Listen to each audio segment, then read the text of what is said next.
Hello everyone and welcome back to the 2023 Servant Class Tier Lists.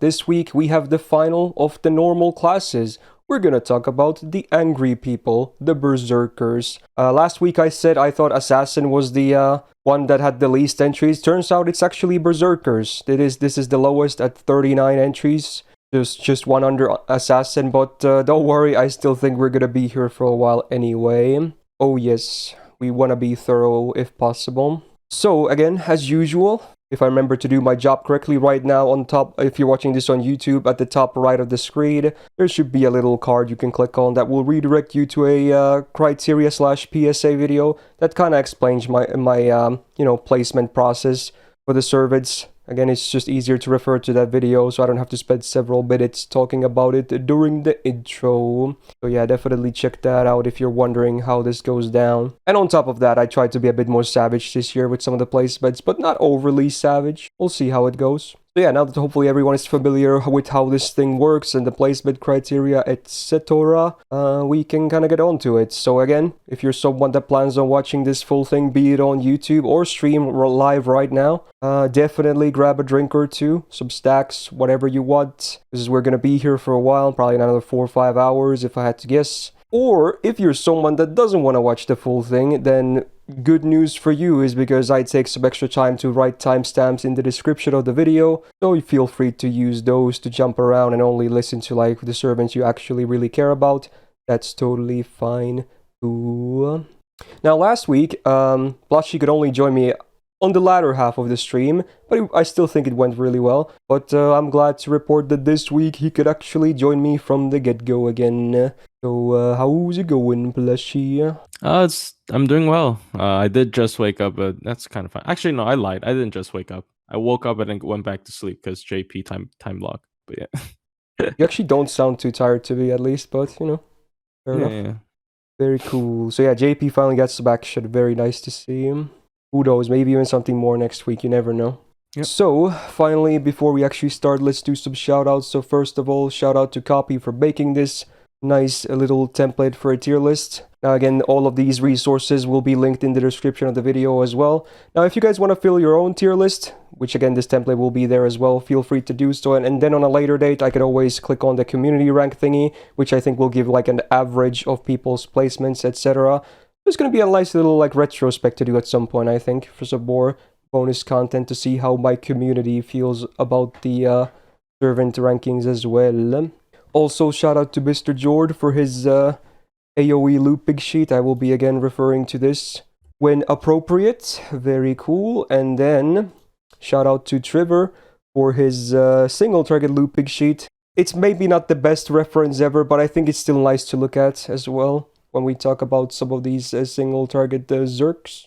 And of course, big shout out to Plushy for being here and doing this thing with me, because I really also appreciate his opinion as well. And you guys seem to enjoy his presence, so even better. Yeah, I think with that, we're done with the intro and we can move on. Again, the order of placement will be from lowest rarity to the highest. And within the rarities, we will go from oldest to newest in release date. So starting from 1 star all the way to the 5 stars. Now we do have a few actually 1-star Berserkers. Pretty cool stuff. We are gonna start by talking about Mr. Spartacus. Oh yes. So AoE, Buster, basically a farmer. I wouldn't definitely really call him a DPS or anything like that, but he can still do a little bit of farming even to this day. Again, his stats are kind of doo-doo because he's only a 1-star, but at least Berserker, as far as I remember, just to make sure, yes, they have the good 1.1 attack modifier, so it helps a little bit with the stats as well on the attack side.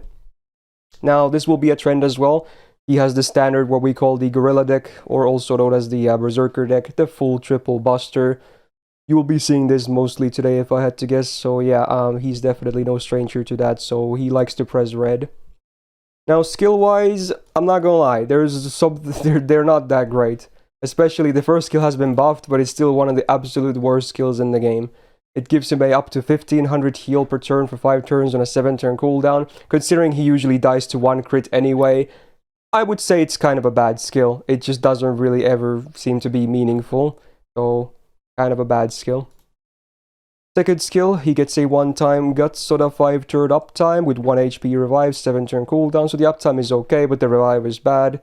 And then it comes with a 30% battery, very important so that he can farm a little bit easier, because obviously good luck getting his MP with face cards. Spoiler, not gonna happen.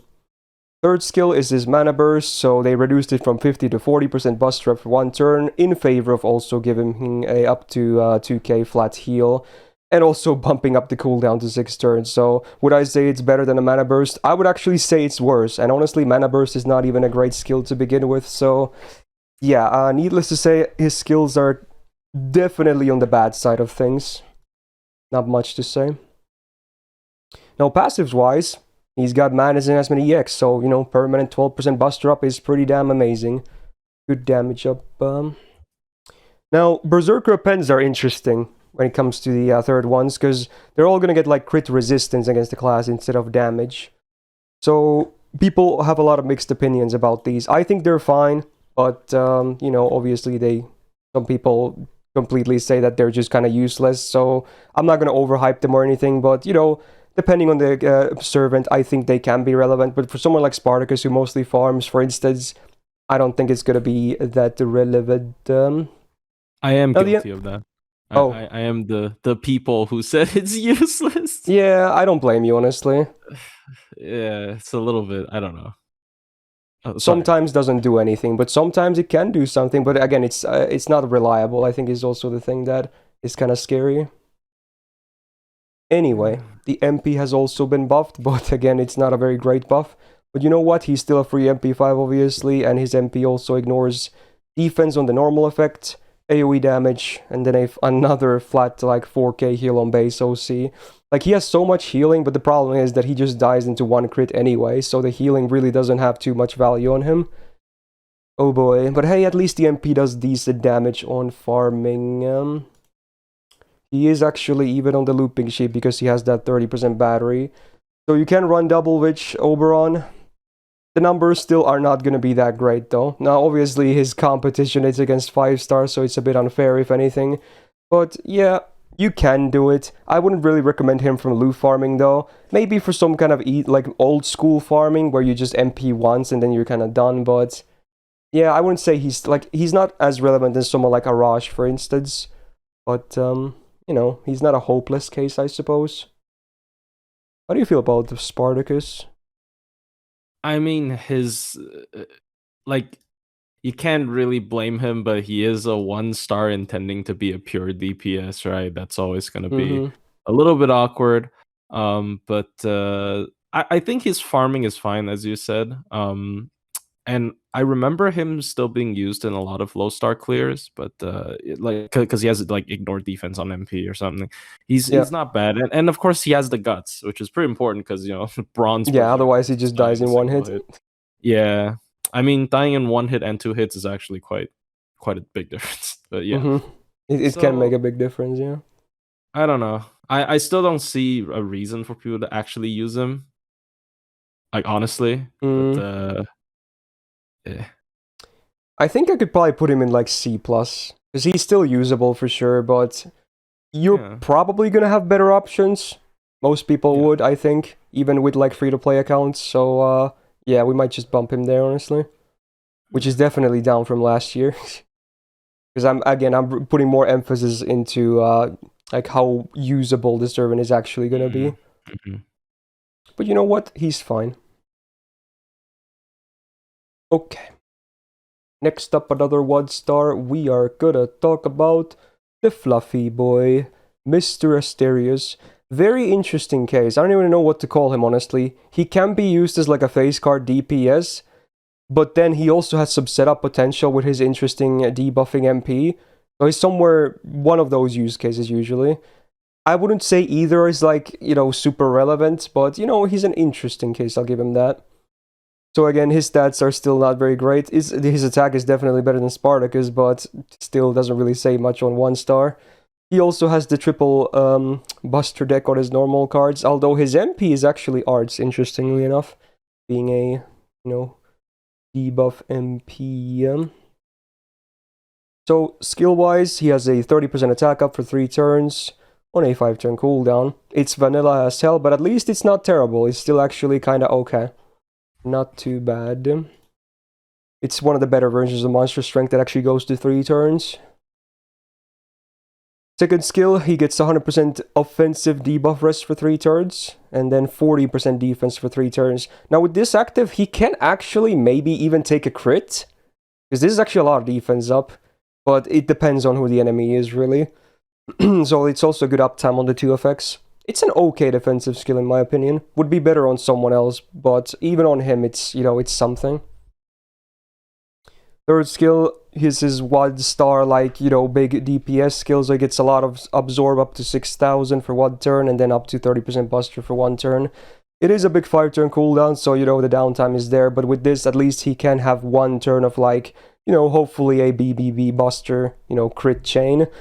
In that case, he can do a little bit of damage, but outside of that, I really don't think he's gonna be, like, a great DPS. So it kind of punishes him, honestly. Because this is really his only thing. Otherwise, you need to invest a lot into him to make him even do like subpar DPS. Well, at that point, you might as well just change the DPS. Now he has a B rank of the Madness Enhancement, the Berserker passive. It's still pretty good, 8%, not bad. Crit resistance against sabers, sure, why not? And then the MP has been buffed, and it's an interesting one for sure. So you get 6 turns of minus 20% attack, and then minus 10% defense down on OC base, but then with the buff, the turn you use it on, the enemies get a further 40% attack and defense down for 1 turn. So quick maths, for the turn you use it on, all enemies have minus 60% attack and at least minus 50% defense. So it actually does have some setup potential. It's a bit tricky sometimes though, because the big numbers are only 1 turn, so it can be a bit hard to align, because the other ones are not that big, honestly. Even though the uptime is good. I wouldn't definitely say the MP is good by any means, but it's an interesting one for sure. Do you have any interesting things to say about Asterios? I mean, Asterios really is a very polarizing character. The thing that he's able to do for like specifically low star compositions against certain bosses, because obviously it is hit count it's pretty hit count reliant. But oh, you're talking about the solos? Yes, not just solos, and sometimes if solos you can't really handle, you can do 2 Asterioses, right? So you can do so stack them. So he actually does enable a lot of stupid stuff. Like you just see like 3 bronze randos, and then suddenly the enemy stops doing damage forever, right? Yeah. But it's definitely more of a fun setup. Like, yeah, the ceiling is high, but it's also like, for most people, I feel like it's more of a why bother character, right? So I don't know. He's definitely a fun unit. Like if you try to search some stuff on YouTube, you can probably find a lot of really interesting stuff. Like he can solo some interesting, especially when a stage has hidden gimmicks of maybe you have a permanent defense up or something, or like Koyam Beast, because he's an animal. He's a demonic beast, so he already takes half damage. So like there are a lot of interesting bosses that he can even like bosses where he can completely destroy, but that does take a while. So I like him. I personally really like him just because he's got this really cool niche thing going on, and it's actually not completely meme. It's practical if you don't care about how long it takes, but but I feel like most people would doesn't care. Yeah, it's like, I agree on that. Like it's like basically why bother territory. It's like the good old Iris Field solos the tree. I think he has more practical use though, but it's one of those cases. And it's funny actually, because there's sometimes the MP alone is enough with the buff. So there's all these videos with like level 1 Asterios solos, which taking even longer, just to flex on how well you can stack the MP sometimes if the enemy has like crazy amounts of hits coming into him. I think he's around somewhere in the C tier, honestly. Oh, I guess he is less practical than Spartacus, but I do like him more than Spartacus because I feel like he can tackle higher difficulty stuff. But I don't know. It's really biased because it's like he's like a content character, if you know what I mean. He's like a YouTube content character rather than rather than the people like to use this character. But, I might maybe place them in the same tier, honestly. Like, both definitely have their uses, but I don't think neither are like fully relevant for most people. Yeah, definitely. And they're also pretty different anyway. Alright, let's talk about the last 1-star Berserker. Not a day 1 this time. We're gonna talk about the OG Paul Bunyan. So AoE Buster Zerk. She's actually another interesting case. She's not as like simple-minded as Spartacus. Spartacus really is only for farming. But while you can do a bit of farming on Bunyan as well, I think it's harder because she doesn't have the battery. And also, I think she has another use case, which is some buffs and debuffs for some setups as well. Because her skills are definitely more interesting than Spartacus. Anyway, again, the stats for 1-star, it is what it is. But for some setups, you're actually going to be happy that she's going to be, easy to kill off, I suppose, as cruel as that sounds. She as well has the standard Buster deck. But she has a bit more modern numbers on the hit counts, I suppose. Which is kind of cool as a bonus. First skill is an AoE, 20% Buster and crit damage for the full party on a 6-turn cooldown. Not bad, honestly, for a 1-star. This is one of the reasons why she has some setup potential. And then the second skill as well, or not the second skill, it's actually the third one. But yeah, you know what? It's a 2k AoE heal on the second skill as well. It is a 5-turn cooldown, but sometimes it can help. But most of the time, this is the skill that you really don't care too much about. And third skill is an AoE drop defense, minus 20% for 3 turns. And sometimes even the minus 50% AoE healing for 5 turns can be relevant. But usually healing is not really going to make you lose or anything like that against bosses that they do. So it's definitely very niche. But hey, at least the defense down is nice. So this on a 6-turn cooldown is also very good for a 1-star character. So she definitely does way better than Spartacus does on skills. Her madness enhancement is only 4% sadly, so not helping too much. Assassin crit chance resistance. I guess it's worth mentioning that assassin enemies I think have the highest base crit rate in the entire game. So it can be maybe a tad more useful against assassins, but again, it depends on who you're asking. Are these appends good or not? Are they trash? Are they good? Again, there's a lot. It's probably a whole other topic for another video or something, but yeah, class-wise is, I guess, one of the more practical ones. Then the MP, so it's also been buffed, which is cool. It doesn't ignore defense like Spartacus, but still does okay damage. And the OC is a minus 20% defense on base for 5 turns on AoE. It is after damage, but that's actually a very solid OC. 5 turns and a very good base amount too. So sadly, she cannot really loop farm because she has no batteries whatsoever. So it really boils down to how much effort you want to put into maybe slotting her into a farming comp, or maybe the more practical case, in my opinion, which is in some setups. What do you feel about Bunyan? Oh, I mean, she's very good. For the support part, I think I've mentioned her quite a bit of times when we're talking about like some other Buster low-star supports, which I usually prefer Bunyan just because it lasts 3 turns and she has a lot of effects. And even if you even really want, you can like throw a K-scope on her for the defense on the MP as well. And I actually, oh, sorry about that. Worse. That's my alarm. Yeah. All right, so like from the tippy top, not tippy top, from like the, you know how some people especially in like JP, maybe they're like super optimal with their farming, right?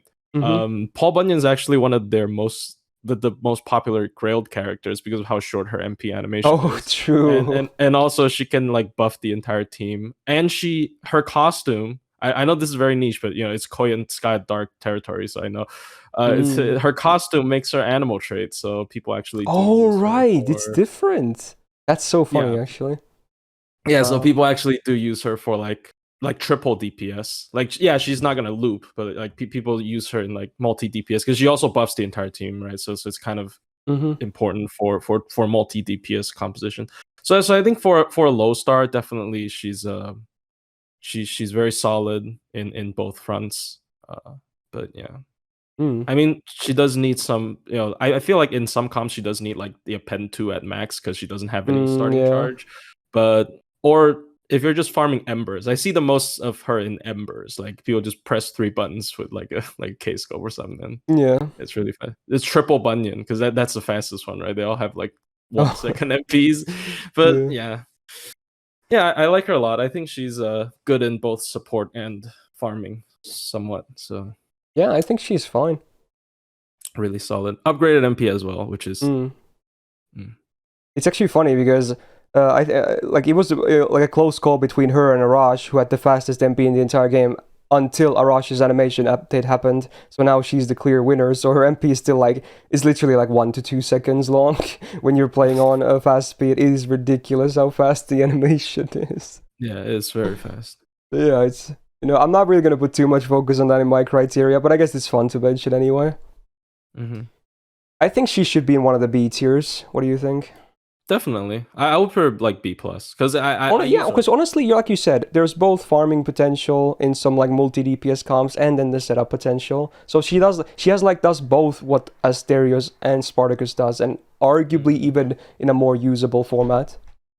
Yeah, I mean, I definitely I might even put her in A just because of how much I use her. Because like compared to Spartacus and Asterios, who I basically never use, I use her very often. I kept a level 1 copy as well for like I have one really too. low tier esports stuff. Yeah, so like she's really good. I like her a lot. She's okay. I think I'll keep her in B plus, but I can maybe see your argument for A as well. So definitely, it's close. It's close. Yeah. Yeah, fair enough.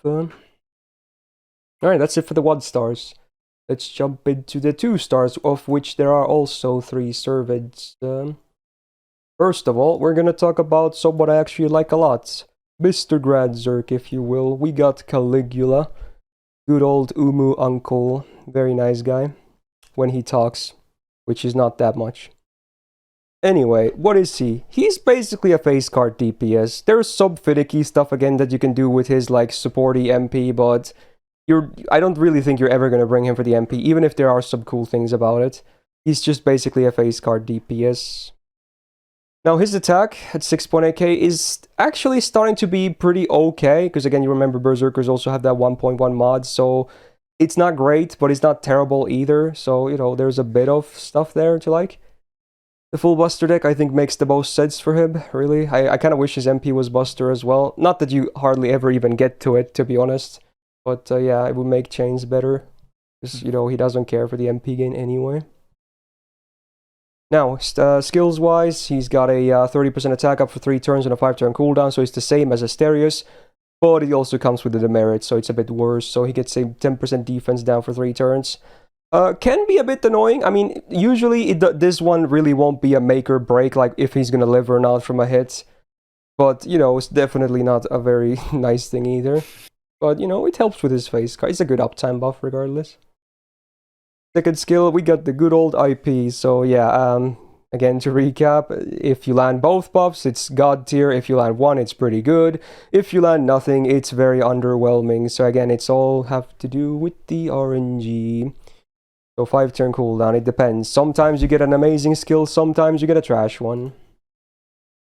Third skill is his mana burst, so he gets 50% buster after 1 turn. Does 500 damage himself, but this one is an interesting skill because it's much better than a mana burst because you get 500 damage, yes, but it's a 2-turn lower cooldown, so it's only a 3-turn cooldown actually, which is interesting. So you can have this up on every deck cycle if we go by 3-turn cycles. It's actually very interesting. So you can time it fairly well. Although sometimes, let's say you get your busters on like turn 3 and then again on turn 4, then it kind of can mess it up. But, it's actually not that bad. So overall, his skills are basically full offense with a bit of defense in IP as well. So I actually don't mind. And he has 11% from his passive for buster up as well. So that's very nice. Saber crit resistance is like whatever. And then the MP, it's interesting. So on MP5, you have a 150% chance to skill seal all enemies for 3 turns, okay?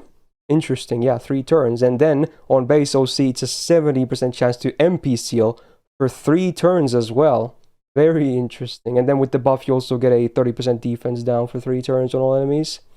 Yeah, like, it is a pretty cool MP. I feel like if this was placed on an actual proper support, there would be a very niche very cool use for it. But as is, he's a face card DPS and a Berserker, and his gains are god awful. Like, even though it's a god tier stall MP because it prevents enemies' natural ticks for 3 full turns if you land the OC, it's just, for him in particular, it's just not good. Even though the MP itself, I still like the MP. It's just, yeah, for him, it's kind of trash. So he's in an awkward spot, really. Like, I do like him a lot, especially if you bring, like, Necromancy. That's the most fun way to play him, in my opinion. But, obviously, that's definitely never going to be reliable.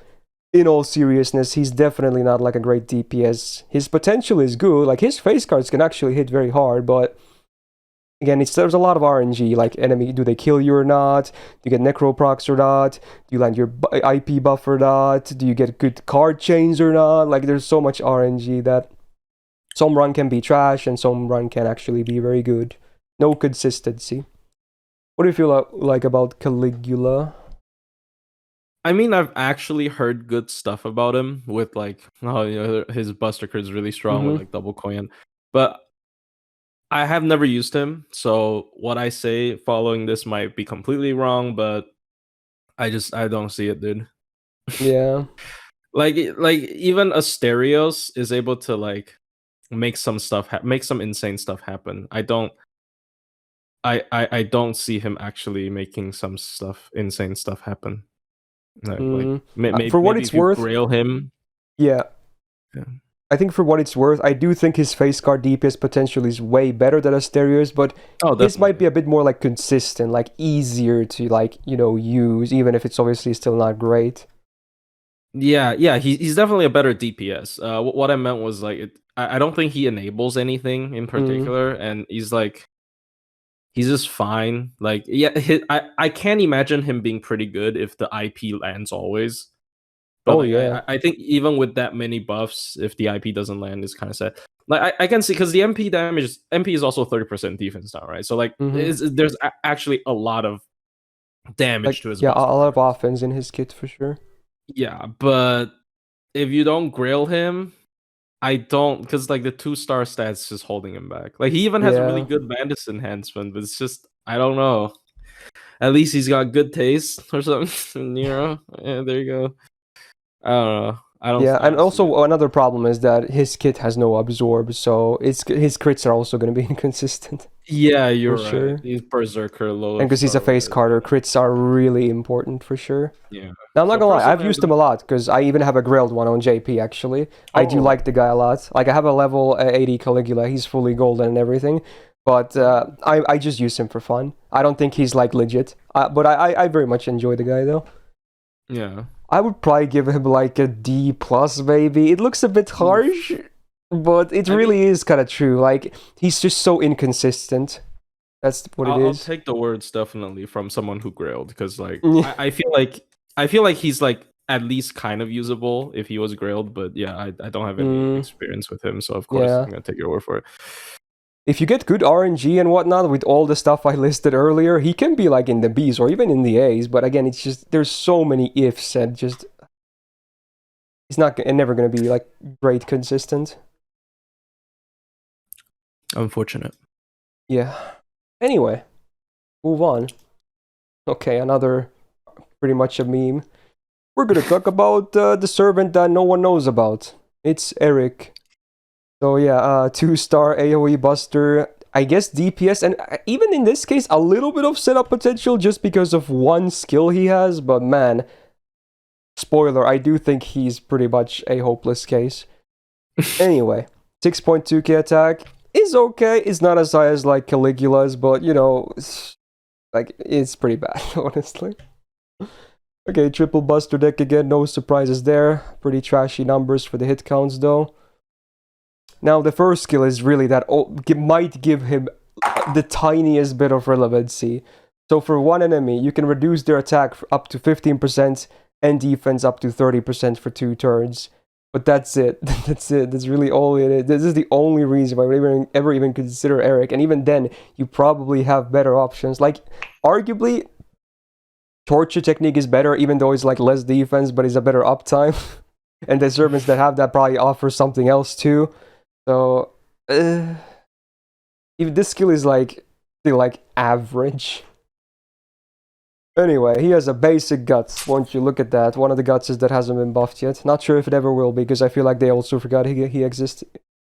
So it's a not only is it it's also a 4-turn uptime on a 7-turn cooldown. Usually the base is a 5 turn, so that's even worse than normally. And the revive is also 2k, which definitely won't keep him alive after that. So yikes. And then his third skill, it's his own version of like I'm blanking out here. Disengage. There we go. He does the self-cleanse, but instead of a heal, he gets max HP for 3 turns, up to 3k. So in that sense, I do think it's a bit better maybe, but it's also a 6-turn cooldown, so... it's, again, even with up to more 3k more HP, what's that going to put him, like 10k HP on base, max level? It's not a whole lot still to work with on a Berserker that, you know, only has the guts to otherwise. So I think his skills are... They might be better than Spartacus, but that doesn't say too much. Madness Enhancement B, 8% Buster Up is okay, pretty good number. Caster Crit Resistance, okay, sure. The MP does 1k damage to self, and I think this is one of those ones where you can actually die into it, so that's funny. He doesn't have an MP buff like most of these bronze AoE Berserkers we've seen so far, and then his OC is a up to 30 or base 30% attack up for 1 turn before damage. So the OC at least is alright actually, it's not bad at all.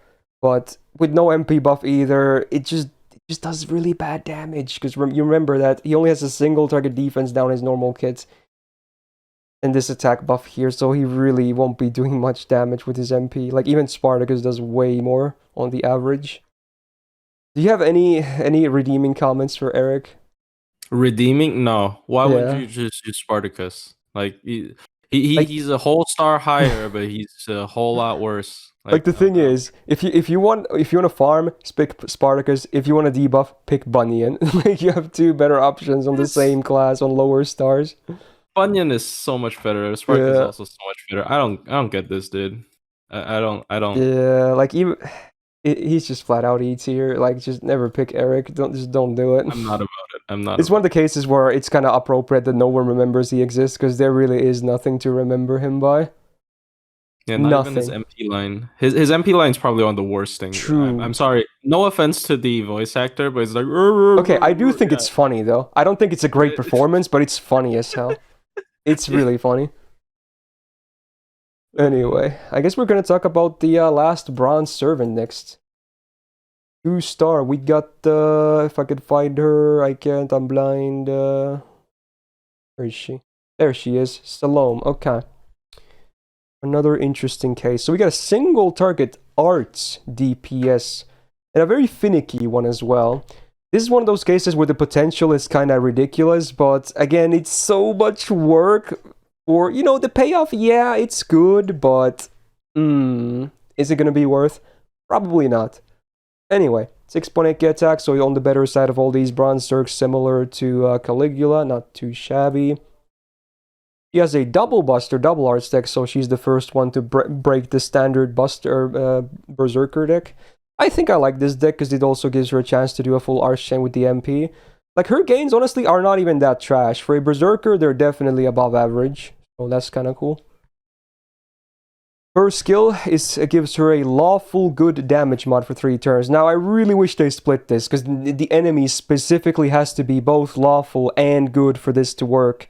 It's on one same modifier. They should have definitely split this into lawful and good modifiers. Way more usable, so very specific. Although she is a Berserker, so it's a bit easier to get more cases for her, but still, definitely should have been split. And then also lawful or good, right? Yeah, exactly. Like, yeah, even if you keep it same, at least do an or in between, yeah. If you're not going to split it, even that would be better. Anyway, the attack up for 20% 3 turns, that at least is fine on a 5-turn cooldown, so at least it does something always. Second skill, actually not bad. I like this skill because it's all defense stuff. So we get debuff immune self 1 time 3 turns, 20% defense for 3 turns, and then a 1-hit invul for 3 turns and a 5-turn cooldown. Actually not a trash defensive skill, I kind of like it. There is a bit of a problem though when we read the third skill though. It's her bread and butter, I guess. It's on a 7-turn cooldown. So you get a thing for 7 turns. It's like a demerit thingy, but it's treated as a buff, so you can't get rid of it. So every turn, it removes one of your latest defensive buffs, and on there you can see all the icons. So all of those count for defensive buffs. Card resistances, defense up, dodge, invul, special invul, class, defense, advantage change, death immune, and then damage resistance. So if you have one of those will be removed every turn for the next 7 turns. You can't get rid of it, again, because it's a demerit, it's a buff. That's a debuff, so yeah. But what do you get then? For 7 turns, you get 1k healing per turn for 7 turns. So again, in max rank, you basically have a full uptime on that. Won't really do too much. Again, healing for her on a 2-star stat line as a Berserker, and especially because you're shredding your defense buffs, that really is kind of irrelevant. So surely there's something good. There is, yes. So after 7 turns, if you have maxed the skill, all of your frontline gets 100% battery, herself included. So it's a full triple MP turn after that. Like, the payoff, again, huge. But man, 7 turns of weight though. And she can easily die before that, and then you get nothing. And honestly, her being alive for those 7 turns, yeah, she can do maybe some okay damage here and there, but is it really worth? Is it? I don't know. I don't think so. But it's an interesting thing at least. But man, it's hard to keep her alive because of those stats, her class, and the defense buff removal thingy. So that's really tough. Self-buster of 5.5%. Kind of an average rank, but also on her it's not even that good because she doesn't have Buster MP and she has a double Buster in her normal deck, so it's like whatever. Ruler, crit chance resist or crit resistance, huh? Interesting. And then the MP. So the effects kind of suck. On base, like normal effect, you have a 1k curse for 5 turns, whatever, and then on OC it's a curse amp, which actually, this is an interesting case though. There are some cases and some comps where you can kind of do like a curse stacking comp. For the record, I still think it's a meme. You can get way more damage if you just bring a better setup instead for something else, but it is actually one of those cases that where your dots can actually start to do some meaningful damage if you really invest into it. So on base OC, you get up to a plus 200% curse amplifier for 5 turns. Now it also scales pretty well. Plus 50% more damage on curse for every OC tick. So if you bring a good lineup and spam her MP a little bit, you can start to see some curse damage, but again, it's just so much investment to even see like decent numbers from the curse. So I don't really like the MP overall. Hasn't even been buffed, so she's like a DPS that does okay damage and then has potential to have an insane turn, especially if you have like Asterios for triple MPs, etc. But it's so hard to keep her alive. Let's see what her numbers are here. Like, I assume she's basically going to be near the bottom. Yeah, like, pretty much everything else besides like Penth and Herc, they're like, and some other ones, yeah, she's not really going to do that well. The only reason she can do a bit of damage is because, again, Black Rail and Double Castoria is a lot of buffs. But I don't think it's really all that legit, honestly. Do you have any comments on Salome? I mean, the flavor is oozing on that skill, right? Because she's like stripping every single turn for 7 turns. It's really cool. However, I don't really see that being worth it. That being said, I do like to use curse teams. There are certain bosses that are... it's definitely a meme. You're not wrong. Like, for the bosses that are quote-unquote good for curse teams are usually like, oh, I don't want to progress through the story to like remove this story. Like the story wants you to remove the damage resist, but you refuse and you want to play something like... Yeah, it's like an really alternate fun way. Yeah. So... The only realistic way I do use her is keep her at level 1, because if you do want to play a buff like a curse comp, her curse amplification I believe is the best in the game, tied with I think so, Tristan. Yeah, so and like you want to cycle out more people to give more curse like amplification. So usually like for burn, people sometimes do like level 1 Homoi Gozen, which is like a lot more expensive. So like for curse, you at least gotta you get it like a cheap version of that, and you can always keep her at level 1, and she dies very easy because she's Berserker. But yeah, I don't see her being useful in general. Like it's kind of unfortunate. Yeah. Yeah, again, she does have potential, but I just don't think it's worth it, honestly. I just don't really see it as being worth. I think I could maybe give her a C, though. Yeah, maybe she's a bit more workable than Caligula, because, well, yeah, it's maybe not worth, at least it's not as, like, there's not as many inconsistencies, but it's still very hard to keep her alive, though. If you pretend she doesn't have any of these skills, and if you pretend she doesn't have skill 3, right? She would be a single target arts berserker that has a decent survival skill if you just don't proc skill 3 and the 20% attack up. So like that's fine. It's like barely passable at that point. Yeah, it's barely passable. So like I guess she is more usable than workable than Caligula, but well, that's it for the bronze. Honestly, for Berserker, there is not too much like really amazing cases with bronze. Once again, I only think Bunyan is usable. Yeah, honestly, I kind of agree that Bunyan is definitely the most usable of all the bronze ones. Meme or bronze clears, bronze only clears or something. All right, then the 3 stars, and there's only 4 of them. And in my opinion, most of them are not going to be like very relevant either. But let's see, there's some good stuff in there as well. So first of all, let's go back to day 1, and we're going to talk about the Loobster. We got Lubu then. So single target Buster DPS. Actually has a pretty hard-hitting MP as well. For the record, I actually do think he's a very solid like early game DPS. I think a lot of people will kind of outgrow him pretty fast, depending on the account, but he is legit. Especially his stats. 8.1k attack on a 3-star is very good. And with Berserker, it's even better because of the 1.5 class mod. So his stats are very nice, actually. And then the triple buster definitely complements his, simple but, fairly effective gameplay. Now, skill-wise, we had Bravery, so 27% attack up for 3 turns, with 36% mental debuff rest for 3 turns. Again, it's just okay. It's not great. Uptime is good, but, you could definitely do better. Second skill, 25% defense up for self, very cool. And then also 50% chance to whiff your offensive buffs on him for 3 turns. So again, it's the good old combo. At least they fixed this for Fergus. They should do the same buff here, because the one they gave to Fergus was amazing. If they give that buff to Lubu, he's going to be even better. So, yeah. This is actually a very annoying demerit. You have to, not only order your shit properly, but sometimes you might get buffs even during the next 3 turns, like from MPs or support MPs or whatever, and then good luck, you're just going to coin flip city. So yeah. Now, yeah, you can cleanse it like Chad is saying, but man, it's just... You prefer it not to even exist there. But 25% defense is still fine. He can maybe tank him a hit or 2 more, so it's not useless. And then his third skill, so 30% MP damage for self for 1 turn, 3000% absorb for 1 turn, and then the whole party besides him gets minus 20% defense for 1 turn. This on a 6-turn cooldown is a bit rough, though. This should be like a 3-turn cooldown, honestly. I don't know why it's a 6-turn cooldown. The numbers are not even that great. Even the absorb is definitely not going to guarantee he gets all the cards. It should be 5 or 6k at least. And then the MP damage could be better than 30%. Or maybe make it 3 turns if it's 30%. There's a lot they could do to improve this skill. As is, it's definitely a weak skill.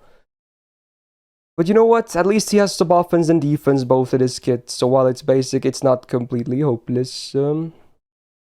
10% permanent buster up is huge for him. Very good. Rider crit resistance again. Yeah, sure. The MP sadly hasn't been buffed, but honestly it still hits pretty hard. It is only a 1 here, so it doesn't really generate even stars, but on normal effect it does ignore defense, which is always great to have.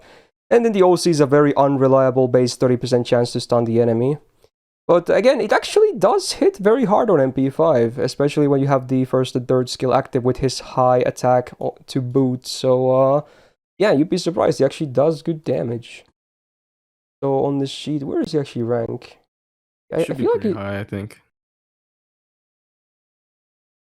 I guess he doesn't have it upgraded. Oh, there he is. Yeah, he actually does fairly well. He actually is higher than a lot of these, even without the MP upgrade. So, yeah. Yeah, at MP5, yeah. He is definitely legit. What do you feel about Lubu? I mean, I remember back in the day, people were like, like all the way back. No, it's like, oh, you should definitely level Lubu, like because of how much damage he does for a single turn. I feel like his role did sort of, regress back to doing a lot of damage in one turn and then dying afterwards. Because, like, as you said, like the second skill to merit starts becoming a problem if you keep him on the field, and he just in general doesn't. He has a lot of one turn effects. So I do still see, like, he's just a one-time nuke, and he's actually easy to die off because he's a berserker. I don't know if that is a good thing or a bad thing. But for like free to play, not even free to play, I guess, for like low star comps, I think he still just does a lot of damage. I can see him back, like, becoming relevant again if he gets like an MP upgrade, or like you said, he gets the a really Fergus good, treatment. yeah, he gets a really good like face card based upgrade or something. And yeah, I can see him being relevant, but I think I feel like people still use him. Honestly, just because how accessible he is and how much damage he does. Sometimes you just want to blow something up, and he just blows something up. Yeah. I think I could place him in B tier. I think he works. He makes sense. He's easy to use. Very, new account friendly as well. But like I said at the start, I think a lot of people will definitely grow out of him fairly fast. Oh, definitely, because he's one of those good old reliables, though. Yeah, he just has problems like when you're like, oh, I'm trying to keep him alive for more than like 2 turns, and he starts to become really really bad because of one turn effects. And just give him the Fergus treatment or an MP buff, or better yet, give him both, and then he's gonna be probably like a top tier 3-star, honestly, if he gets both. Yeah, definitely. It'd be one of the highest damaging, and also berserkers. Really good. Alrighty then, let's talk about someone that is a bit less relevant, in my opinion. There's one thing I like about this guy, though, his guts buff, but anything else? Oh, oof. So next up, we got Darius. AoE Buster DPS, sadly not really a farmer because he lacks the batteries. But hey, again, another 7.6k attack, very high on 3 stars, even if it's not as high as Lubu, still a very solid number. Full Buster deck, as usual. So even with his, honestly, he does have golden rule, but even with that active, his generation, his MP is really hard to get. So yeah, there you go, it's the first skill as well. So 45% MP gain for 3 turns. It's a lot, but for him, it just doesn't. So you need like Overkill Arts crit, and then maybe you can see some numbers. A bit misplaced for sure. Still also has a base disengage. Oh boy, so cleanse self and then 2.5k heal on max rank on a 5-turn cooldown. So the cleanse is cool, but again, the healing probably won't be that relevant. Although it helps, it's a bit better because he has guts, but even then, like, usually probably just die the next hit after the guts anyway, even with a heal. Oh, not that great either. Now this is the one thing I like about him, the guts buff. So they reduced the cooldown to 6, so now on a 5-turn one-time guts is actually very good uptime, and then they added an AoE minus 20% buster rest for 3 turns. Very solid, helps his own damage, considering he also has an AoE MP, and then also can actually help your team as well. So I think this at least is a good skill now. Everything else, not so much, but this one is good. Now Madness Enhancement B, 8% buster up, pretty good. Rider crit chads, or crit resistance again, yeah, whatever. MP, no normal effects besides damage, but it is a buffed one, so that's kinda cool, I guess. But they only buffed the damage, so the OC stays the same. It's a 10% minus attack and defense for 3 turns on base, and it's after damage, so it could definitely be better. Like, for instance, Bunyan has the way better OC, He should definitely be single target, if anything, because he can't really farm either. What do you think about him?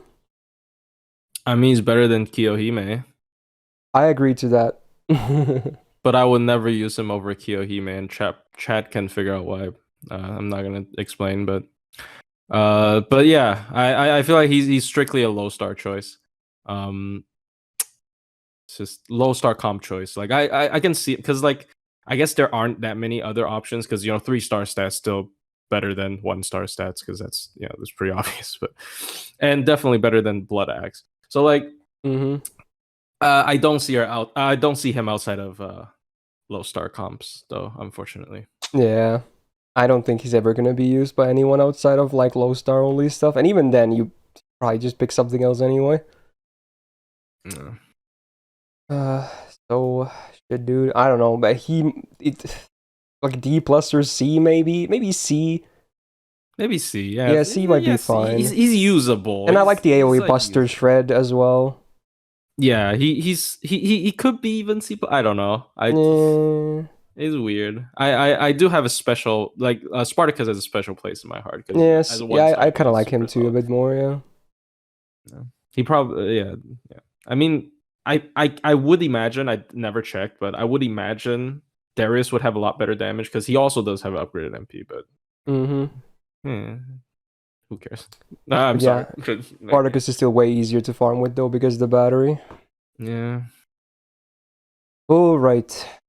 You already mentioned her name. We're gonna talk about Kiyohime next. The OG Lancer was quite many weeks ago.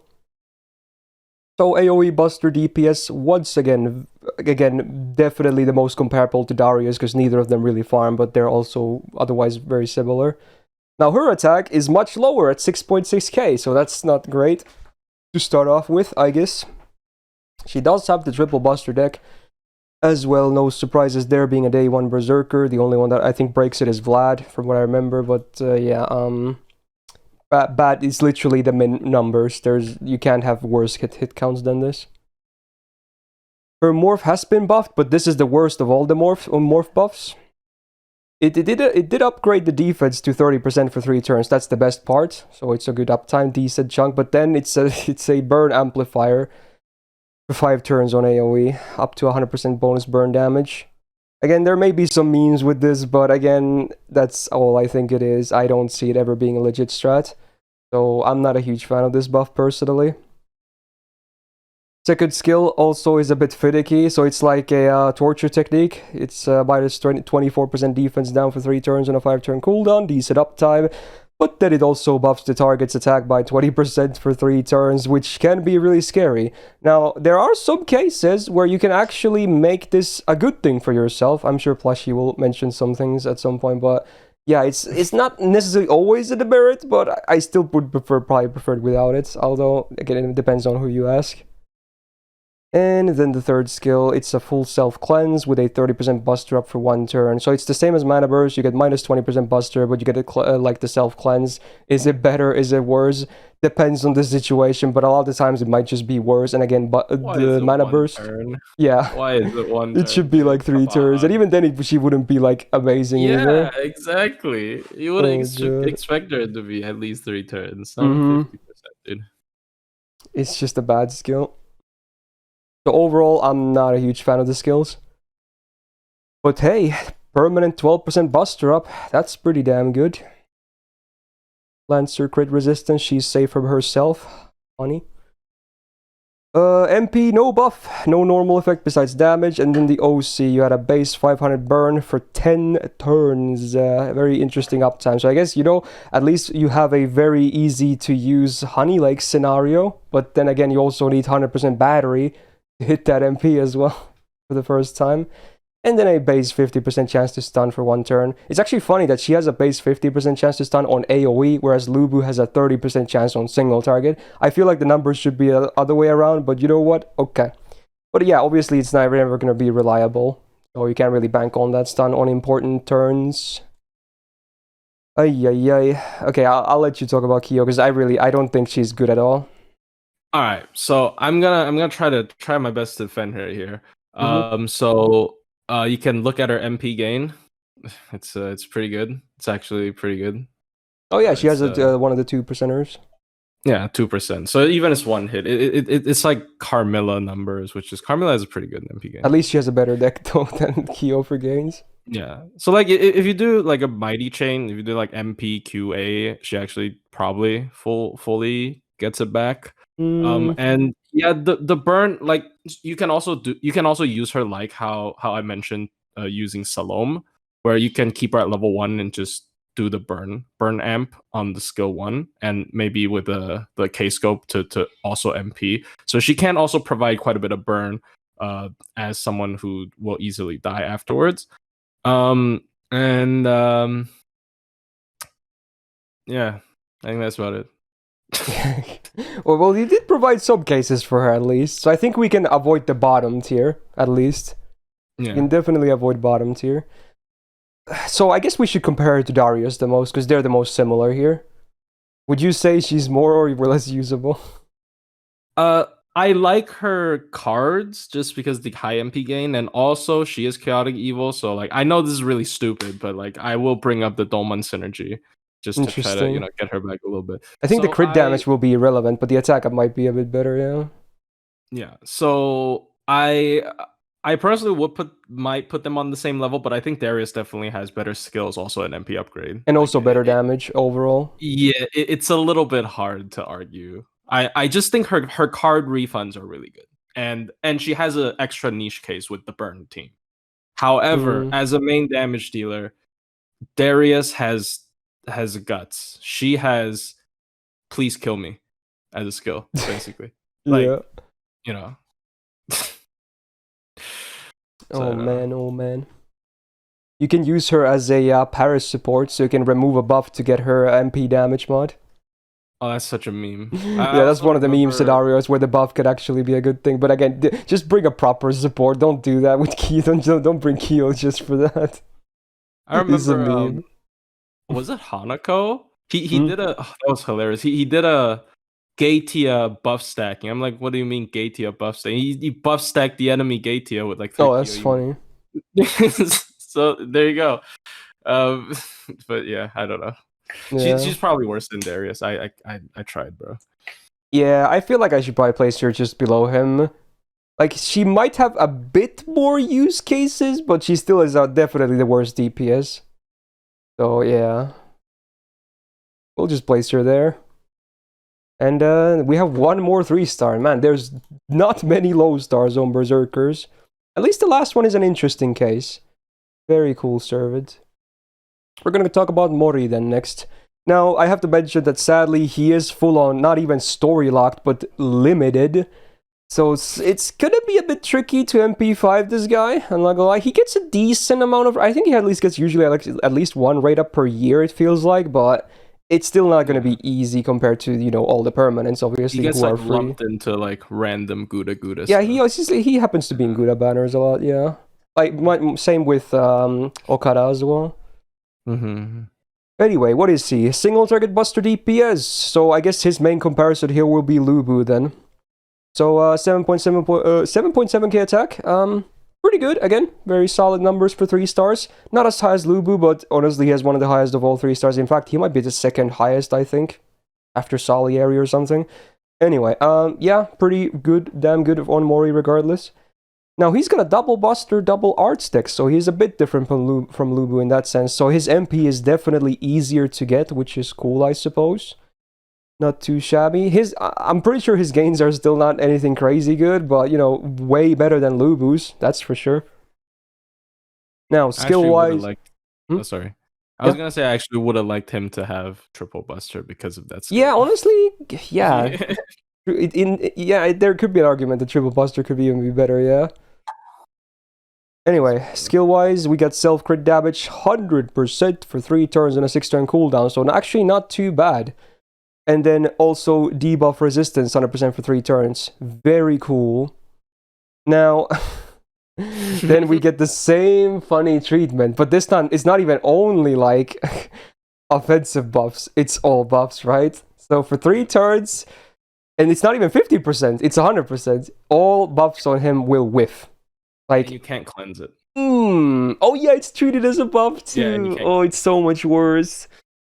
Ooh, so the next... I mean, obviously the 2 buffs are very good. Both of them very good. But man, that is a big demerit though. No new buffs for the next 3 turns. Can't remove it. Ouch. One of the biggest demerits in the entire game. Top 3 for sure. So that is a big ouchie.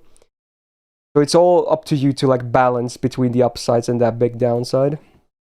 Anyways, his second skill has been buffed, which is interesting. They didn't really change too much. It was changed from the on activation buff was changed from 3 attacks, 3 turns to straight up 3 turns, which might not seem like a big deal. It kind of is though in some cases, especially if you get unmatched, you like a bit of soloing, which is maybe not the best, but you know.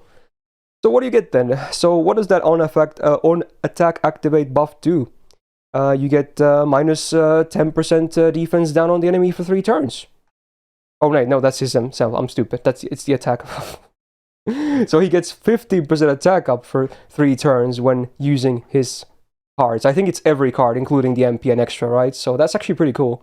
But then, whenever you attack with any card as well, it's a minus 10% defense down for 3 turns. So again, even though you can stack the attack very high, you can also stack the defense down very high. Arguably, he kind of already dies easily anyway, so this demerit is definitely not as big as the first one, not even close, but this can also be very annoying. It's an interest. It's the definition of a double-edged sword. It really is. Very interesting. And then the third skill, 5k absorb for only 1 turn. I really wish this was 3 turns. He would be like a top tier buster, like crit DPS, especially if he had triple buster. But anyway, 1 turn of absorb, a lot of it. Then if he dies for the next 3 turns, your party gets 20 stars. Which he probably will die, let's be real. So you get something out of it. So the on-death thing has a decent uptime. The absorb, not so much. This kid is really, it's like he just wants to die. Yeah. These Berserkers, bad. Like, you want him to be alive because his DPS potential is actually pretty decent, but then he himself wants to die. Anyway, 4% Buster Up. Definitely could be higher on the passive, but you know, it's something. Anti-Avenger crit resistance, sure. MP also hasn't been buffed, so it's even more of an oofy if you don't have that MP5, which is hard to get. But hey, it has the godly combo of 1 turn of Invul Pierce, and the MP itself ignoring defense. Very cool. OC is not the best. It's a 10% defense down on base for 3 turns after damage. But hey, that normal effect combo, very, very solid for sure. How is he on the list here for this damage? I don't really see him being super high, right? And I assume this will also be counted with MP5. Let's see. Yeah, he's literally at the bottom because he's like, unless you go factor in MP5 because it's counted here as MP1. Yeah. Oh, okay. Well, yeah, the MP1 3-star. What are you gonna do about it? Yeah. Ouch. What are your comments on Mori? I know he's like Honako's favorite, but what do you feel about him? I mean, okay, I don't have too much experience with him, but I personally like to play him as I assume how he was intended to play, which is he comes in, he deals a lot of damage, he also debuffs the enemy, and then he dies. And then when he dies, he gives you stars, and then you can. He doesn't really debuff too much. He's only the MP, really, but yeah. True. Yeah. So like, yeah, basically he comes in, he does a lot of damage, and then he leaves, and he even drops. Yeah. He even gives you some stars when he on his way out. But like, I don't know. I think for like a free to play account, maybe Lubu is. I mean, okay, obviously because he's limited, but like maybe Lubu's more accessible. He definitely has a very high damage potential, like especially if you do something like maybe you taunt, because like I think his skill 2 is so like, especially if you also want to activate his skill 1, like you can't add defensive buffs on top of him afterwards. So like, the only really way to protect him is taunt, and I don't know. Yeah, he's cool. I don't want to rate him low because like I do think there are some interesting stuff he can do, and he has really high damage potential, like even with cards, because that's skill 2 and skill 1. But yeah, like his potential is good. He's like a way more consistent Caligula who also has a damaging MP. That's really what he is. Yeah, kind of. But also, still not easy to keep alive. Yeah, he probably dies even easier if Caligula does get the IP. So like, yeah. So he don't expect him to live, but if you do not expect him to live, he might work pretty well. Even if he just gets 1 turn. of us. I feel like I could place him next to Lubu even if he's limited, just because his potential is better. But I think Lubu might be just a bit easier to use and more consistent, you know? Yeah, probably. Like I like for a budget. I mean, okay, once again, he's not budget, but like for an easy to use option, Lupu is just more straightforward. You know, like Yeah, you know what you're gonna get every time. yeah. Like this guy's more card. Yeah, he really likes his cards for those attack buffs, yeah. Yeah. And Anyway, maybe yeah, very interesting. I guess. He's definitely, again, one of those fun servants, though, for sure. Yeah. Okay. Wow, that's it for the low stars. All of them placed. So none of the Berserker, again, not doing super hot on the 1 to 3 stars, but then we have a lot of gold to go through, and the first one especially is a very special case. Let's not hesitate, and let's go on and talk about Mr. Herc here. Here we go. So, single target buster DPS and a, grand anchor, if you will. Ooh, now let me pull up my stat references again. So, first of all, his attack stat is 10.6k, which, if you don't know, for a 4-star is super high. So, his attack is very great. Well, it's actually even higher than his HP. That really says a lot. Now, he has the standard buster deck, which honestly works completely perfectly on him, especially with solo. You can just slam busters every day. His extra is going to melt people. So, yeah, no real problems there. And honestly, even if you don't get to his MP, it's not a problem. His MP is probably the weakest part about his kit anyway. So, yeah. And apparently, according to Jord, his attack is only second to Gorgon on 4 stars. So, yeah, you know it's insanely high. Now, skill-wise, he has the same skill as Lubu, but higher rank on the first skill, 31% attack for 3 turns on a 5-turn cooldown, and 42% mental debuff res. Pretty okay, for sure. Not bad at all. Good amount of attack. Second skill is a 1-turn evade that has 36% of crit damage for 3 turns, 6-turn cooldown. The crit damage almost never will be all that relevant, even on solo, because he has 1-hit busters. And you're probably going to slam in busters anyway all day long, so you really won't be seeing too many crits, but the evasion is definitely nice. Usually it's just a +1 turn of survival, which is always nice. Third skill has been buffed for some reason. I don't know what they were thinking when they buffed this. This was kind of stupid. So now, his guts is still the same 1-time 5-turn guts on a 7-turn cooldown with the 2.5k revive, but the buff made it stackable, and that's very important. It's a stackable guts now. And then, that wasn't enough. They gave him an on-guts activate, so whenever any guts, not just this guts, any guts activates on him, right? Pretty sure. For the next 5 turns, it's not even like a 1-time 5 turns, it's straight up 5 turns. He gets 20% buster up, also for 5 turns. So, again, very important when I say any guts, and there is no, like, use case, like, it's just 5 turns, because you remember his Bansi as well, and now that this also stacks with the guts you get from that as well, like, this is such a ridiculous skill. Such an insane skill, like, both for, like, improving his survivability by giving you probably a second round of this guts again, because it's stackable, you can activate it early. Before this, you couldn't activate this only after your Bansi gutses were gone, because it didn't stack. But now you can activate this early and probably get a second round of it afterwards as well, and then you just get more damage too. Like, it's just crazy. Insane skill. So overall, his skill set still is very solid. 8% permanent buster, very cool. Divinity A is really bad. Saber crit resistance is fine. And then the MP, again, in my opinion, the weakest part about his kit. No buff, no normal effect besides damage, and the OC is only a 10% base defense down for 3 turns on single target. So yeah, definitely the weakest part about his kit. You don't honestly even care if he doesn't get his MP. You just slam busters on him, especially with the third skill being buffed. Just keep slamming them busters, and the extra will also melt them. And obviously I have to mention the Bansi as well, in case someone at this point still doesn't know. It really makes him, puts him on a whole new level. Sure, the stats suck, it's only 100, but man, the effect is well worth it. he gets a 3-time guts, no duration. The revive is only 500, but that doesn't matter. In most cases, that's still a +1 turn of survival. So when you think about that, let's do the math. You have 1 turn of survival initially from his 3rd skill.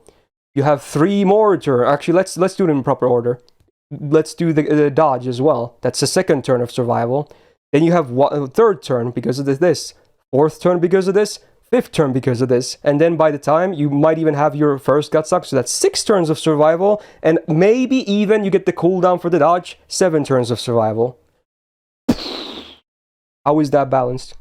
How the hell is that balanced? I do not know to this day. Now again, this really paints him bad because again his MP sucks, so I don't think this is really fair for him. But yeah, he's just absolutely insane. He's the best anchor in the game, bar none. You put him in the back line of every team with his Bond CE, every team gets better. Now, there was a lot of, heated arguments last year because I placed him at EX+, but I just think he's ridiculous and no one really matches him. Ku is the only one that kind of does it similarly, but I think his damage potential is 5 times better, and he can also potentially live longer too. So before I say anything else, I'm gonna let Plushie say some things too. Alright, this is gonna be the first time today that I'm gonna piss everyone off in the chat. Okay. So the biggest question when we talk about Herc is definitely, do you consider Castle of Snow? Right? I think we should, because it's everyone has access to that. It's gonna take some time, but if you get Herc, you get that. Yes, it's fair. But do you care at the point when you get it? I don't know. I think you do. I think he's still gonna make every team better when you have that. If you want, you can always slot him in easily. Yes, but it's an anchor. I don't know. Okay, so he's a good anchor, but I'm not so sure if he's a good frontline solo. He can still solo a lot of stuff, don't get me wrong. But the problem with running Castle of Snow is you can't run stuff like Honey Lake, right? And Honey Lake is so much extra damage for solos. Compared to stuff like Tyra or even Ku. Ku can also run Honey Lake. But he can have over 100% Buster up, and he gets guaranteed Buster chains, and the extra will do so much damage when you have Buster Braid chains. I don't think he needs Honey Lake, honestly. Personally, I don't think he needs it. He says so much damage anyway. I don't know. I feel like he just he leans so heavily on Castle of Snow. So first part that's gonna piss people off. Without Castle of Snow, I don't think he's good. I don't think anyone is gonna be pissed off about that. Everyone knows he gets way better with his Bond CE. So the problem is, okay, of course we have to consider Castle of Snow, but I just think Castle of Snow is a bit of a tall ask for some people, because maybe if they Herc Bond 10, I don't know how many people here does have Herc Bond 10, but it's kind of it's not instantly accessible. That is one. Well, I think Jordan in the chat said when he made his alt account on JP, apparently he did it in 1.5 months. 1.5 months? Yeah, that's what he said, I think. I guess. I think that's really, because remember, when you have a new account and you start going through story, it's an insane amount of bond. It should be fairly easy. But do you really care when you after you've gotten to bond? I don't know. Maybe I'm underrating him. I just feel like because he needs to run Castle of Snow. So first of all, he has no other choice. He has no other CE choice. So maybe if there's a quest that is very heavily, maybe for example, the enemy consistently evades or invols, and you can't choose to run an invol pierce CE or something else. Maybe there's some other situations where a certain CE is really good, or maybe they're demonic, then you can't run an anti-demonic CE. So his CE is locked to Castle of Snow, which could, in my opinion, because of that, I will dock points from him. And also his third skill is not that amazing without Castle of Snow. So yeah, for sure. I think he leans too heavy on Castle of Snow. I personally don't like it. It's for the record, I do think you're right that he leans on it, but at the same time, I think it's fair because again, anyone can get it. Anyone at all. There's no RNG, no nothing. You get Herc, guaranteed bouncy at some point. It's just gonna happen, So I feel like it's also he leans on it, but it's also very fair to lean on it. Yeah, it is, but the problem then comes like he can only do anchor because because like if you don't run Castle of Snow, like I don't see him being in a team because if he's in a team, you probably won't Yeah. want to run Castle of Snow, and then when you don't run Castle of Snow, he's kind of doo doo. So like I don't know, I don't know. It could just be my bias, but like other solo servants, I don't feel like this being that heavy of a problem because you can choose to run other CEs. I don't think Hurt can choose. Like the fact that they buffed his third skill completely around the Castle of Snow, like, is just a little bit. I don't know. I mean, they I might don't as think. well because they know everyone's gonna use it. Yeah, I don't know. Like, Yeah. I'm not gonna say because I know most people say he's outdated. I don't agree. I think him with Castle of I Snow would still never looks say he's out there. good. I think he's But honestly more relevant than ever. I think he's always like insanely relevant. Like he yeah, like but my problem is he has to run yeah, Castle. I do understand your point though. I just think that him existing with his Bond CE, you always have that option of plopping him into slot 6. Your team becomes 3 times better for a boss. Flat out, 3 times Oh yeah, better. You have a but 3 times chance better to beat the boss with him being the final slot with his Bond CE. That is insane value. There's one but servant. when do you actually get to the sixth slot though for most boss fights? Like I maybe mean, some bosses if you are have really to go. hard, like CQs and whatnot. So yeah, I mean, yeah, you might not need it, but when you do, boy, are you glad to have it though. Yeah, like especially the recent White Day one where there's like forced death mechanics, Yeah. and yeah, definitely Yeah, you then Guts plop is him in. insane. It's like Yeah, insane against insta kill. yeah. So like I don't know. I I don't like the restriction with him having him not being able to run Cs. It's just had Castle of Snow. So I don't know. Oh yeah, one thing I still want to mention that there is one really good thing about it being on a CE though. That means those 3 Gutses, they're unremovable. That actually does have a lot True, of value. true. They're That is unremovable. yeah, that is important. But that if Mm. buff removal happens, then his third skill also gets purged. So yeah, Yeah. I agree. Hmm. I agree. It's forced. Like if you do need to hard survival 4 deaths, Yeah. you got your man here, right? But yeah.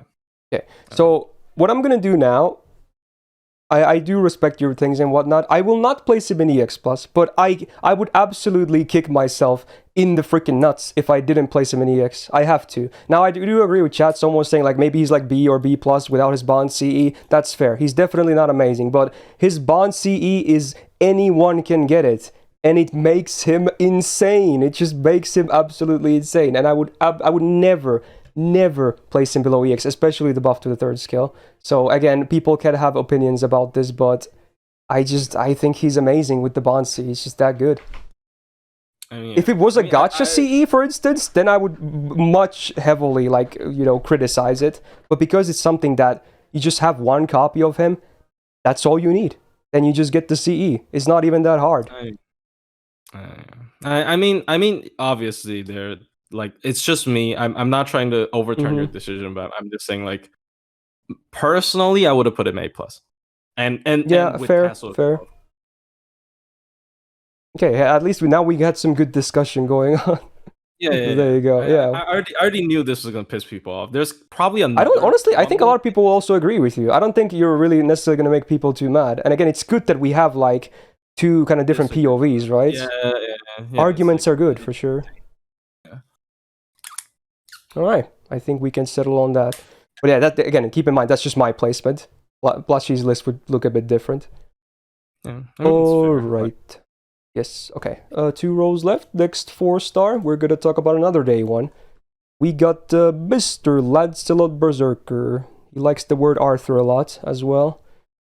Alright, so AoE, quick. Honestly, Farmer, I would not use him as a DPS. His skills are terrible, and his MP is insanely hard to get without Scotties, so I would just use him as a Farmer. So 10.4k attack, much like Herc, insanely high for a 4-star. Not as high, but still very, very high. Does have the triple buster deck with the quick MP. It used to be super trash as a combination, but now with Summer Scott existing is a bit better. But again, I don't think I would really use him as a DPS anyway. You'll see in a second when we talk about the skills. So yeah, let's just move on to it. So this is his one good skill. This one, the first skill. 3 turns of 6k absorb on a 5-turn cooldown means he can actually do some fairly consistent critting on a good uptime. This is the only good skill that I like about him. I mean, obviously third skill might be needed as well for farming and whatnot, but that's just like a necessity. This is an actually decent skill. That's a lot of absorb that makes a Berserker also get stars. Second skill, 30% star gen for 3 turns. Wow, that's bad. That's just absolute trash. This is no. It's just no. Does nothing. Even with the MP, it adds some stars, sure, but it's terrible. And then the third skill, 1 turn of 100% MP generation. Yeah, of course, it's needed for the farming as well. Great, it's there. And then 50% crit damage for 3 turns and a 5-turn cooldown. So honestly, actually, I thought the numbers were a bit worse. So because it's a 3 turn of crit damage, I think this is actually pretty good too. This is actually pretty good. The second skill though sucks. These 2 skills are fine, and they actually, you could use them as a DPS, but again, that's all there is really. Like, he's still gonna be hard to keep alive as well, especially with quick supports. Magic Res E is, well, it's a nice bonus considering most Berserkers don't even have it, so enjoy 10%, debuff res. 6% Buster Up is fine because he has the triple Buster at his deck. He has that anti-Berserker crit resistance. Sure, why not? And then the MP. There is no buff, no other normal effect besides damage, but the OC is actually pretty good. It's only 10% base attack, but it's before damage and it's 3 turns, so again, it's a kind of a ramp up thing going on, so yeah, not too shabby. At least the OC part, everything else not so much. I think we have his numbers up here as well. Yeah, we do. So with double Scotty, which is the old thing you used to do with Super Scope, his numbers are not great. I'm just flat out, they're not great. But when you run the triple Scotty and then you can run the Black Grail as well, hey, look at that. He actually does some very respectable numbers. Now again, there's going to be the argument, who's going to quick farm, right? But, he is definitely on the better half of, quick farmers with the triple Scotty comp. Very cool. What's your comment on Berserker lots? Damn, I just pissed people off on Herc, but I'm also go a bit rough on this one because I actually do like him. I think in both my NA and Taiwan, I don't really play Taiwan anymore, but like I value this character when Scotty first came out. But I don't think I think he is perhaps one of the best servants to like represent the term he fell off. He fell off, bro. I agree to that, honestly. Yeah, like his only thing was quick looping, and when quick looping isn't king anymore, he fell off. Like his skill, he has 0 survival. He completely he dies. He just dies. Like, he has good crit potential, but sometimes he just dies. Yeah, he just dies. Like and like crit potential, yes, self crit buffs are good, but like sometimes when you already have stuff as strong as like Summer Scotty with the 100% crit up, another 50% might not actually feel that much anymore. So I don't know. I just think his kit is so focused on one playstyle, which is generating stars and then critting for the next turn, or maybe just loop or doing the MP or looping his MP. So like he's way too one-dimensional. No survival, no nothing, no just ugh. Yeah, I pretty much agree to that. I think I should still place him in like B tier though. Like, he's still, like, if you want to do quick farming, yeah, he's good. He's, especially if you have triple Scotty, yeah, totally fine numbers, ain't nothing wrong with that. If you want a DPS, you can get some decent crits as well, but sometimes he might just die out of the blue, and then you're like, now what? What are you gonna do then? So yeah, he dies to like. I have died in farming nodes like sometimes on accident. Like if he missed the kill on the third wave, he's gone, bro. He does the Miss Crane MP. Yeah, he leaves. I mean, he has an airplane. I guess that makes sense. But come on, easy exit. All right. I mean, he's still fine. He has maybe fallen off a bit from like favor, but he's fine. Yeah. Ooh, the next one though. This is a really weird case, honestly. We're gonna talk about Tamamo Cat. So, another AoE quick Berserker. I'm pretty sure Cat does not loop at all, though. So, unlike Lancelot, who can at least do that, Cat does not. And maybe Now, Oberon, I don't know. 9.9k attack as well. Oh, did you say something? I was saying I don't know, but like maybe Oberon. Like I feel like with Oberon you can Yeah, force you know, him to you could have probably like brute force it, yeah. yeah, but yeah. I wasn't looking if the numbers were in the sheet though, but I guess we'll see soon, but yeah. Yeah, I don't know either. Yeah, anyway. First of all, 9k attack is already considerably lower than, like, for instance, Lancelot, I guess, one of her bigger competitions, so that doesn't look too good on her. Among 4 stars, it's still fine, especially with the Berserker. It's not a bad number, but regarding the competition, it is definitely worse. Now, she also has the triple buster deck like Lancelot. Her number hit counts are a little bit better, but definitely not great either. So, not too great up here. She has the mid version of Monster Strength, which is only a 2-turn buff of 30% attack on a 5-turn cooldown. So at this point, I would say it's a bad skill. Only the 3-turn ones are, like, passable and fine.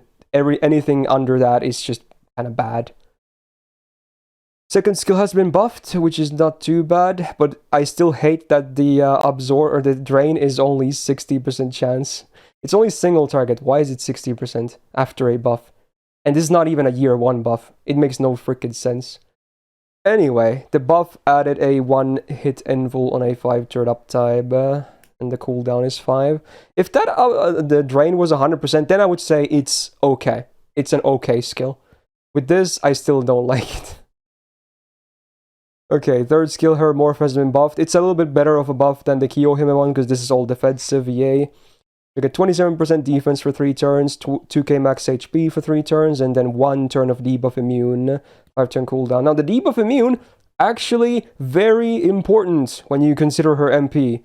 So it's not just there, as a fun little bonus. It's very important, in fact, if you want to DPS with her with the MP. So this is actually a pretty fine defensive skill. It's not bad. 6% buster up is okay with the triple deck. All trigger crit resistance, cool. Whatever. And then the MP has been buffed, but again, it's not a particularly great one. Now, there is a normal effect besides damage, but sadly, it's a massive demerit. It's a not 1 turn, but 2-turn self-stun. Like, not only are you not going to Brave Chain if the stun lands with the turn you use it on, you're not going to do anything next turn either, because she's, again, still stunned. Oh my. Now, again, with the buff to the third skill, you at least avoid the stun for the 1 turn, but then, like, it's a 1-turn immune on a 5-turn cooldown, so if you MP again, you're just gonna have to find another solution to the stun, because it only solves it once every 5 turns. So it's still a massive demerit for sure. And it's actually not gonna be the only one of its kind in this list, which is the funny part. Anyway, the OC is a 3k HP per turn for 3 turns, which is actually a lot of freaking healing when you think about it. If you actually manage to keep her alive and she takes some hits, then yeah, that OC will actually heal her a ton. It's a lot of healing. Man, I hate that stun. I really hate that stun, even with the buff to the third skill. Let's see, is she even on the list? No, she's not. So let's not. I guess we probably should just disregard the farming, even if it could be brute force, maybe. Do you have combat sword, the Tabby Cat? Actually, yeah, because she's built like a tank, and she has really good tanking skills. So she actually shines in like very weird situations. Like there are certain classes that allows her to take neutral instead of double, and when that happens, you actually see her just not die at all. So like there are certain bosses, like I keep bringing up Koyan. I know like Koyanskaya, but she's a very because the animal trait. Character. Yeah, she's a very much bullyable boss in the game with certain characters, and yeah, so like, and she can like solo the big Kiara or something, right? So like the heal is massive, and she's a good tank, but like, dude, I don't know if you really want to use her. Maybe if she was single target, she's not even single target. Yeah, I think she should have been single target for sure. Maybe with the Buster MP as well. I think then she would be actually very legit. Also, one suggestion for the MP, which is a huge missed opportunity. I think they're really stupid for not doing this during the MP upgrade, is the 2-turn should have been sleep.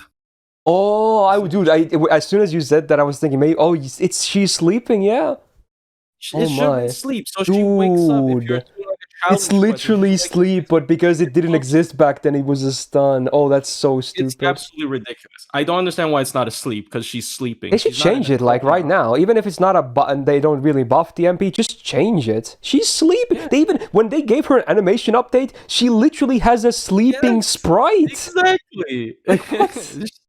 Exactly. So I don't understand at all. I don't understand. I think that's really stupid. Yeah, then it will be a lot easier to deal with. Like, you might still sleep for 2 turns sometimes, but if you get hit once, bam, you're back in the game. Now, it will still ruin the Brave chain on the turn you use the MP on, so you have to end with the MP if you don't have the debuff immune or something similar, but at least the follow-up turn you might get, you might get waken up, so you're no longer, like, sleeping. Yeah, so I don't understand this decision. It's really it's a cute flavor, and come on, man. Yeah. So she's weird. Yeah. I feel like she could be in B next to Lancelot. I kind of like her more as a non-looper, but again, Lancelot can still do the looping, so he has that going for him. Yeah, I think they're like complete opposites. Like, Lancelot can only do looping, and Tamamo Cat's pretty decent in everything, but looping. So yeah, I feel like they could buff her again though. They should buff the monster strength. It's pretty bad. They've been buffing some of those over time. Yeah, her heal on the MP once again is just super big. It's like, it's a base OC 3k per turn. It's like big. Yeah, it's insane. Alrighty then, let's talk about I guess she's the next one, the other one with the funny MP. It's Fran time, so AoE quick. Honestly, now we go back to Lancelot. I wouldn't never use Fran as a DPS, so she's really only there for, a possible loot farming comp. So yeah, that's kind of what but even then, it's not like the comp with this. Yeah, it's not the greatest thing ever. Anyway, 9.4k attack. Again, among 4 stars, definitely very good. No, nothing wrong there. But once again, the triple buster deck, because, still a very early game servant. She was released year 1, I'm pretty sure, as well. Yeah, has to be. Maybe with London, I guess. Something like that. I forgot. I think so. Yeah, I kind of... Yeah, because she's the next release after Tamamo Cat. It has to be somewhere early on. Okay. Yeah. Hit counts are pretty much bottom tier, so nothing to say there. She has her own version of Golden Rule with under a different name. Sadly, it's not buffed like Tesla's is. So 40% MP gain for 3 turns and a 5-turn cooldown. Yeah, it's a good amount, but for her, it's complete garbage. Her gains are trash, so it doesn't really help at all. Second skill has been buffed. It's a 60% chance to stun 1 enemy for 1 turn on base, no scaling, and then minus 30% defense down for 1 turn. 6-turn cooldown. If the stun was 100% chance, I think it would be okay. But with 60, I don't like it. I just don't like this. And man, look at this buff. It's so shit, dude. They only improved the defense down by 10%. At least make it 3 turns or something. Like, come on, bro. It's not a buff. She's better at putting herself in a coma than her enemies. Yeah, pretty much. Unfortunately. Alright, then again, another skill that hasn't been buffed. At least Babbage has a really good version of Overload nowadays. She has a base one. So it's a 30% MP damage up for 1 turn. And then 5 turns of 300 burn every turn, which sometimes can be annoying, but it's not the worst merit. But on a 5-turn cooldown, that's all you get? Really? Like, really? You need to do better than this. This is a trash kill. So her skills are pretty hot garbage, honestly. For a 4-star, these are so bad skills nowadays. So bad. He needs everything buffed. Everything. And then we can maybe talk. Anyway. 4% buster up, could be higher, but it's at least fine because again she does have the weird triple buster. Saber crit resistance. MP has been buffed. They did make it a little bit better with the OC as well, so it's not just the damage buff. So now the OC is a 20% crit chance down on base for 3 turns on all enemies, and then the damage upgrade. But man, again, it's the same as Cat, and she doesn't even have a debuff immune. So again, never DPS with her. Just don't do it. Only thing you would use Fran for is maybe some loot farming. But even then, Lancelot is better. Oh. I think her numbers are up here as well. Like, yeah, like, look at that, dude. It's like, you have to use BP as well for the stun merit, dude. Yeah. It's so ugly. It's so ugly. Oh, it's so bad. Oh. Okay, do you have any comments on Fraud? I have one buff suggestion. that Mm-hmm. is also very flavorful and very great. That potentially makes her better. Make Go her for MP Demare, just kill her. it. Honestly, sacrifice self MP? Yeah, sure. Like that's what happened in APOC. Just Yeah, honestly, kill yeah, her. sure. You could switch her out fast. But yeah, I don't know, dude. She's a farmer that stuns herself for 2 turns. Like I've seen people complaining about Okita assassin stun, Yeah, bro. at This least she is can like still loop because 20 it's only times one worse. turn. Yeah. Yeah, this is like 20 times worse. Yeah, Like, I don't it's a know. huge problem. I don't know. This is gonna look brutal, but I think she's like D plus potential, honestly. I would use Darius over her, like for real. I hate the stun so much. The stun is so garbage. Oh man. Like Oh I shoot! had I think I had her on like B last year. I don't know what I was thinking. She like this. Why? Like you can't DPS with her. Her farming is so gimped, and the numbers, even after you fix the numbers with like a B swap support, just no, dude. Just no. It's the numbers are bad, especially compared to Lancelot. It's like night and day. Like yeah, I guess the one saving grace is command codes again, and like But even yeah, then, because he's only for farming, you can't. That's gonna be unreliable as hell. Yeah. So I don't like it. Like personally, I really hate that stun. Like I hate everything about her, kid. I hate the MP. I hate the skills. I don't like anything. Her stats are fine. That's She's it. like supposed to be a looper, and then she just doesn't loop. Buff everything she had. Buff all the skills with something good. Then she actually is relevant again. All of them need to be buffed. I guess they did buff the second skill, but it's a bad buff. Yeah.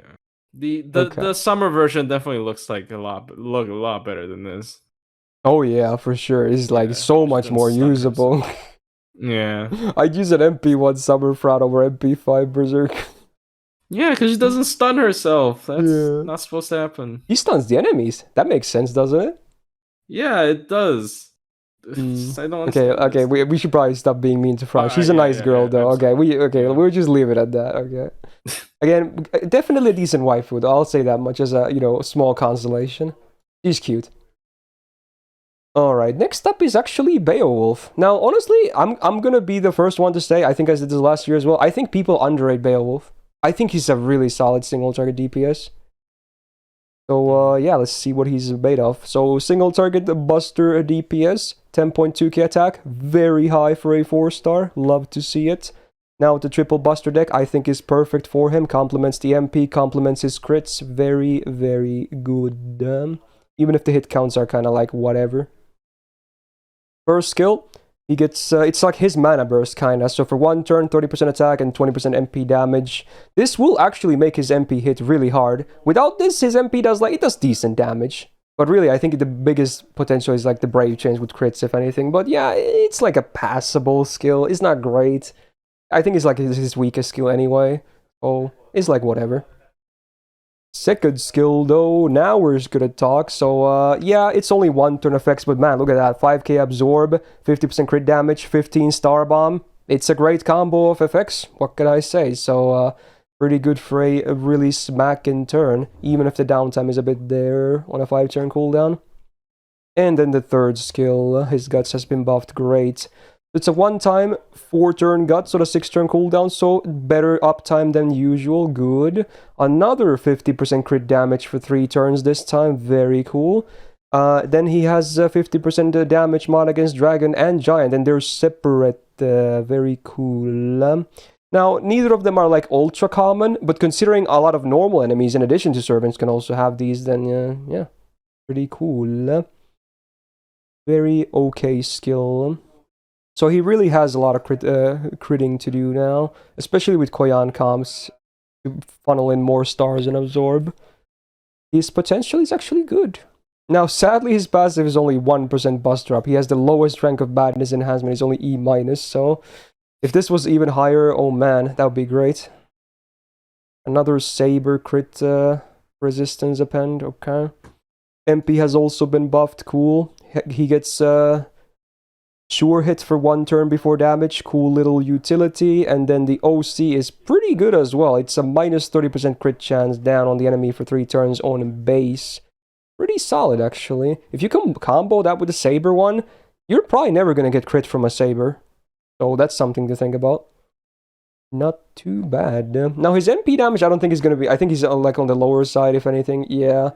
Let's see. If you do have the damage mods, he actually... Right?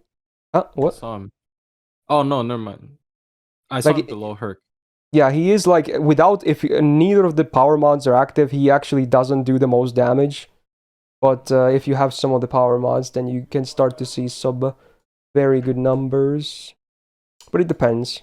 But luckily, he's not only... He doesn't live and die by his MP. His face cards are also very decent. What do you feel about Beowulf? I think he's underrated, honestly. Yeah, I feel like my opinion on him is kind of like a roller coaster. Like when he first got the buffs, I was like, damn, he's really solid now. And then obviously he didn't get touched since quite a while ago, right? I mean, that's still 3 buffs, so I'm not surprised. Yeah. So like, but I don't know if this is too harsh. I think it is too harsh. It is. I'm gonna preface this. I think it is too harsh, but he feels a lot like Lubu to me, where he's like a huge damage stick. I don't think it's harsh. I think he's honestly like a 4-star Lubu, and I think in a good way, personally. Yeah. Basically, like he feels like a short term burst character with a lot of instant damage, and then after that, it's fine. He has a guts and he has the crit down, but like after that, I don't think he offers a lot anymore. But yeah, he got that 1 turn burst damage in him. I think he's like what Herc could have been if they went to this route instead of the Bond CE route. Like he's just a much better single target DPS, like normally in normal use. Yeah, but like his MP that I actually didn't know that. I actually didn't know he loses to Herc. With yeah, the MP. So at least effects wise, is pretty good. Yeah. So like I wouldn't rate him too high just because I think he has like one way to be used. I could be wrong because I don't have a lot of experience with him as always, but I think I think he's definitely like a 4-star Lubu. Yeah. Personally, I think he's solid A tier. I think he's really good. I think more people should definitely try him out, especially if you have some of the Buster supports. I mean that's fair. Like personally, maybe I would have put B+. Oh yeah, the MP has scuffed modifier. That's what it was, right? The buff didn't. Yeah, it's a 700. Yeah, it's only a really small buff. Oh, but that explains it a lot. Yeah. So if he got the Vlad treatment, he would. Yeah. That makes more sense. That makes sense. Yeah. There you go. I still think he's very solid. He's just an upgrade to Lubu, basically. Woo! Nice. All right. Next up, we're gonna talk about the banana. We got Ibaraki Douji, the OG. Again, the summer one happened quite a while ago. So, single target Buster DPS, 9.6k attack, again, very decent. Triple Buster deck, I think, is totally fine on her. Her MP actually is pretty good, so maybe double Buster, double arts would have been cool, because it's not like she has a bunch of Buster buffs anyway. So, yeah, but, you know, better or easier to get those full red chains, I guess. Now, she has the same skill as Chulainn does and many others. It's a Charisma, 20% AoE attack, 3 turns. And then for herself, she gets 30% MP damage for 3 turns on a 5-turn cooldown. Pretty okay. I wish her MP was a bit more spammable to make this even better, but, you know, it's still a fine skill. It's not bad. It's like a better version of Beowulf's first skill, basically, is what it is. Alright, second skill. Oh, oops, I didn't click on it. Oh yeah, this is the fun one. Yeah, they buffed this, because now she's a proper Chulainn simp, right? Of course. So now this skill is target. It used to be a disengage. So what do you get? For the target, you remove their debuffs. Great. Cool utility. You heal them up to 2.5k. Okay. You give them up to 100% crit damage for 1 turn. Wow. Now, that's what you get for everyone, okay? But then if you target a Chulainn, now I checked, it only works on Chulainn Caster and Chulainn Assassin. This does not work with either Ibuki Saber or Ibuki Summer, just so people know. So this is only for Assassin and Caster. Yeah, it would have been cool, actually. Yeah, but anyway, I would have used it a lot more with my Ibuki. True. So what do you get on Shutens then in addition to that stuff? You get 30% attack for 3 turns, and then I think, oh yeah, the second one is for Ibaraki herself, right? She gets the 20% battery, right? That's what it is, okay. So yeah, if there's a Shuten on the field, she gets that herself. So it's a lot of supporting, actually, for a Shuten, though, regardless, if you choose to go that route. I wouldn't say they make for the great, like, either Caster or Assassin make for a great teammate, necessarily, for Berserker. So I think it's mostly a cute little flavor thing. I do like that it's targeted now, though, so it's definitely still a better version of the skill. And they also include the crit damage, which is great. But yeah, it's the Shuten thing, I think, is just a cutesy little thing. If it was Ibuki, I think it might have some more legit use. Anyway, yeah, maybe. Third skill is their base morph, but honestly, it's still not trash. For 1 turn, you get 60% defense, and then for the 2 turns after, you still have 30%. On a 5-turn cooldown, so it's still okay. It can, especially on the turn you activate the Zan, she can, tank a hit or 3 or something, so... Yeah, it could be worse for defensive skills, I guess. Overall, her skill set, it's okay. It's not like the greatest among 4 stars, but it's okay. 8% permanent buster up is very good. Another anti-saber pen. Man, these Zerks hate sabers, though. The MP sadly hasn't been buffed, but, there's some stuff to like about it. The OC, 10% defense down for 3 turns. It is after damage, but, it's not like burns or something, which it could have been, I guess. And then, on normal effect, it removes all buffs. It is after damage, but, very nice utility regardless to have. Like, it could have not been there and would have been a lot worse, but if it's there, then yeah, great bonus. Now, it's a funny thing, actually, because it removes all buffs.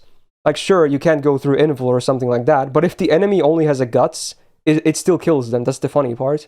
Because the Guts is removed before it procs. That's a little funny thing that can happen. I've actually had that happen to me by an enemy, Ibaraki. So that's how I learned of that. Because, it removes the Guts before it procs. So it can't save you from this MP. It's a cool little thing. Now, her damage, I assume, well, with the first skill, maybe she actually does decent. Yeah, she does okay, actually, in the looping sheet as well. Not, like, amazing, but, she does okay. She's just kind of like a basic Buster DPS that has a little bit of utility, really. What do you think about Ibaraki, the OG? I like her quite a bit, actually. Her second skill upgrade is very interesting. If I want a full disengage, full buff debuff cleanse, there's actually not that many good choices. Yeah, that I guess also that's true. has an offensive buff tied to it. So like I do have a level 50 copy saved, I think. So she could just only, is it 50? I forgot. Is it for skill 1 and skill 40 2? Only for 40 for 4 stars. Oh, 40. All right, yeah. So it's only skill 1 and skill 2, and she also Berserker. But I mean, this is like more esports stuff. But in general, I still like her a lot as a damage dealer, especially in a team. I think she fits really well in teams. Her skill 3 is really good for defense. Like you can use it whenever. It's still fine even as a base morph. Yeah, like Berserkers are really scared of stray hits even when they're in teams, and that skill is really good against stray hits. Like you just take it. So I like her a lot. Her MP also really good. Buff removal can also remove offensive buffs. Like if enemy has like invul pierce or crit ups, or they spam a bunch of attack ups, boom, it's all gone. Yeah, like it's always good utility even if it's not before damage. Yeah. So I like her a lot. I personally actually like her better than Beowulf, just because I think in a team she's very much a lot better. And I am completely disregarding the Shuten thing, because I agree with you. I don't think she pairs well with any Shuten at all. Yeah, I think it's a cute little thing. It's like Kuro giving all Ilias the buff success rate up. It's like it's a bit better than that, but it's still not. I don't think it's gonna make for like serious good teams. Yeah. Very interesting. I'm either gonna place her in B plus or A, honestly. I kind of wish she had some absorb, because otherwise the disengage buff on herself is not that good. The crit damage is kind of wasted because she doesn't have any absorb really. Yeah, true. Like unless you do run Koyan, but yeah. I feel like I'm gonna place her below Beowulf personally. I think he's going to be a bit more consistent as a DPS. She does have the nice utility as well, of course, but I feel like I can get way more out of, like, pumpage out of Beowulf personally. But I could see them on the same tier as well, to be honest. But I think I'll leave it like this. Yeah, that's probably gameplay preference. Yeah, because like we're probably envisioning 2 different teams to put them in. Yeah, pretty much. Like, yeah. So that's fair. I think she's still fine. She could use another buff though at some point. MP buff probably. Yeah. Oh yeah, for sure. Oh boy, make the buff removal. Ooh, then we'd be talking. Ooh, like yeah, sure. Yeah, like it's still nice to have it, but man, it's so much better if it's before damage though on a damaging MP. Ooh, it's so good. It's like the best utility after like double like invul pierce and ignore defense. So good. Yeah, really good. All right, let's talk about the first welfare. I don't think there's gonna be that many Berserker welfares. I could be wrong, but I don't think there's that many. Anyway, first off is ChaCha. Now, I will be the first one to say, I might not think she's all that amazing, but she has a very special place in my heart. Because when I started in JP, she was my second welfare ever after I got Archer Nobu from the rerun of Guda 1 shortly before the first ever run of Guda 2. And because I didn't have like AoE Zerks back then, and it was easy to, because back then there was no looping, remind you this. I had a Waver, so 99% of my front line was ChaCha, Waver, and then someone else. That's what I did every single time. I just did that all the time. I used her until she hit Bond 10, and then I finally let her retire after that. So she always has a special place in my heart, just because my account sucked back then. I didn't have good AoE. And yeah, she's not amazing, but you know, she was versatile and easy to use, so yeah. But let's give her a proper rundown now then. So a AoE Buster DPS can do a little bit of farming, but not really like the great type of farming that we're known nowadays. Maybe a bit more of that traditional style, so really not the best thing ever. 8.9k attack for a 4-star is still decent. Could be higher though, but I guess they didn't want to make welfare too stacked. Triple Buster deck. She actually has 5-hitter busters, which is funny, because she can actually generate a little bit of MP gain or stars as well, depending on your chains. So a bit more hit counts than usual on Berserkers. First skill gives her up to 10% MP per turn for 3 turns, and also 50% more MP gain when receiving hits for 3 turns. On a 6-turn cooldown, so it's not that great. It's fine. Again, it helps with the farming for sure, but yeah, it's not really all that great. And you obviously, if you want DPS with her, you don't really want her to get hit because she's going to be very fragile. So the MP gain on damage taken is like, it wants her to get hit, but at the same time, you don't want her to get hit, so it's a bit awkward. Second skill, sadly, is a pretty bad version of Innocent Monster. 10 stars per turn for 3 turns on a 5-turn cooldown could be definitely better, and then the party besides her gets some minus 50% absorb for 3 turns. It should be 100%. Then she would actually be a decent crit DPS. But with 50%, she's still not going to crit consistently, even if it's for both of the other allies. It's just not consistent enough still. And then the third skill is where things get really interesting. So it's a 5-turn single target defense down. Now, it gets better every turn, for you that is. It starts off at like 10%, then 20, then 30, then 40, and then finally 50 on max rank on turn 5. So it has potential to be like the best single target defense down in the game. But obviously you wouldn't really bring her just for this on a boss or anything like that. It's just a bonus when you're using her herself. Like, you just bring her for like AoE farming or something. So I feel like it's sadly a little bit misplaced on her. Even if the skill itself is like, it's still not amazing, but it could be way better on someone else. It's a fun little skill, I guess. So overall her skills are like, they're a mixed bag for sure. Nothing really too great. 3% permanent buster, again, could be way better, but oh well, it's not Beowulf. Anti-ruler, crit resistance, not too shabby. And then the MP, obviously hasn't been buffed like most welfares. You do get the free MP5, of course, which is cool, and then on bonus normal effect, it's a 20% crit chance down for 3 turns on all enemies, not too shabby. But sadly, the OC is just a 500 burn on base for 5 turns, so EU kind of stinky. I don't think she's in the loop sheet right now. You could probably brute force her because of the first skill, but just don't do it. Don't do it. do traditional farming or just stick to someone else if you want to loop. What do you think of ChaCha? I assume you don't have too many good things to say. I mean, I don't dislike her. Like you said, the first AoE Berserker, welfare is pretty exciting. But then, you check her MP damage, and it's lower than Bunyan. Yeah, the lack of like damage buffs besides a single target defense down definitely hurts her output. Yeah, like one self buff, just one would have made it better. Like one buster up, one attack up, or even make the defense down AoE would have made a lot of stuff better. But unfortunate. That's all I can say. I like her skill animation where she falls over though. That's pretty cute. Yeah, it's pretty cute. Yeah. Yeah.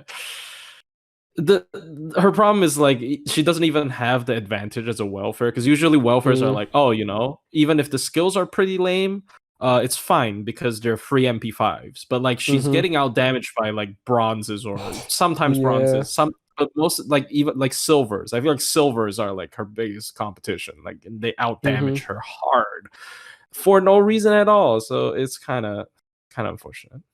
Yeah. I think I still almost want to place her in C plus though. I think she's totally fine, even if she's not like gonna be like maybe C. I think C. I think maybe C is a bit better. Like people might actually pick Darius over her. Do people pick Darius over her? I don't know. For DPSing, you might want to pick him honestly. She's a bit easier to work with general type farming, but true. Yeah. Like Spartacus is more relevant for farming though. And again, we shouldn't even compare higher stars to low stars, but in this case, Spartacus as a low star, because considering he's a bit more usable, like I think it's fair. Like it's fair to compare upwards if it's like better for the lower one. Yeah. D for ChaCha. Alrighty then, next one, a pretty cool, but fairly simple and basic kit. We got Penth next. The lady that screams a lot. Single target buster DPS with a very solid 10.5k attack stat line on base max level. Good. Her hit counts also not the greatest, but not day one, so a bit better. Cool stuff. I think triple red is perfect for her. She has a base charisma, 18% attack on AoE, 3 turns, 5 turn cooldown. Passable, but definitely not good. Second skill is a self-debuff immune for 3 turns. I like that. And also 20% gauge per turn for 3 turns. This on a 6-turn cooldown, I actually like quite a bit. This makes it so that she can actually get her MP, because otherwise it's really hard to get her MP. Yeah, her hit counts a little bit better than some of the earlier ones, but still, without this, it would still be super hard to get her MP. So this helps a ton. Third skill is an AoE buster up 20%, 3 turns, pretty cool. And then also herself, she gets 100% damage mod against Greek mythology male enemies for 3 turns. Very specific. Obviously, when it applies, she does crazy good damage. Like, it's also good uptime, 3-turn uptime on a 5-turn cooldown. So, yeah, in that case, she's like a top-tier single-target DPS. But it's definitely a bit niche. That's for sure. She has the amazing passive of EX Badness Enhancement, 12% buster up permanently, amazing. Divinity, not so much. Rider, crit resistance, well, honestly, I guess in her best case scenario, it can help. This is one of them, Greek males are there, the famous one, I suppose. Alright, I mean, there's other ones too, I guess, in Rider, not just him. Anyway, the MP. This is where things get pretty bad. No damage, upgrade, no normal effects besides damage. OC is a 10% attack down on 3 turns base. I think the MP is pretty cool though. The voice actor also does a fantastic job, but man, effects-wise, this is kind of doo-doo. That attack up definitely won't save your ass either. Or attack down, rather. I think I set up. Okay. Now, I think she's also going to be, she's definitely down here with the MP looping sheet as well, which is, again, maybe not the most fair thing. I think her face cards are pretty decent too. Her crit potential doesn't really exist, but besides that, she can do a decent chunk of face card damage as well with her 3-turn buffs. What do you think of Penth? I think she suffers from the no buff syndrome. I think if you actually give her any relevant buffs, she'd be pretty decent. Like, obviously, currently compared to I actually forgot she had not been buffed ever. I'm kind of surprised about that. I mean, she's still fine, but she could definitely be buffed. Yeah. So like when you compare it to stuff like, you know, Beowulf and Ibaraki, obviously she's gonna be pretty underwhelming because she doesn't have survival. She doesn't have much. She doesn't have much. But at least I am in the opinion, especially for non like SSRs, having a very specific niche is better than being a mediocre generalist. And she is the queen when the Greek males happen. And I think there are probably more than 10 Greek males. I think there are. There should be for sure, yeah. And because, again, because she's a berserker, it's actually not that niche then.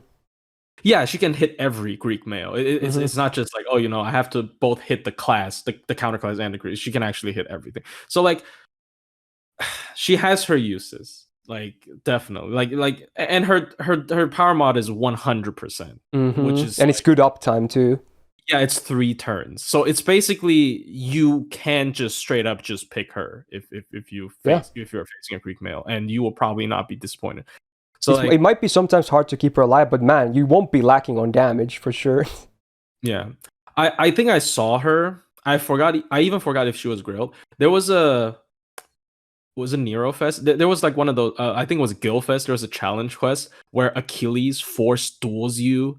But if you're like female, he doesn't do anything to you. Oh, and yeah. He has like I kind of remember that. Damage.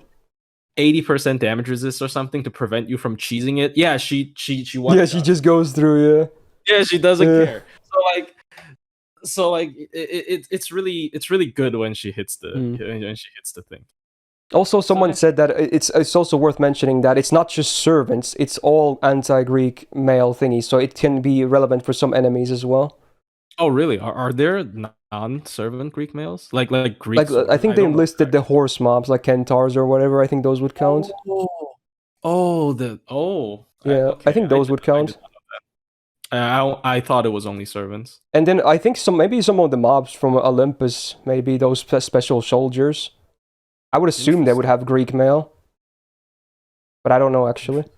Anyway, also worth mentioning that someone said that because it's a 5-turn cooldown, you can also stack it with Koyan as well. They can get even more damage. Boy. Yeah, 200%, dude. Then it gets pretty ridiculous. Achilles, watch out, and also for some reason Nemo and Odysseus. That's kind of terrifying. You know, her beating up Nemo. I don't like that image. Yeah. I think I can easily place her next to Ibaraki though. Even if she's a bit more single-minded, she definitely has good use cases. Yeah, she has yeah. Good servant. I really liked what you said as well, that she has a special niche instead of being like a generalist in her category. Yeah. It's good. All right, Summer Nobu time. There you are. Okay. Right, once again, no surprise, single target buster DPS with the full red deck, and it has even bigger hit counts than ChaCha, 6-hitter busters. Wow! So again, one of those cases where you can actually generate either stars or MP gauge a little bit with your busters as well. 10.1k attack, very, very solid. So up here, I think everything is fine and good. Skills then. So she has a 1-turn evasion and a 6-turn cooldown. So again, pretty standard when it comes to 1-turn evasions and invulns. But her special version gives her 20% buster up for 3 turns. It's a bit awkward because it's her main defense coupled with an offense. But at least the buster is 3 turns. So you're still probably gonna save this depending on your comp for like an MP turn. But even after that, you still have even if that turn kind of sucks for you, you still have 2 more turns of buster up. So at least that being 3 turns, is way better. Like Jack, for instance, has her dodge with a 1-turn quick up. This is way better in my opinion. Second skill is pretty cool. So it's an AoE, or rather, first of all, stars per turn, 10 per turn for 5 turns. It's okay. Then the full party gets 500 healing per turn for 5 turns. It's fine. It's like a little bit of mitigation, doesn't do much. And then the full party gets 3% MP gauge for 5 turns. So it's like basically you slap everyone like an Avenger passive, the good one. It is an 8-turn cooldown though. It's still a good uptime on 5 turns on the effects, but yeah, I feel like the numbers could have been bigger, honestly. I feel like they could have been bigger. Yeah, it's a bit too small. Yeah, in my opinion. Oh well. Like it could have been 1k healing, maybe even 5% gauge per turn, like 15 stars. Said, if she was more selfish, tone up all the numbers, make it just for herself. True, do that. Yeah, she's actually. I'm surprised this is it because everything else is just for herself. So I'm kind of surprised. Yeah. All right, third skill. She gets 3k absorb for 1 turn. So again, I wish it was like maybe 5k. So still not the most consistent absorb, but it's pretty decent. Gain sure hit for 1 turn as well, and then if it's a burning field, you get 20% attack for 3 turns. Now he's on a 4-turn cooldown, so it's actually not that bad. If the MP buff didn't exist, I wouldn't like this as much, but because of the MP buff, it's actually a fairly decent skill for her now. So overall, the kit it's fine, skill-wise. 6% buster up, not too bad. Could be better, but also could be worse. Moon, Cancer, crit chance, resistance. Yeah, I don't know about that. Just bring a ruler. Alright, the MP has been buffed, which again, super rare for summer servants, okay? So this is a big, like, I don't know what to call it, luxury, there you go.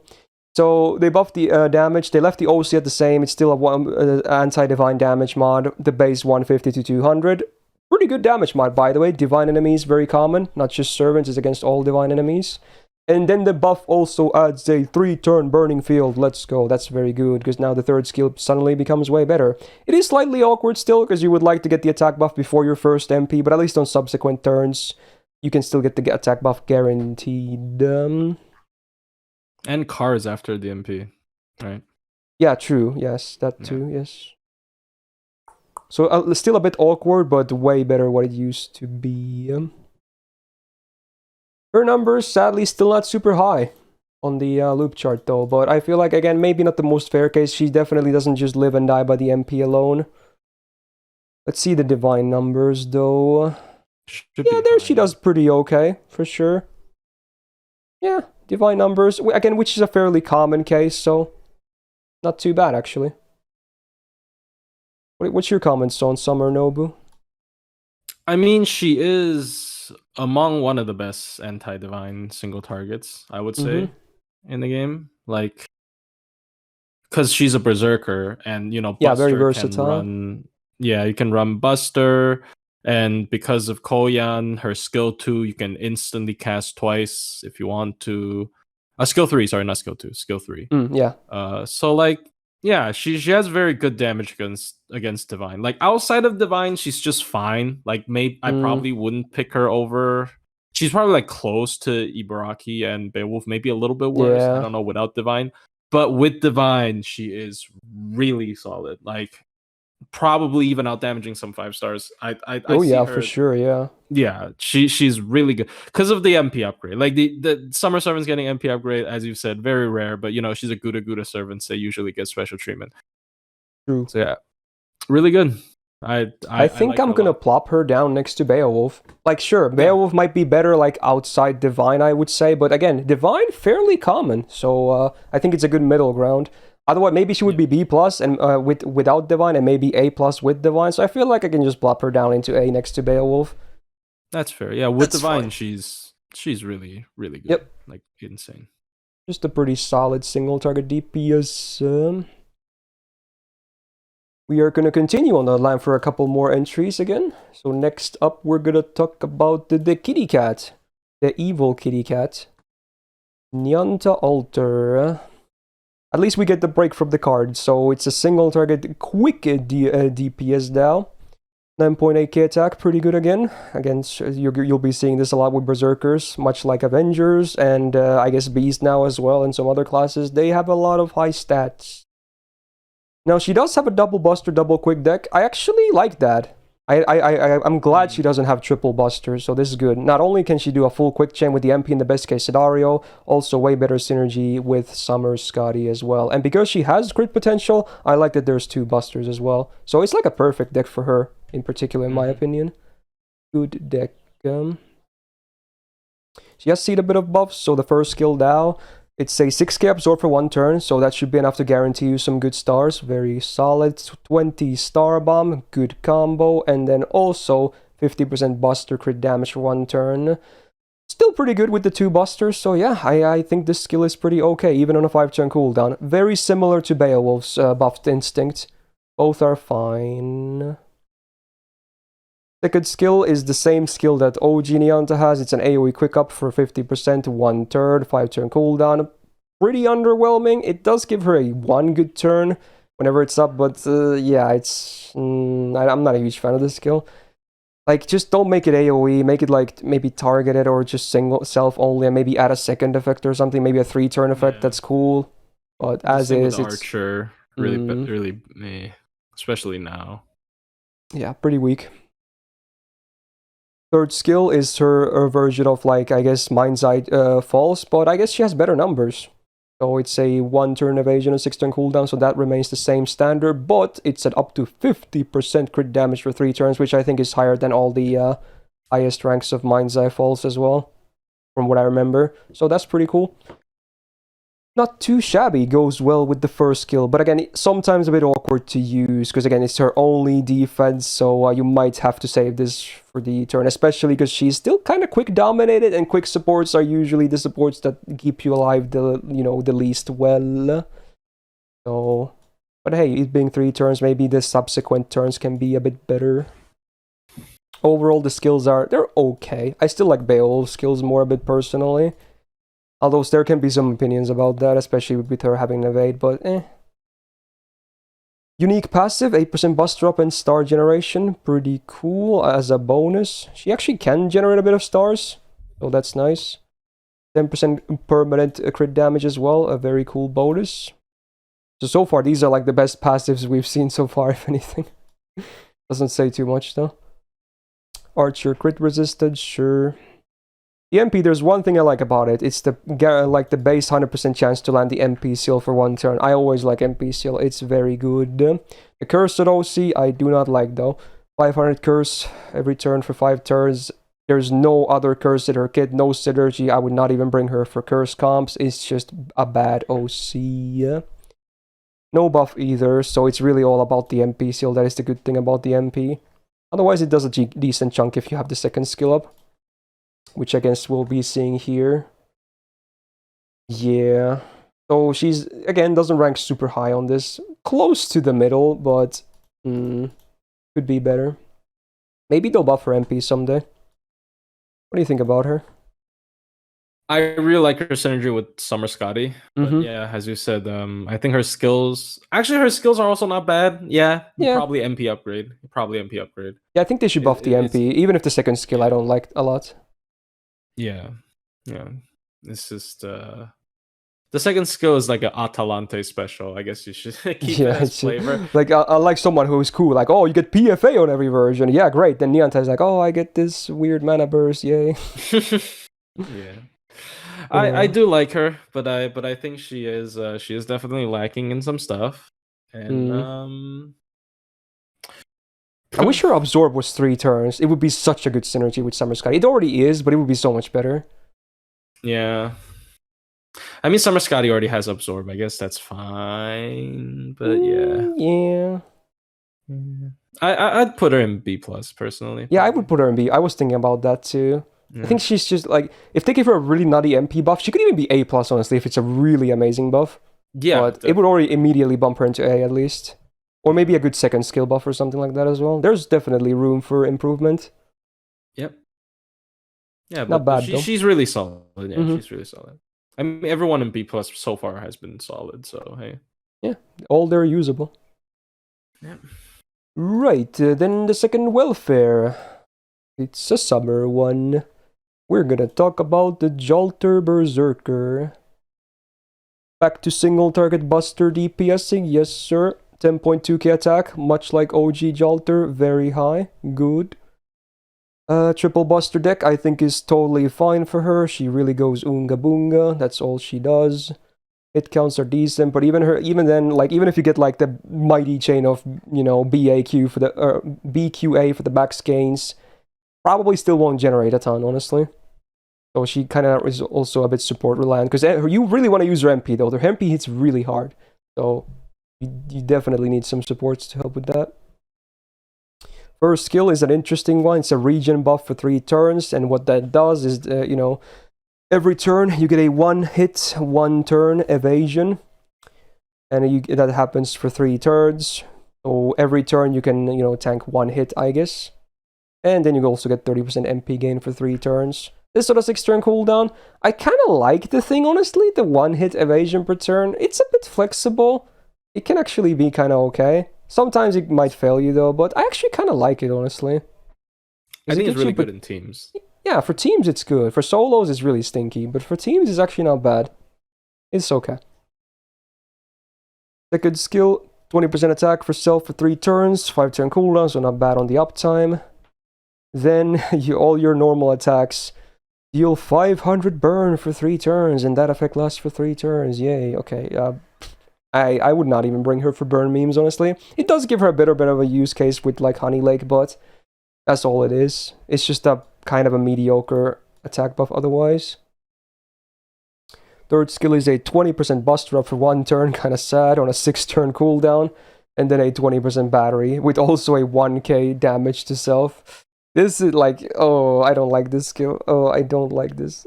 I kind of hate this skill. The battery is small, the buster up. Why are the numbers so small, dude? Like, what's up with that? They're 1-turn effects, dude. It's a 6-turn cooldown. This should be a 3-turn cooldown, and then remove the damage as well. What the hell, dude? They used to be scared of batteries. Yeah, I guess they probably were at that time, yeah. Yeah. Like, bro, I hate this skill. I guess for 1 turn, at least she can do a very good MP damage. She has a couple of mixed buffs. Mm-hmm. But the passive, though, 12% permanent buster. Now we're talking. That's just amazing. Archer crit resistance. I guess she hates John Summer. Okay, fair enough.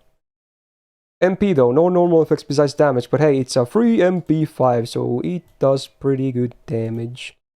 And the OC is another burn. 3k for 3 turns. Yeah.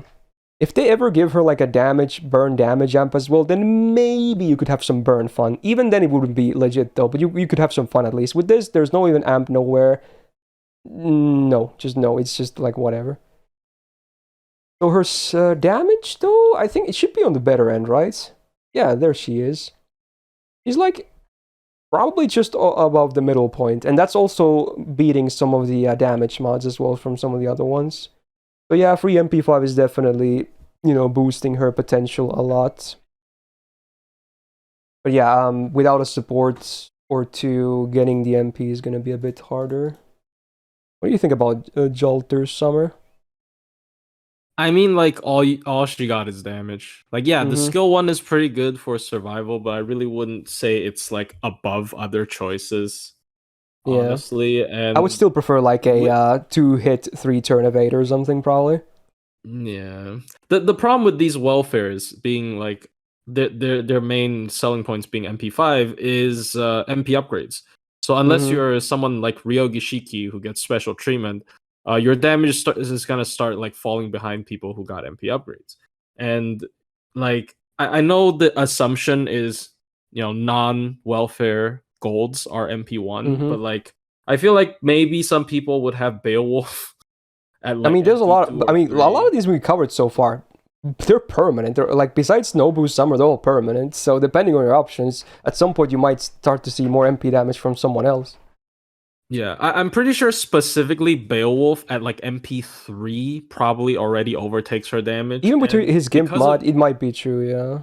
Yeah, and with Beowulf's entire kit at MP2, I would pick Beowulf over her already. So like, I don't know. Like, also because I hear this kind of this argument a lot with Honey Lake. What people keep bringing up to me with Hoyen Dark as well.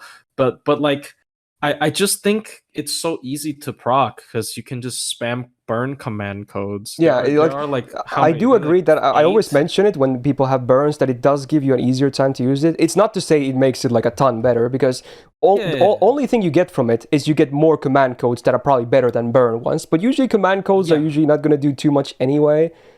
So It's like- it's just it's a small bonus if anything.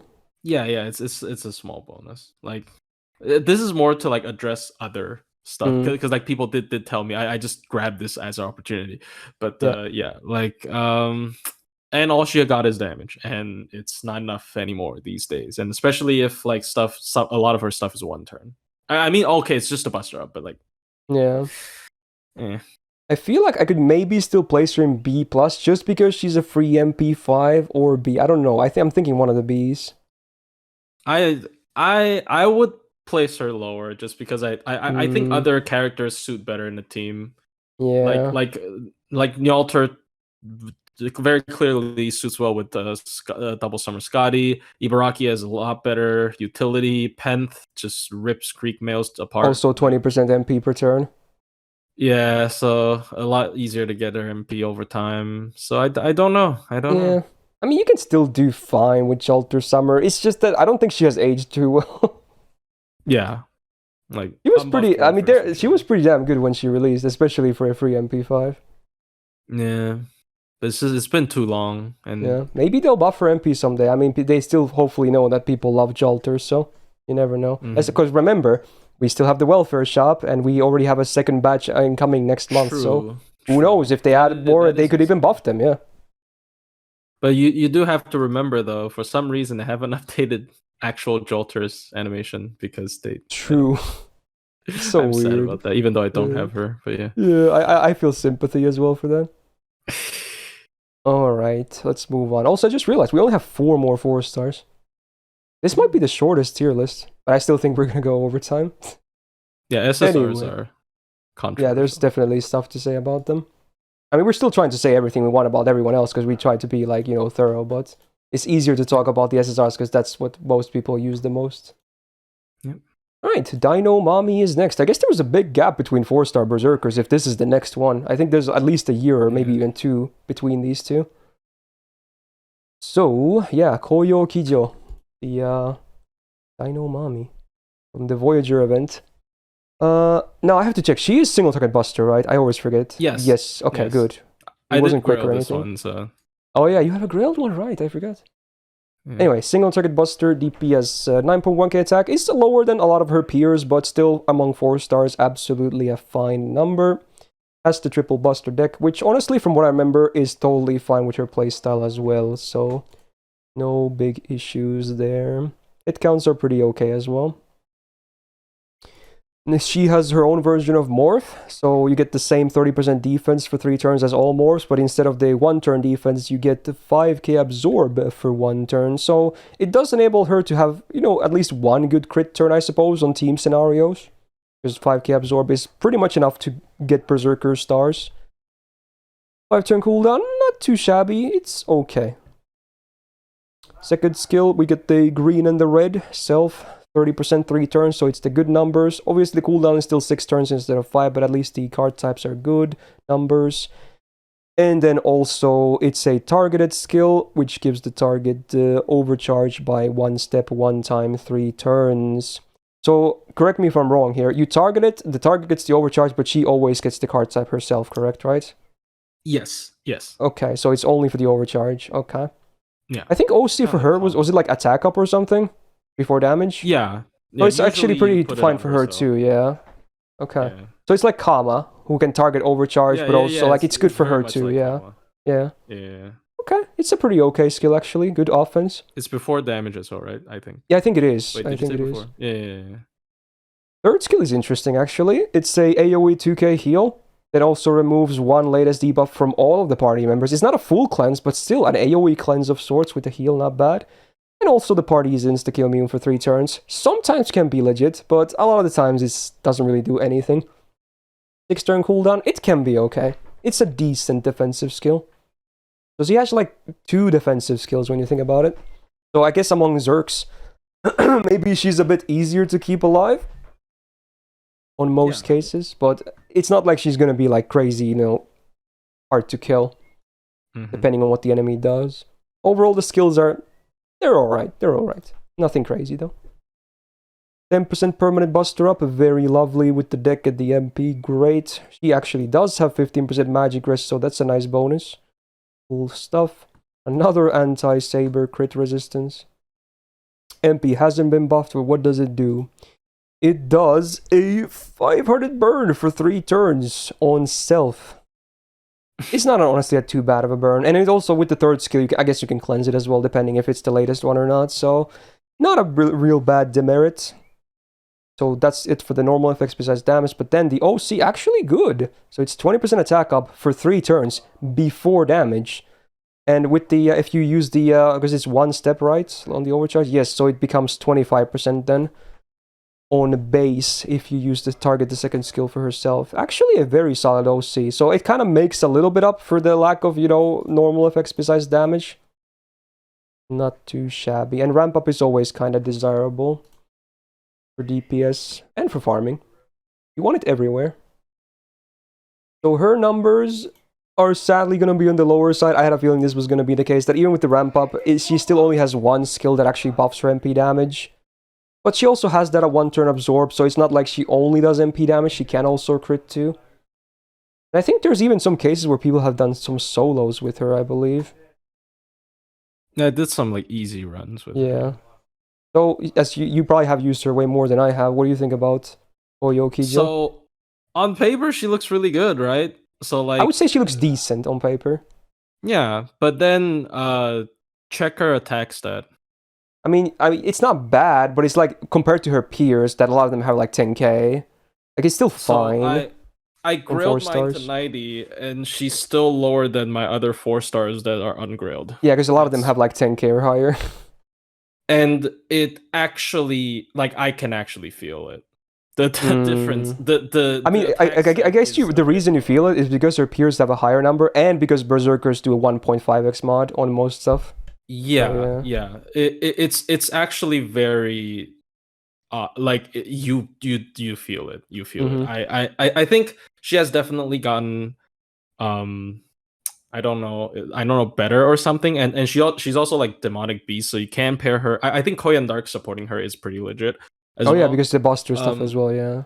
Yeah, so I don't think she's bad, but I think her low attack stat and I think she's a bit worse than Ibaraki. She's kind of like a worse. Yeah, Ibaraki. that might be the case. Like at least for now, which is sad because she's a T-Rex, and yeah, I like you think really she would like chomp down people? Yeah, I think maybe plop her down next to Jalter or something. Yeah, and she's really hard to get. She's like a really limited. It doesn't help. Yeah, very rare actually. I think even Voyager has had more rate-ups than her, being the 5-star limited. Yes, Voyager had during White Day where only had a rate up.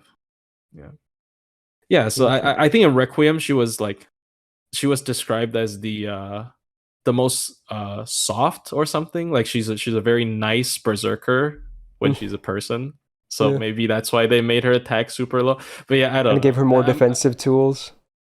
Yeah. So yeah, hopefully she gets a buff. I think, and like she could absolutely be buffed. Yeah, because like MP upgrade, and she has a ramp up MP. She can definitely be really good. Yeah, here's hoping. Hoping. All right, 2 more left of the 4 stars. Let's talk about the Brynhildr Summer. Another interesting case from Summer 5. We got AoE Buster DPS. I think you might be able to brute force her farming, but I assume the numbers are going to be very ugly. So maybe we'll just consider her a DPS. It's probably double Oberon or something. Yeah. But hey, look at that. 10.1k attack. We're back to the really good numbers again. So yeah, very respectable for a 4-star. Even among Berserkers. So she competes well with her peers. Triple Buster deck I think is fine for her, honestly. Yeah, no worries. Pretty good modern hit counts as well. She can even do some star generation from what I remember. Alright. Her skill I actually very much like. It's a self-evasion for 2 hits, 3 turns, and also a damage cut for 3 attacks, 3 turns on a 5-turn cooldown. Actually, just a basic but very solid defensive skill. It's not awkward, they're both hit-based, and they're both defensive, so I actually quite like this defensive skill. Second skill, she gets much like Penth, 20% MP per turn for 3 turns on a 6-turn cooldown, but instead of debuff immune, she gets 10 stars per turn for 3 turns. So, you get the gains. Pretty okay. Makes her more consistent. And then the third skill, Self Blue and Red Up, 30% for 3 turns on a 5-turn cooldown. And then your allies that are not her, that have Brynhild's beloved trait, also get 30% arts and Buster Up for 3 turns. Pretty good skill, even if obviously she doesn't get those seconds buff, but it's like still the good numbers is 30%, and it's on a 5-turn cooldown, so it's still a very okay DPS skill. I really wish she had absorbed though. This 10 stars per turn is basically useless on her. It does nothing. You will have to get insanely lucky to get consistent crits with this. This will not, even with the MP maybe generating a bit of stars. That's the one thing I really wanted to see change. I get that they want to pair her with like maybe OG Bryn or Sigurd or something, but dude, no. Like, I wish she had absorb. I bet she could crit real nicely if she had good absorb. But overall, the skills. Sigurd. Yeah. Overall, I think her skills are good. Oh, sorry. Yeah, I was just gonna say, I feel like this pair really suffers because they try to like jam in weird synergies to like, you gotta put them together, and then one of them just doesn't have an effect they're supposed to have. For what it's worth, I think the Bryn side gets the better side. Sigurd definitely suffers the most. I think Bryns are still pretty damn good on their own, but Sigurd definitely you feel the lack of the absorb as well. Well, hey, he's the husband. He's whipped. Anyway, only 3.5% Buster Up. I wish was higher, but you know what? It is what it is. Divinity E doesn't really do anything. Lancer, anti-append. Yeah, sure, why not? Okay, the MP at least I like. This is cool stuff. Invul Pierce for 1 turn before damage. Always nice to have. And the OC is 20% Buster Up on base for 1 turn. Also before damage. I do kind of wish she was single target, though. Because she doesn't farm. I don't know, I kind of wish she was single target. Definitely. I mean, obviously there are going to be cases where there's multiple bosses, and of course her being a Berserker makes her even more flexible for stuff like that, so it's not the end of the world, but I kind of wish she was single target. And definitely I wish she had Absorb as well. That's for sure. Anyway, do you have more comments on her? I like her first skill, because usually those... Okay, she's not on the sheet, never mind. Okay, go for it.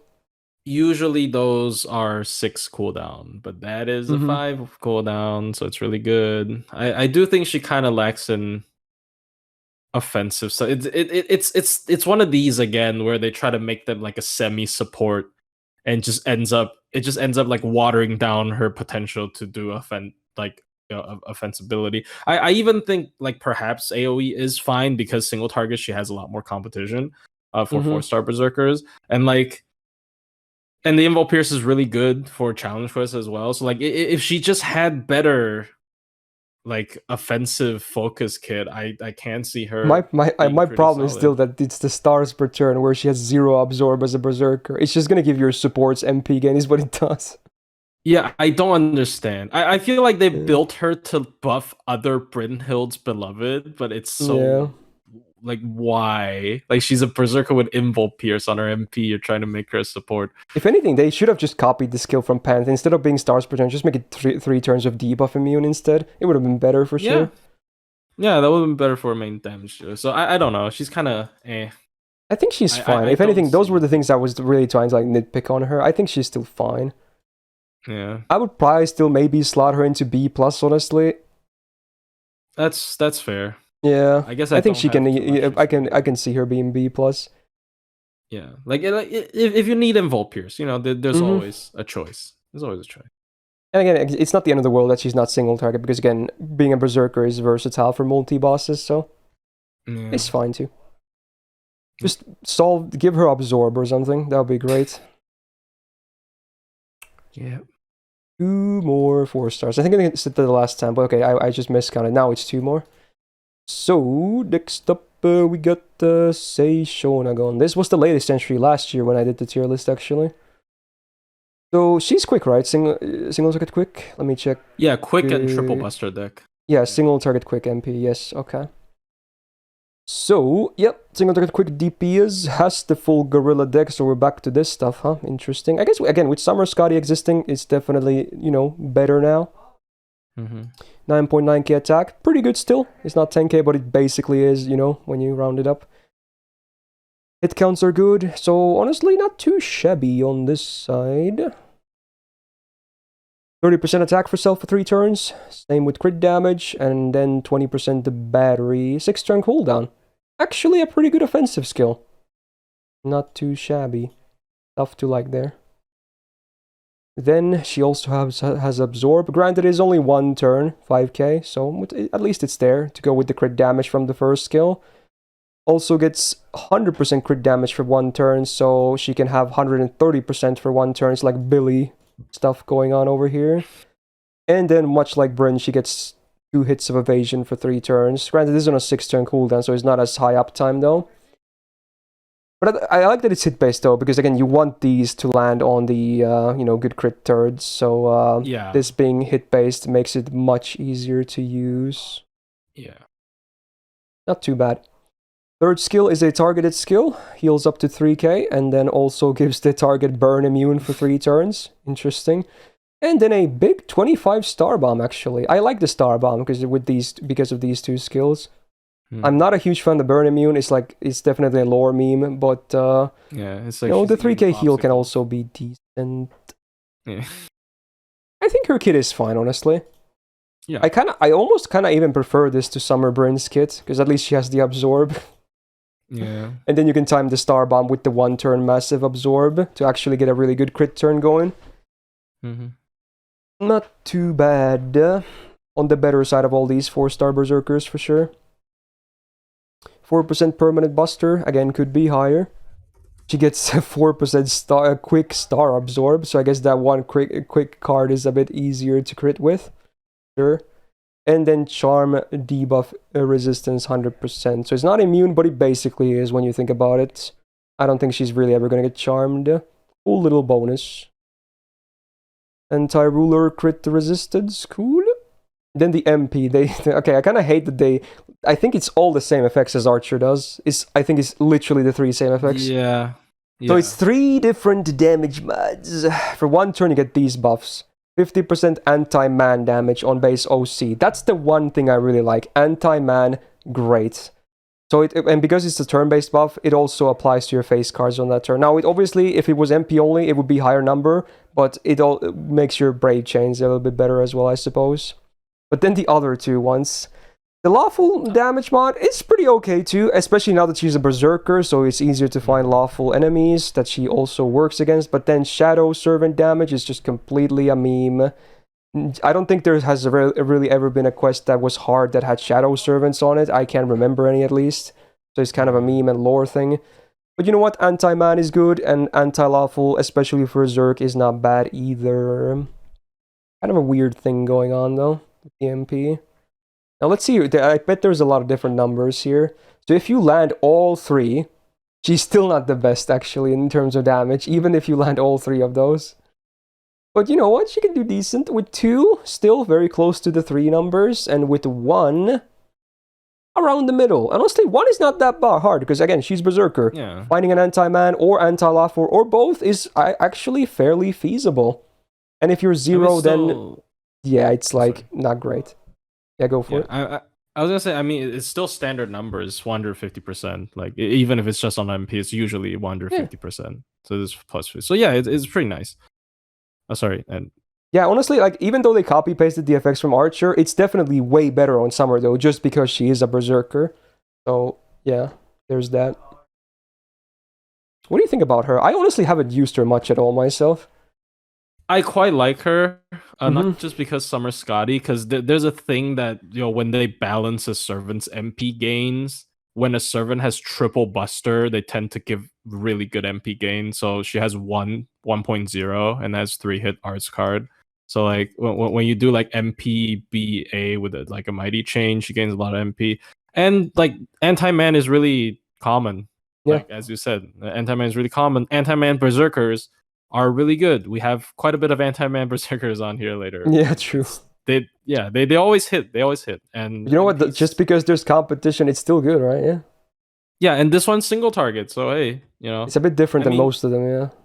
Yeah, and I somewhat like the triple buster because like you can not just because the MP gain, but also you have the choice to do buster crit comps. Yeah. So she's nice. I think the deck is fine too, honestly, even if it's awkward with the MP. Yeah. Her skill 3 definitely is the weakest part, but I think it is the cute part. I'm pretty sure. At least it is a 25 star bomb, which is still makes it pretty good. Yeah, true. It is a very big star bomb for Berserker as well. So yeah, and she has Copy is saying I could make this is a short one. I should do a Beast tier list, but the thing is, we can probably just slide Beast into one of the 2 extra lists, honestly. So just do that. Let's not make it its own list. We're just sliding into one of the extra parts. I mean, it's just +1 to one of them. So Copy, you can we'll do the same class distribution as last year, but then just count how many there are, and the one that has least, pop Beast in there, and there you go. We'll do that. Okay. Anyway, for Summer, Sei, where should we place her? Actually, should be B+ or A. I think she'll be one of these. I personally would put her in A. I like her a lot better because the anti-man. Just like anyone with anti. With Berserker, it's really good. Yeah. Yeah, I'm okay with that as well, honestly. Okay, last 4-star, and also I think the first new entry of this year's list. One of the 3 we're gonna be seeing. The other 2 being 5 stars. We are gonna talk about Brynhildr. She gives me PTSD, bro. Oh yeah, I suppose. Anyway, single target Arts Berserker. So we got like a 4-star Vlad situation going on here. 10.4k attack. Very, very good. Double Buster, double Arts deck. So again, the Vlad thing I think is very good for her. I like it. Makes a lot of sense. He really wants to use her MP a lot as well, so yeah.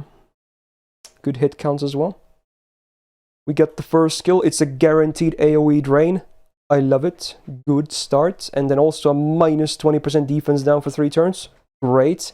And also minus 20% crit chance down for 3 turns. Also great. Like again, now you can definitely see we're looking at a fairly modern servant here, because this skill already is so much better than 95% of the skills we've seen so far in this list.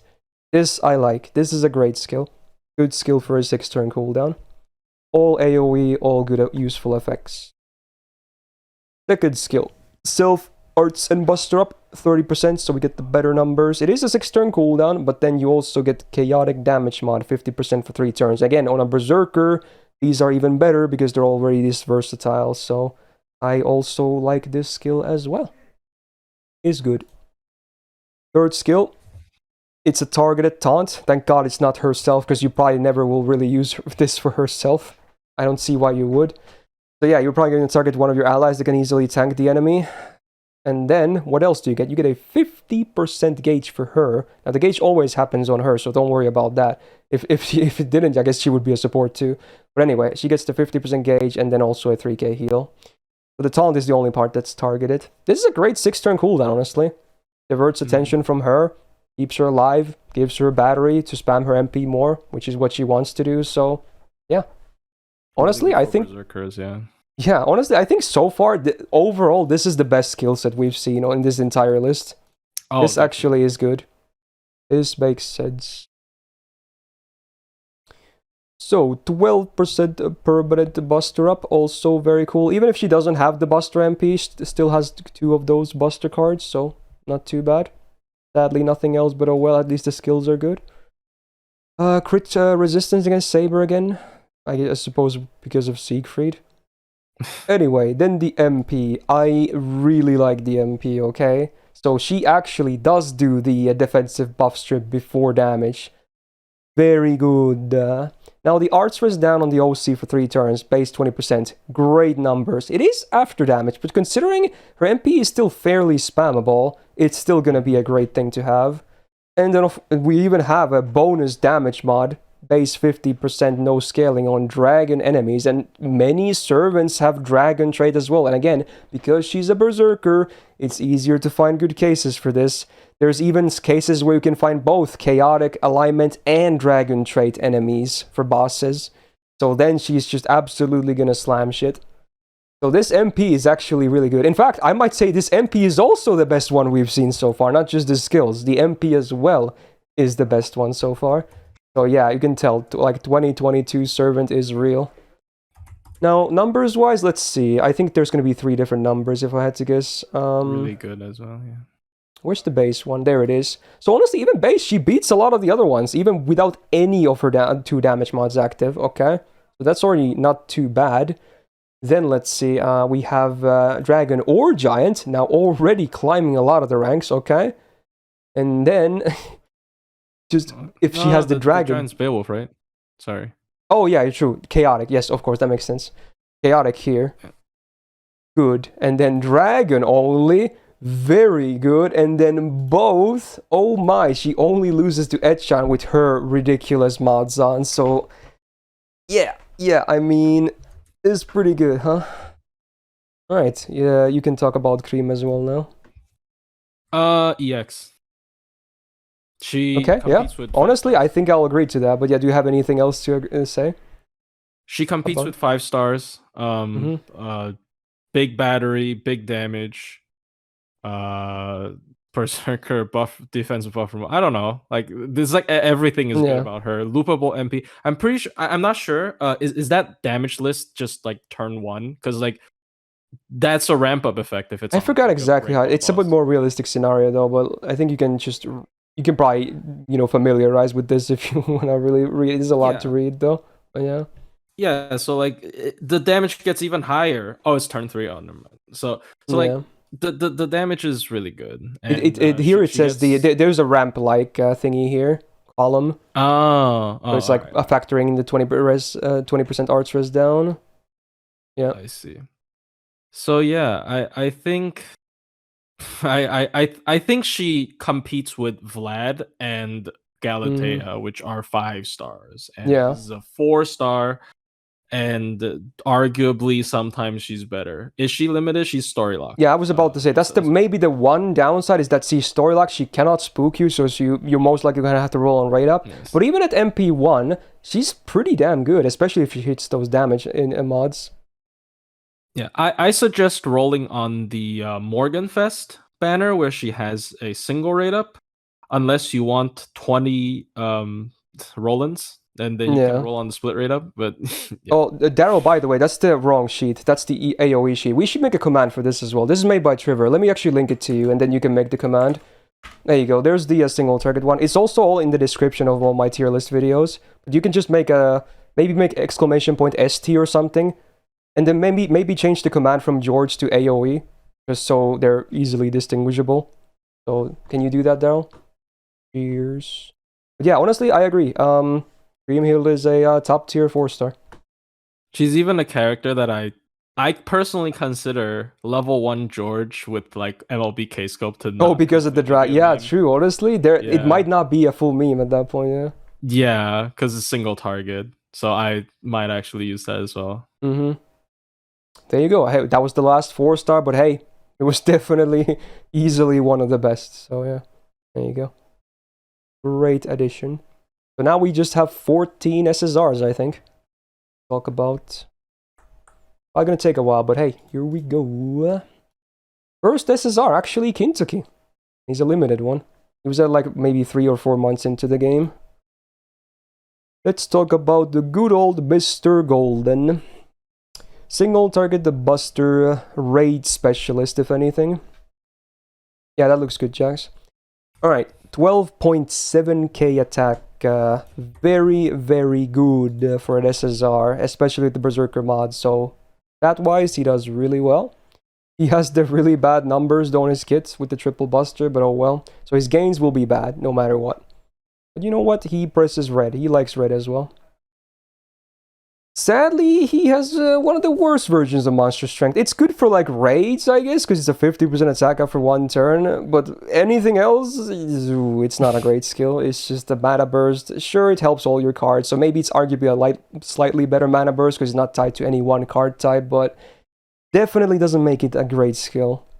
So for raids, it's good. For anything else, yikes.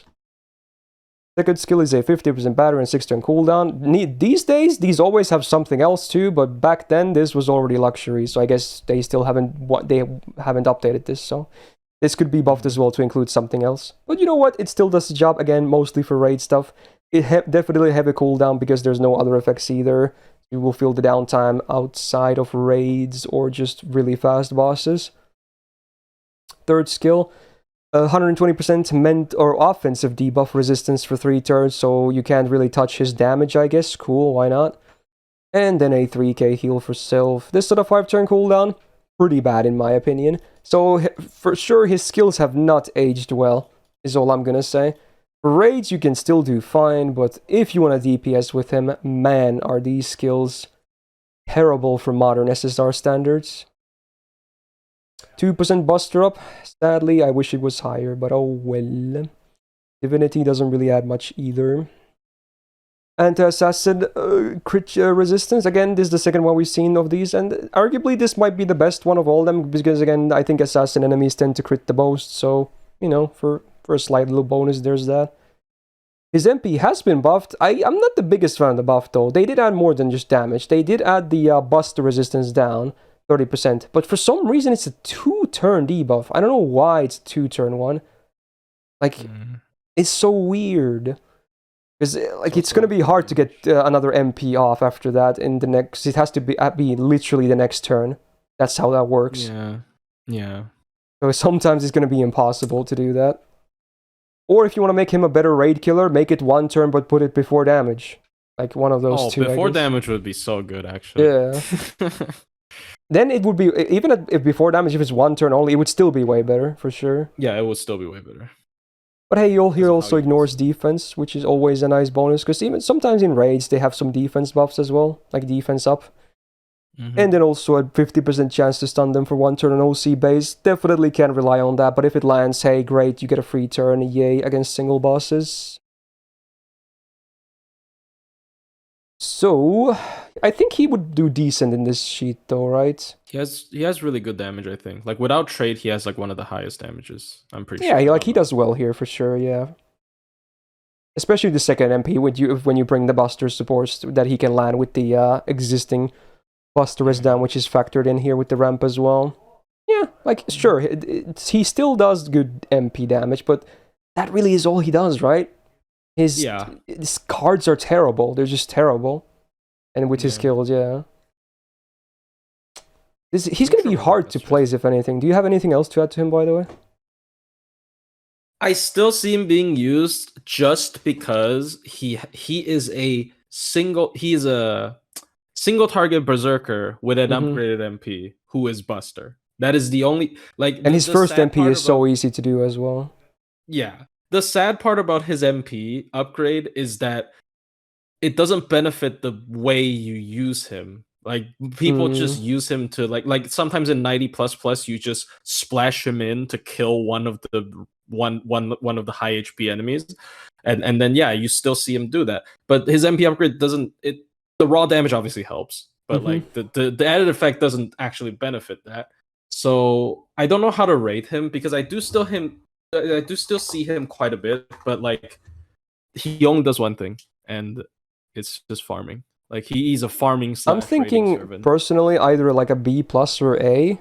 I still think he has a lot of relevancy, but I think he has fallen off though, honestly. Yeah, he can't do anything outside of farming. I think he just lives for his MP. I think B+ is a little bit rough just because how easy it is to get his MP and how often he is used. But yeah, like overall as a servant, I think he's definitely too one-dimensional. Yeah, I'm surprised they haven't buffed him more, because again, people like him a lot, myself included. He's also very lore relevant. He got a cool costume, you know, like. If anything, they should have buffed him when they released Hey Yankyo. Yeah, but oh well. I don't know. I don't know. I don't have him, but Also, just I see him a realized the lot. ordering was a bit wrong, because Vlad definitely should have been before, because he's day 1. But I didn't realize. True. That's fine. It's not like it really matters. I mean, he's basically a dead servant before his buff, so I think that's fair. Okay. All right, let's I'm move on to Vlad then. All right, so now actually this should have been the first SSR, but again, it's fine. I'm gonna write it in timestamps as well. It's not like it really matters that much. So yeah, single target arts DPS monster, and honestly, you can definitely even use him in farming sometimes. It's an interesting little case. Yeah. I have done some farming with himself as well, on JP especially. He's a cool little servant. He has actually aged well. He used to be like kind of trash because there weren't great supports, but then he got more buffs, and then we got really great supports, and he actually really scales well with supports. So I hope no one at this point anymore underrates Vlad in these days, but you never know. So stat-wise, 11.5k attack, still pretty good among SSRs, especially with the Zerg, it's even higher, so it's not Kintoki high, but it's good, it's fine. He's got the same deck as Kriemhild, obviously, the double buster, double arts, which also complements his playstyle. Obviously, I think triple arts would have been the best, but I don't think they were ever going to do that. But you know what? Still a good deck. His gains, though, I have to say, they're pretty bad. Only the MP has pretty good refund when the third skill is active, but besides that, face card gains are pretty trash. But at least the MP refunds a lot with the third skill, and some with the help of supports. Now, his vampirism is actually not a trash one, because it's a guaranteed drain, 100% chance of max rank, great, and then a 30% battery. Look at that, the numbers actually make sense. So thank God he's a well-known vampire, he was saved a little bit. So on a 6-turn cooldown, I think it's an okay skill. It definitely serves his purpose for both DPSing and farming. Second skill after buff is actually really nice. For 3 turns, you get both 30% attack and defense up on a 5-turn cooldown. As basic as it gets, but hey, both are really nice. For farming, it's good. For DPSing, it's good. Third skill has been buffed, the Guts. So now it's a 1-turn Guts, first of all. So it's a second Guts. It stacks. It is only 1 turn, so most of the time you're not going to get double Guts out of him anyway, but you know, it's a cool bonus, I guess. And then we have the Old Guts, which is a 1-time 5-turn Guts on a 7-turn cooldown, so it's pretty standard, not too shabby. They both also res with 2.5k HP. And then, very cool, 30% MP gain for 3 turns. Very much helps with the MP refund. So yeah, not a bad buff, makes sense, I would say. Overall, even though his kit looks a bit basic, I still like this. I like this so much more than Kintoki's, for instance, this kit. Well, not too bad. He's got 12% Buster up, a very nice number. So much like Cream, even though it's only 2 Buster cards, it's still not too bad. Anti-Lancer crit resistance, sure, why not? Now the MP has been buffed once, it was bad, and then they buffed it again. And not only did they fix the GIMP mod, they also added 20% arts res down for 3 turns. It is after damage, but man, considering how spammable his MP is, oof. So much like Kriemhild is very good to have. For farming, it might not be the most relevant thing, obviously, but for DPSing, it's definitely gonna be felt. Oh yeah, that helps with the refund even more and the damage, etc. Now you do get 20 stars on OC. I do like the Star Bomb, but at the same time, it's kind of useless. It's not enough for him. It's the same problem with like Bryn Berserker. So if you want him to crit, you need more than this though. It's gonna help though with like your maybe other support gains, etc. But it's still better than like a burn or a curse or whatever else they could have done. So it really is all about the upgraded damage mod and the arts res down. 10 hit MP really speaks for itself, doesn't it? Yeah. So, like if you never tried Vlad with like double Castoria and the Guts buff, just go try him out. See how fat the refund is. It's kind of disgusting. Alright, so his damage is around the midpoint here, but considering there's no damage mods whatsoever, you always get good damage from him no matter what. Yeah, and his MP is also arguably the easiest spammable MP in this entire list, unless I'm forgetting something else. No, with double Ibuki is. Yeah. Oh, I mean, she's for single target, he's up there for sure. Yeah. All right, what do you think about Vlad? Hopefully, no one thinks he's underrated. I don't. I actually think it sort of flipped. The narrative kind of flipped recently. Like people were like hyping him up so much. I think he is very reliant on Castoria. Like he's Yeah, he still needs pretty mid support for without sure. Castoria. And like you said, his MP like his MP gain is so bad on his cards. He's just looping his MP. So he is very Castoria reliant. And of course, yeah, you will see him in farming because he's one of the best single target loopers in the game, and he is Berserker. So I don't know. Like I do think in some like multi-damaging setups though, like multi DPS setups for like 90 plus, Kintoki might be better just because he has a bigger battery. Yeah, I guess it depends, yeah. Yeah, it really depends on your comp. Like he really leans on Castoria. Might not even be single Castoria. Like might need double. But like when the double happens, she's just really good. He's just really good. So I guess Shufu can also help quite a bit, but yeah, ideally you would like double Castoria, at least for farming. Yeah, for farming. Yeah. So. Oh yeah, it's funny. Copy actually mentioned that it's the order was because of apparently Kintoki is ID number 51 and Vlad is 52. I guess they had Kintoki in the game files when it launched because he was released like 3 months after. I think Gilgamesh was there as well, from what I remember, because he was the first limited SSR like in the first few weeks. Interesting. I mean, yeah. So he's cool. Like I think people would want to put him in EX, but I think I will. I used to put him in EX. I think I will bump him down to A plus though. I think he's very good, but he is very support reliant as well for sure. Yeah. But yeah, if you have the supports, he's just like a literal monster. That's what he is. Yeah. He's really good. And hopefully no one underrates that guy anymore. Yeah. Anyway. Okay, I'll do that later. I'll do that later. Sorry. Okay, sure. Yeah. You want to talk about that when we do maybe like the moving around and whatnot? Yeah. Okay, sure. All right. Anyway, next one is an interesting case. Maybe not in the good way, sadly, but okay. We're going to talk about the Nightingale, the nurse that has a lot of fun material about her. She's a support, and she's a berserker. That's the big problem. Just flat out, that's the big problem. I'm not gonna lie, her supporting is also, it could be better, but the big problem is that she's a berserker and she's a full support, basically. But oh well, we're still gonna give her a full coverage here. She actually has a decent attack. I'm glad they focused more on the HP though, being 15.k, but even the attack is still okay for an SSR, especially for berserker.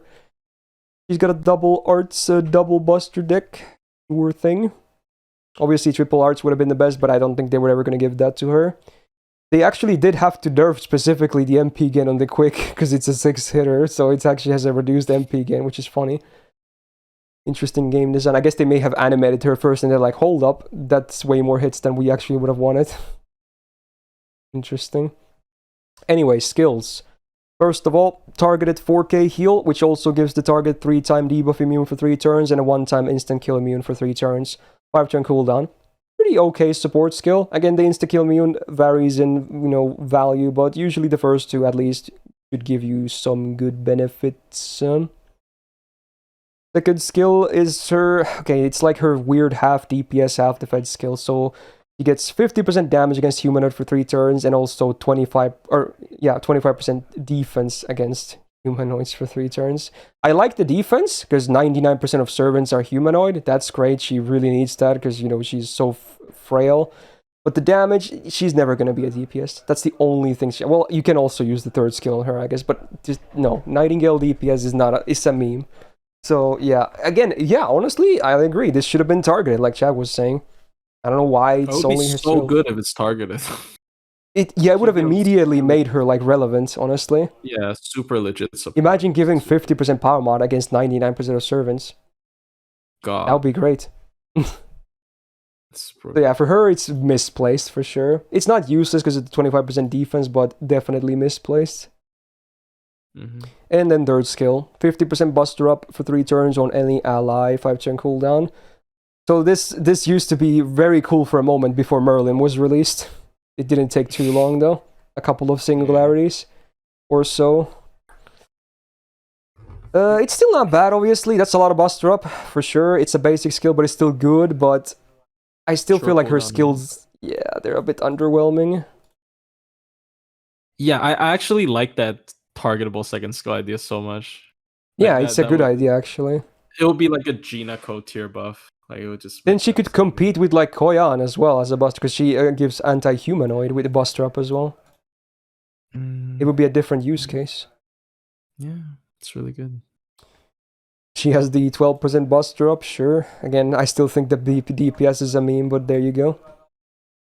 Avenger crit resistance. I forgot how often Avengers crit, but again, maybe not the best thing. And then the MP has been buffed. It's actually a cool MP though. It's an AoE 50% attack down for 1 turn. And then the OC is also minus 50% MP damage for 1 turn on base. So theoretically, you can nullify some MPs with this. Theoretically. Obviously, both are only 100% base chance to land, so anything can be also resisted by potential resistances. It also comes with a full party cleanse, and then on MP1 you get a 3k party heal. Like, it's an interesting MP, it really is. I do like the MP. But Yeah. I still think it could do more, because it's very situational otherwise. Even the upsides, the cleanse, it's situational. And the heal. Sometimes you might be all full health already or something. I feel like there should be one effect at least that is always going to be very poggin. Maybe the attack down is that, I guess. But you might want to save for MP turn anyway. Yep. I think she herself probably still dies because she's a berserker. I mean, if it's against humanoid now, right? Yeah, true. I guess then she could be alive, yeah. She's such a weird, unique case. But again, I'm not really in a really good way. What do you think? Do you have any good uses of her? I did the long Kiara max difficulty battle with her myself, but man, it was fucking boring. Yeah. So like the thing that to me at least her highlights for certain bosses, because once again I'm usually milking the same couple of bosses, is her first skill, because it's 3-turn debuff immunity. So I see her a lot against Kama Beast at full gauge, because whenever you touch her, you get like 2 million debuffs, and then she just ignores that for 3 turns. But like, I don't think we're gonna have another boss that is this polarizing with debuffs, right? But she still has a sizable buster up, so like once again, she is one good support effect off of being a pretty legit support. There is another use case, which is she can counter like buff removal MPs. Like maybe when you're fighting, I don't know, Amakusa. I guess Amakusa is not like a good example, but like maybe some non-servant boss that has like a buff removal MP and Castora can't handle it. Because like what her MP does is like it's a defensive effect, and it purges buffs, and then just Castora just has it and just. You know what she should have? Because also Archer does it. She should have it on AoE though. She should have AoE buff removal resistance. Yeah, on a skill as well or something. Give it to her. Anything. Honestly, it should be on AoE for Berserker though, for sure, because she's full support basically. Yeah. Damn. So, yeah, she's one solid effect off of being a good. And yeah, I actually like that idea, because she is already like a kind of a special counter to specific weird gimmicks. Because like the debuff immunity is really strong for 3 turns, targetable as well. But like, I don't know where to place her. I always struggle with this. I think last year I had her on a B or something, but I don't know. I almost feel like I should bump her down to C plus. Like, because sure, she has uses, but man, most people never bring her anywhere anyway. Maybe. Yeah, probably. I have not used her since I got spooked by her. I haven't used her in so long, dude. I'd rather. I think Archer use has way more use, or sees more use. Archer's so good because of the targeted skill. Yeah. Just like she's outperformed by her own welfare version as a 5-star. Yeah. The welfare is just so good. They should do something more with Nightingale. Alright, next one is a fun one. I will always die on this hill that I will call this man top tier. I will never stop saying that. Anyway, Kouyou Alter, there he is. Single target buster monster, hard to kill. He's just really crazy. Also, 12.8k attack. Can we talk about that? It's even higher than Kintoki. Like, bruh. It's Is it top ridiculous. 5 or something? I It don't probably is remember. top 5, yeah. It has to be.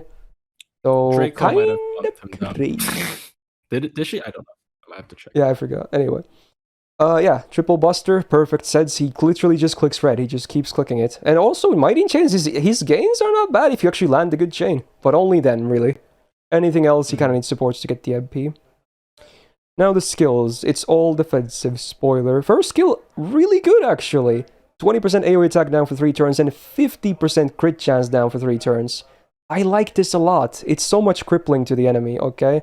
It might not, like, save him too much. Like, face cards will still hurt him if they land, even non-crits. But for your supports, they're so safe with this. They're so safe. They're not going to get any damage on them. It's so good. Pretty damn good. 6-turn cooldown. Second skill. It's PFA. It's not the broken version, but it's still good, okay? 2 hits of evasion, no duration. 14% defense up for 3 turns, 5-turn cooldown. It's still really good as a defensive skill, even if it's not the most broken version with 3 hits and a higher defense up. Third skill is a Guts. I do wish they buffed this as well, honestly, because it's still a base Guts. It's a 1-time 5-turn Guts and a 7-turn cooldown, 2.5k revive, so it's pretty much standard, nothing really crazy. But you know what? It still saves him for a turn as well. So yeah, his skills might not be the greatest thing ever, but, you know, at least he does one thing well, which is survive as a Berserker. Yeah. And when you put them all together, it's pretty good. That's a general 6% permanent buster up. I really wish was the actual EX, but oh well, it could be worse as well. Divinity is whatever. Third append, Lancer. Year 1 nerf. Now, honestly, a lot of chat is saying A+. I would have maybe agreed with A+, but after his MP buff, there's no freaking way I'm not placing this guy not on EX, okay? Like, look, the MP used to be like, it's fine, right? It's fine. Used to deal okay damage, and then get a really good Brave Chain with the attack buff. But look at this. It removes all defensive buffs before damage now. They just added that on top of the damage buff. He just fully strips the enemy, dude. Dude. Like, totally, this is an insane buff, dude. Crazy. The OC remains the same. It's still fine. It's not great, but it's fine. So you get 30% attack and defense for 1 turn before damage. So, yeah. Pretty good Brave Chains on the way. Wow, they added that as a buff? Like, come on, dude. Wow, wow, wow. I assume his damage won't be super high here, though. Yeah. But honestly, he still beats a lot of others, honestly, yeah. Yeah. And considering he has no, power mod, it's pretty good. Yeah. What do you think about him, actually? I still think he's nuts. He is really good. He is really, like, my opinion with him is not like Herc, because I mean, he's both good on, like, he's really good on team as well, for sure. Yeah, he can work on teams, and I have to admit, I don't really have experience with him on team, because I don't have him, but I do borrow him for solos sometimes. I usually don't upload them, because I usually do Tyra instead. But a lot of times what I do is I steal a Kouyou Alter run, and I just swap him for Tyra. So it's like, okay. Most of it, like, they're very close. I personally do prefer Tyra, but like, we shouldn't compare this, by the way. But like, even in a lot of cases, he actually beats certain damage because triple buster is so good. And with his skill 1 comboed with his MP and his PFA's defense up, he actually can tank hits. Yeah, in a team environment, it's so easy to keep him alive. Yeah, and even solos, he can tank a lot of hits with a lot of these effects combined. So he's still one of the top tier solo units. Like, he can still solo, because I do keep track of this stuff. Most stuff that Tyra is able to solo, he can also solo. It's usually very similar. Yeah, so he's definitely really high tier, I would have to say. Okay, maybe most of chat will disagree, but I will still place him in EX, dude. I have to. I dude, this guy is so nuts. He's nuts. Maybe A+ before MP buff, but after that, I would just EX. I will do it. EX because he can run Honey Lake. There you go. There you go. Yes. True. So yeah, again, everyone can obviously have their own opinions, but I've used this guy a lot. I still do. He's just nuts. Here we go. Good solo potential, good team potential. Gotta love the guy. Alright, next up is Mama Raiko, the OG Berserker. So sadly, she's an AoE DPS. She's not a farmer, really. So yeah, she's just a DPS, really. 11.5k attack, still pretty good. Respectable number, basically the same as Vlad, pretty much. Double Buster, double Arch deck, even the same deck. Won't you look at that? I'm not sure if I maybe would have preferred triple Buster, honestly, because she has crit potential too.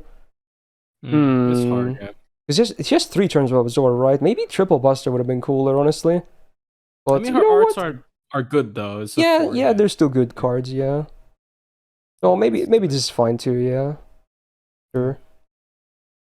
Alright, then the first skill has been buffed. So honestly, I'm not even the buff is good. I kind of liked it already because it was already 6k absorb 3 turns on a 5-turn cooldown. Like that already makes her like definitely a viable crit DPS, much like Hijikata, for instance. But then now you get 60% crit damage for 3 attacks, 3 turns. I wish it was like more than 3 attacks, but it's a cool bonus. It's still a good skill though for a Berserker. 60 is really cool. I don't think you need something like this on a Berserker to become a viable crit DPS. You really do. Yeah. But at least she has that. Then it's her mana burst, so they up the cooldown by 1. They reduce the buster up by 30% for 1 turn, but then you get 1 turn of evasion. I don't like this skill. It's so awkward, and the numbers. It should have been a 5-turn cooldown. Come on, dude. If they're gonna give the buster down like that low, like why? It's awkward to use. It's not even a big boost in the damage. Like if anything, you're just gonna save it for the evade. You don't really care about the buster up at that point too much. Yeah. And just hope it lands at the same time. Yeah. Yeah. Not a great skill. Third skill though, this is where things get a bit interesting. So anti-demonic damage mod 50%, and then the other mod is against either Earth Servants or Sky Servants. It's the same mod, but at least in this case, it's like an or situation. So, I mean, not that they could exist in the same time anyway, but yeah. While it's not the most common one, so obviously man is the most common one, I think Earth is the second most common one, and again, she's a Berserker, so that's pretty damn nice. It's a similar case to what like Sei Shounagon was in Berserker. Very cool. Sky obviously is going to be a lot more rare, but it's always nice to have. It's just a bonus just by being there as an or statement, so not bad. Man would be the best probably. I don't know. I actually don't know if man alone is more or Earth plus Sky is more. I'd never. Oh yeah, if you consider it like that, then yeah. I was thinking if it was man and like just replacing one of those things, not both. Like still be an or thing. Oh, of course. Yeah. Okay. Oh, I guess okay. George said we didn't have Oberon lines for Lancelot, but oh oof. Did we not? I thought we did actually. No, we did. George, are you sure? I'm pretty sure we saw these good numbers already. I think you just missed. Yeah, I'm pretty sure we saw that. Anyway, back to Raiko. So yes, combined, yes, it's a lot of targets, and being a Berserker, it's very legit. So it's actually a pretty good skill overall, even if it's just damage mods. 3 turn, 6 turn cooldown. And sometimes you can get both them active. Demonic is a trait a lot of servants also have, so the potential is huge. And even, it's not too hard to find at least one of them active on a boss. So overall, her skills are mostly full of offense, but I don't dislike it. I think her kit is honestly kind of fine, skills-wise.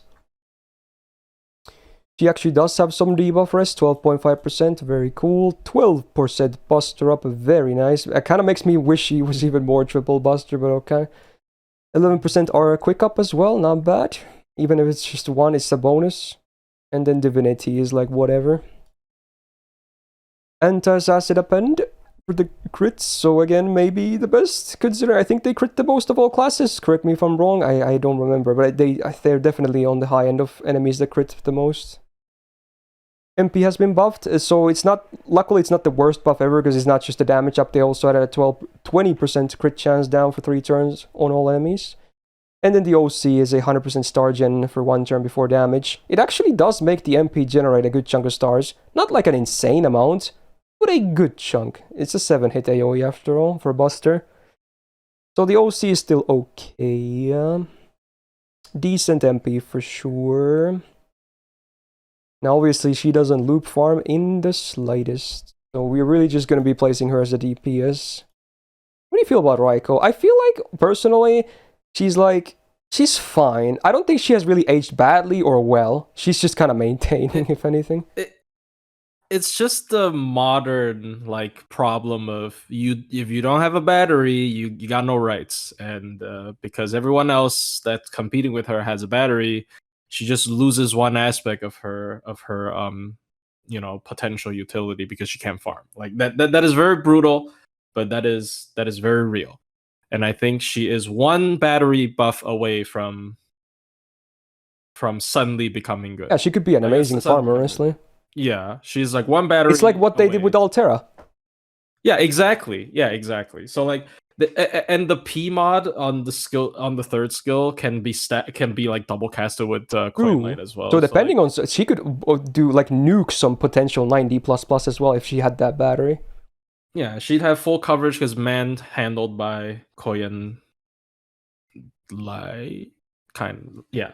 Like George is saying, like maybe the best Buster Zerk AoE if she gets a 30%. It could be, yeah. It could be. Yeah, be up there. Like skill 2, make the covers Buster so 3 turns, give her a 30 battery. She just instantly jumps up on tier list. That's just really easy. But as of now, I think she just loses to all her other competitions, unfortunately. I'm just praying Lasengo doesn't give her a 20. God, please don't. No, that would be sad. Anyway, where should we place Raiko, huh? It's kind of a sad thing, but I still think as a DPS, she's still fine. I'm thinking maybe a B+ or A, personally. What do you think? B. I don't know. I don't know. They'd probably B+. I wouldn't put an A. Yeah. Personally, yeah. Yeah, probably B+, yeah. Yeah. But hey, potential is there. Don't lose hope, mommy enjoyers. She's like, it's just 30% battery. Just do it. Yeah, just so do it. easy. So easy. Then she's up there, dude. Oh yeah, she's next to Kintoki. That's cute, actually. I like that. Right next to him. Alrighty then, let's talk about the Echan. A very interesting case, actually, over the years. So, single target, quick DPS. Her attack is not as high as some of the peers, 11.1k, but still not trash by any means. He's got the double buster, double quick deck, which again has aged pretty well with the release of Summer Scotty, not too shabby. Her gains are actually not trash for a Berserker. It's not like they're amazing either, but among Berserkers, she's definitely on the better side of things. Not too shabby. First skill has seen a buff, which is an interesting buff, I guess. So, first of all, she gets a healing up 50% for 3 turns, and then she does the heal for self for 2k. So if you have this on max rank, you get a 3k heal, because it applies it before the heal, which is kind of cool, I guess. Then you also get 1k healing per turn, every turn for 3 turns, which is also boosted by the healing rate, so you get 1500 healing per turn. Cool. Then you also get 30% crit damage to all your different card types for 1 attack, 3 turns. Because why not? I guess it's a cute bonus. It's actually not even impossible to crit with her, because she herself generates a good chunk of stars, and her second skill also has a big bomb. So, you know what? And because it's only 1 attack, 3 turns, you can probably get all of those knocked out before they expire anyway. So it's a cool little bonus, I guess. This on a 5-turn cooldown is okay.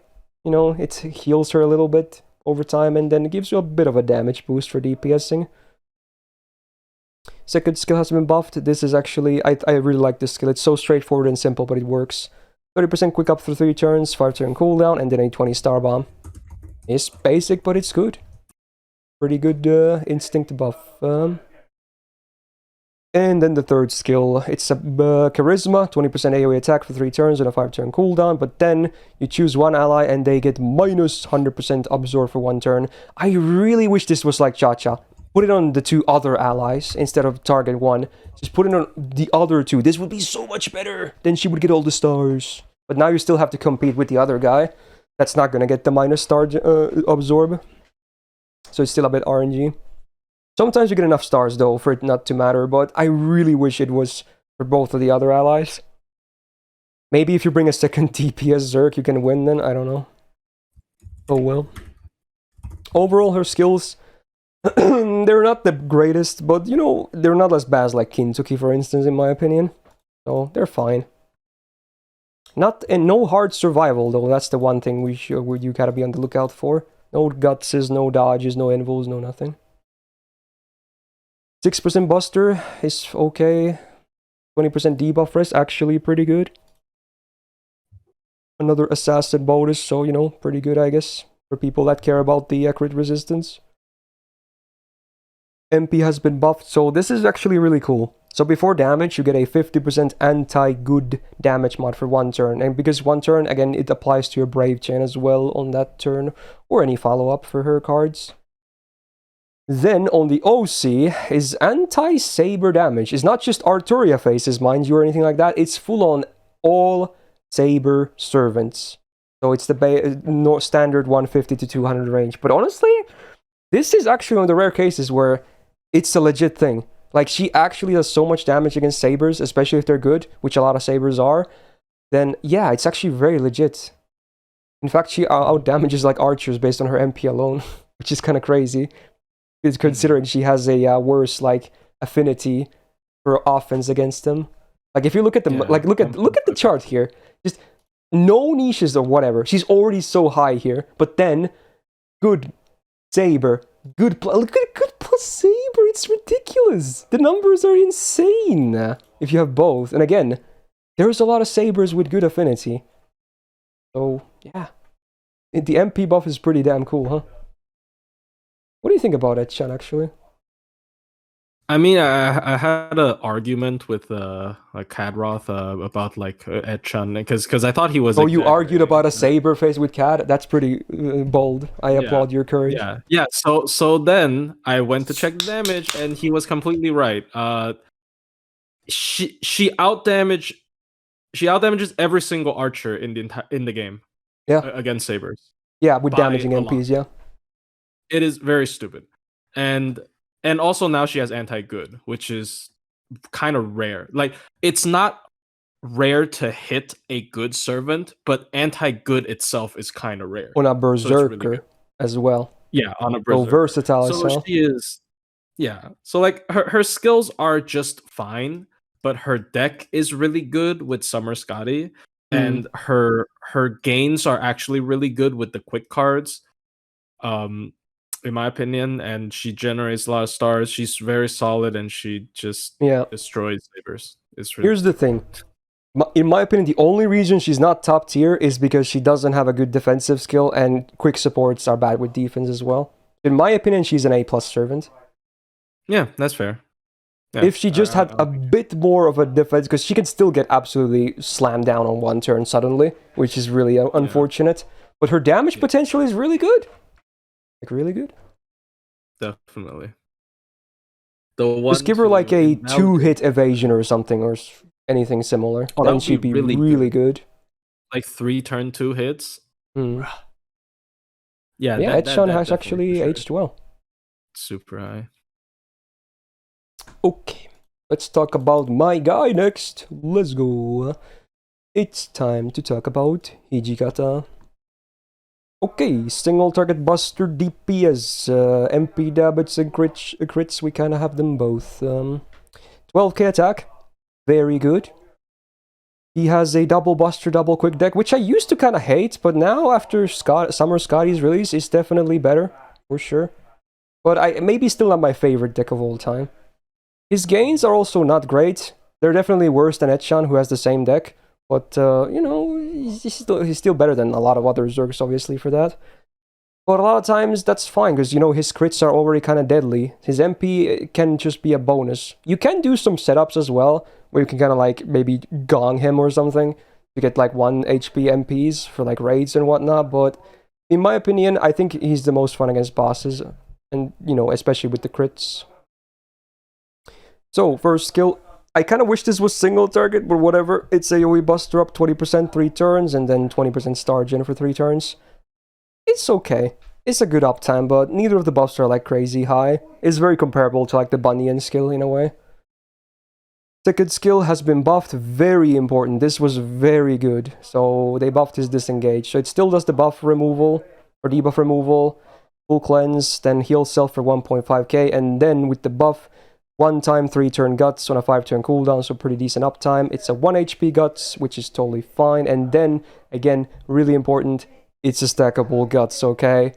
Very key, because now you can still run like a guts CE on himself as well and be fairly safe. You'd be surprised, actually. So this was a very, very pivotal buff for him. Third skill, his best skill in my opinion. 4k absorb for 3 turns on a 5 turn cooldown. This basically is enough for him to land consistent crits. Then he gets crit damage based on his remaining HP. So it's a base 20% crit damage up, and then you can get up to 100% total, depending on how low you are. 1 HP would be 100% crit damage. It also does 1k damage to you without killing yourself. So it can be used with the second skill as well. Very cool. And also, you know, the damage can help with a little bit of MP damage as well, because it obviously scales off of missing HP as well. But yeah, with this skill alone, he's actually a legit crit DPS. 5% buster damage, not bad. Alter Ego, crit resistance, sure. And then the MP has also been buffed. A lot of people, I mean, I'm not the biggest fan of the buff. They did, it's not just the damage buff, they also increased the damage of the OC. But a lot of people actually don't know, his MP does fairly decent damage on max HP. Even with full HP, like full HP, with like this buff. He actually does decent damage. But obviously it gets way better if you're damaged. So, yeah, like, you can just look at the additional damage, so yeah. Pretty good. How does stack guts work? Well, it stacks with guts. You can have 2 guts at the same time, and then you can survive 2 mortal blows. Simple as that. So it's a basic MP, but you know, sometimes it can hit really hard, and even on base it does decent damage for sure. If anything, I think Hijikata is the better version of Raiko as a DPS. That's what I think personally. I could be biased because I use him way more than Raiko, but yeah, I think he's the better DPS of the two. Is it Bonsi any good? I wouldn't use it, no. It's not really worth. What do you think about him, actually? Let's get a less biased view. I mean, less bias also mean less experience. Like, I mean, yeah, it's a double-edged sword for sure. Yeah, most of the time when I see him, it's with the Chenggong thing. Like, I have to admit, most of the times I see him, it's not even a full meme. It can be legit too sometimes. He deals so much damage. It's just like I see him kill some of the most ridiculous amount of HPs.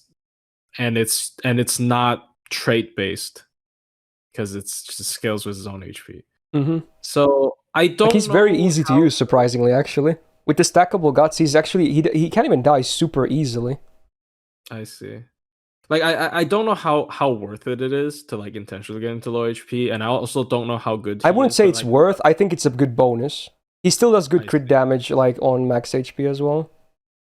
Cause like according to what you said, I think so he's still decent even if he's not forcing the low HP thing. So then I think he's pretty good. You know, he's a cool boss killer with a very scary thing when you get low. It just kills you. You just die. Yeah. Also, disengage is pretty good. Yeah. I mean, considering he has a 1 HP guts, you know, it's removing burns as well, or dots is good. Yeah, that was gonna say, the dot damage. Yeah. I think I had him last year at A+. I might be willing to bump him down to A this time. Maybe I was a bit biased, and I also have a very fat copy of him, but I think he's very legit, honestly. I think people should give him a rundown. Like, try him as a crit DPS. You'd be surprised.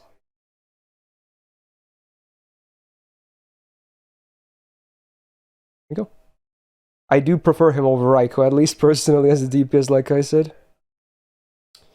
Alright. Next up, we're gonna talk about the horse. A lot of mixed opinions about this guy, for sure. Try to stack guts on her, but the guts for other servants always miss. What do you mean? Do you have the buff to his guts? If not, then it doesn't work. I don't know what you're talking about. The only stackable one is his own guts, so I'm guessing he tried to put like... Yeah, if you have a stackable guts, that doesn't mean all other guts you put on him will be stackable as well. No. Yeah. That's not how that works. He tried to put like Ketz's guts or something on Castle. Yeah, you can't do that. Yeah, you can't do that. It's, If you don't have his Bonsi, use his third skill, which is buffed, it's a stackable guts, then you can give him a targeted guts that isn't stackable. At that point you can. But if you have like his Bonsi and his third skill active, he can't get any more gutses. Because the Bonsi doesn't stack. Anyway, let's talk about the Xiang Yu. AoE, quick DPS. I don't think I can even call him a farmer, honestly. I don't know. He's not very legit. Yeah, you better off just running Lancelot at that point, honestly. If you want to do that. So yeah, some kind of a crit to DPS as well, for sure. 11.6k attack, again, fairly decent. Much goes with Zerk, very cool. Triple Buster deck, definitely better now with Summer Scotty. It used to be like super awkward for him, but it's definitely better now, though. For sure. First skill has been buffed. It's a 1 turn evasion, a 6 turn cooldown, but then for 1 turn you also get 100% crit damage and 5k absorb. So for 1 turn, he can absolutely have an insane crit turn. But man, that downtime though is not even 5 turns, it's 6 turns. So a bit poorly placed, if anything, with the dodge. Awkward to use and a higher cooldown because of it. Second skill, we got green and red, 30% 3 turns on a 5 turn cooldown. So hey, that's actually really good. And then bonus, 50% crit damage for 1 turn. I mean, this is better than most duo card buffs in the game. Still not broken, but it's fine. It's actually not bad. Third skill, 10 stars per turn for 3 turns. And then Invul Pierce for 3 turns on a 5 turn cooldown. He only has 1 turn of Absorb. I wish it was 3 turns. The skill would be way better. I do like the Invul Pierce though for 3 turns, but man, those stars will mostly be fed to your supports after that 1 turn. I guess if you MP though, you can get maybe enough crit stars to kind of guarantee him some crits, even without Absorb, but man, it's still not pretty though.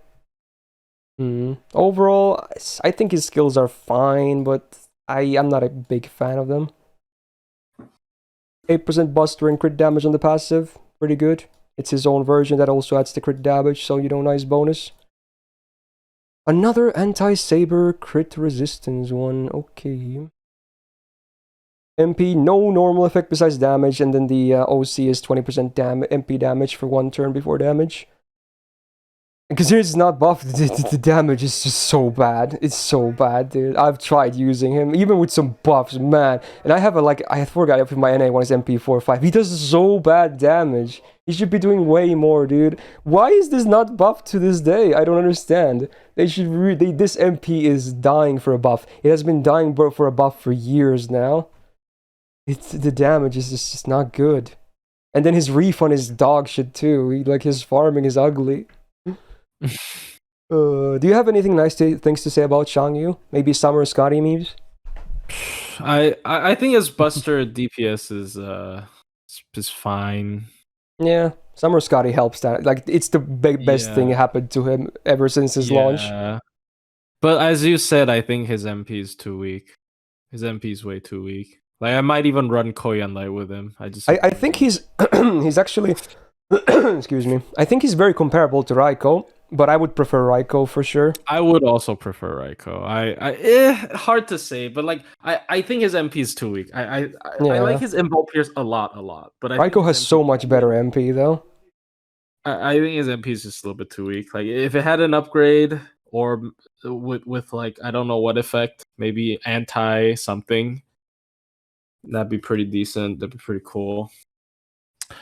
Yeah, so I don't know. I feel like I could maybe place him in like B just because of Summer Scotty, but I feel like that's also being a bit generous. But I might be able to do it. I think half a tier below Raiko. I don't know like specifically which tier. I think half a tier below Raiko is fine because like Invul Pierce is a good utility. I don't like how his crits are both 1 turn though. Yeah. He could be C+ as well, but I don't know. I feel like I'm just gonna plop him there. Yeah, they really need to buff his MP though. Just come on, do it, dude. Yeah, I think that's fair. Alright then. Oh, it's time. Okay. Oh my god. Oh no. It's time. Okay. Okay, I guess he's the first one, of course. So we're gonna talk about Arjuna Alter then. Yeah, fun times ahead. AoE Buster DPS Ed Farmer Boyo. Basically 11.6k attack. Again, pretty good. Not the highest we've seen of Zerks, but certainly a good number. Has the triple Buster deck. Makes sense, I suppose. He actually can do some Buster crits too. If you want a DPS, not too bad. Oh yeah, his banner is up tomorrow on NAs. That's so funny timing. This video will be up tomorrow as well. Yeah, his deck makes sense, I think. Yeah, nothing bad about that. First skill really is like so important. So 30% attack for 3 turns is already very solid, but then 50% damage mod against any enemy that has just one little teensy debuff, unless they're unremovables apparently. I did not actually know that. But yeah, just one debuff on the enemy and you get a 50% power mod. And then you remember what his MP does, and then yeah, that's a lot of damage, huh? Good uptime on the buffs as well. So yeah, this is still one of the better DPS skills around, I would say, considering his MP. Pretty fun times. Second skill, he gets 6k absorb for 3 turns on his Buster card. So again, he can be a Buster crit DPS too. Good uptime, good number. 30% gauge as well to help with the farming. Yeah, can loop for sure. Easily with the 5-turn cooldown. Yep. Very vital for that too. Then the third skill. I actually don't like the third skill at all.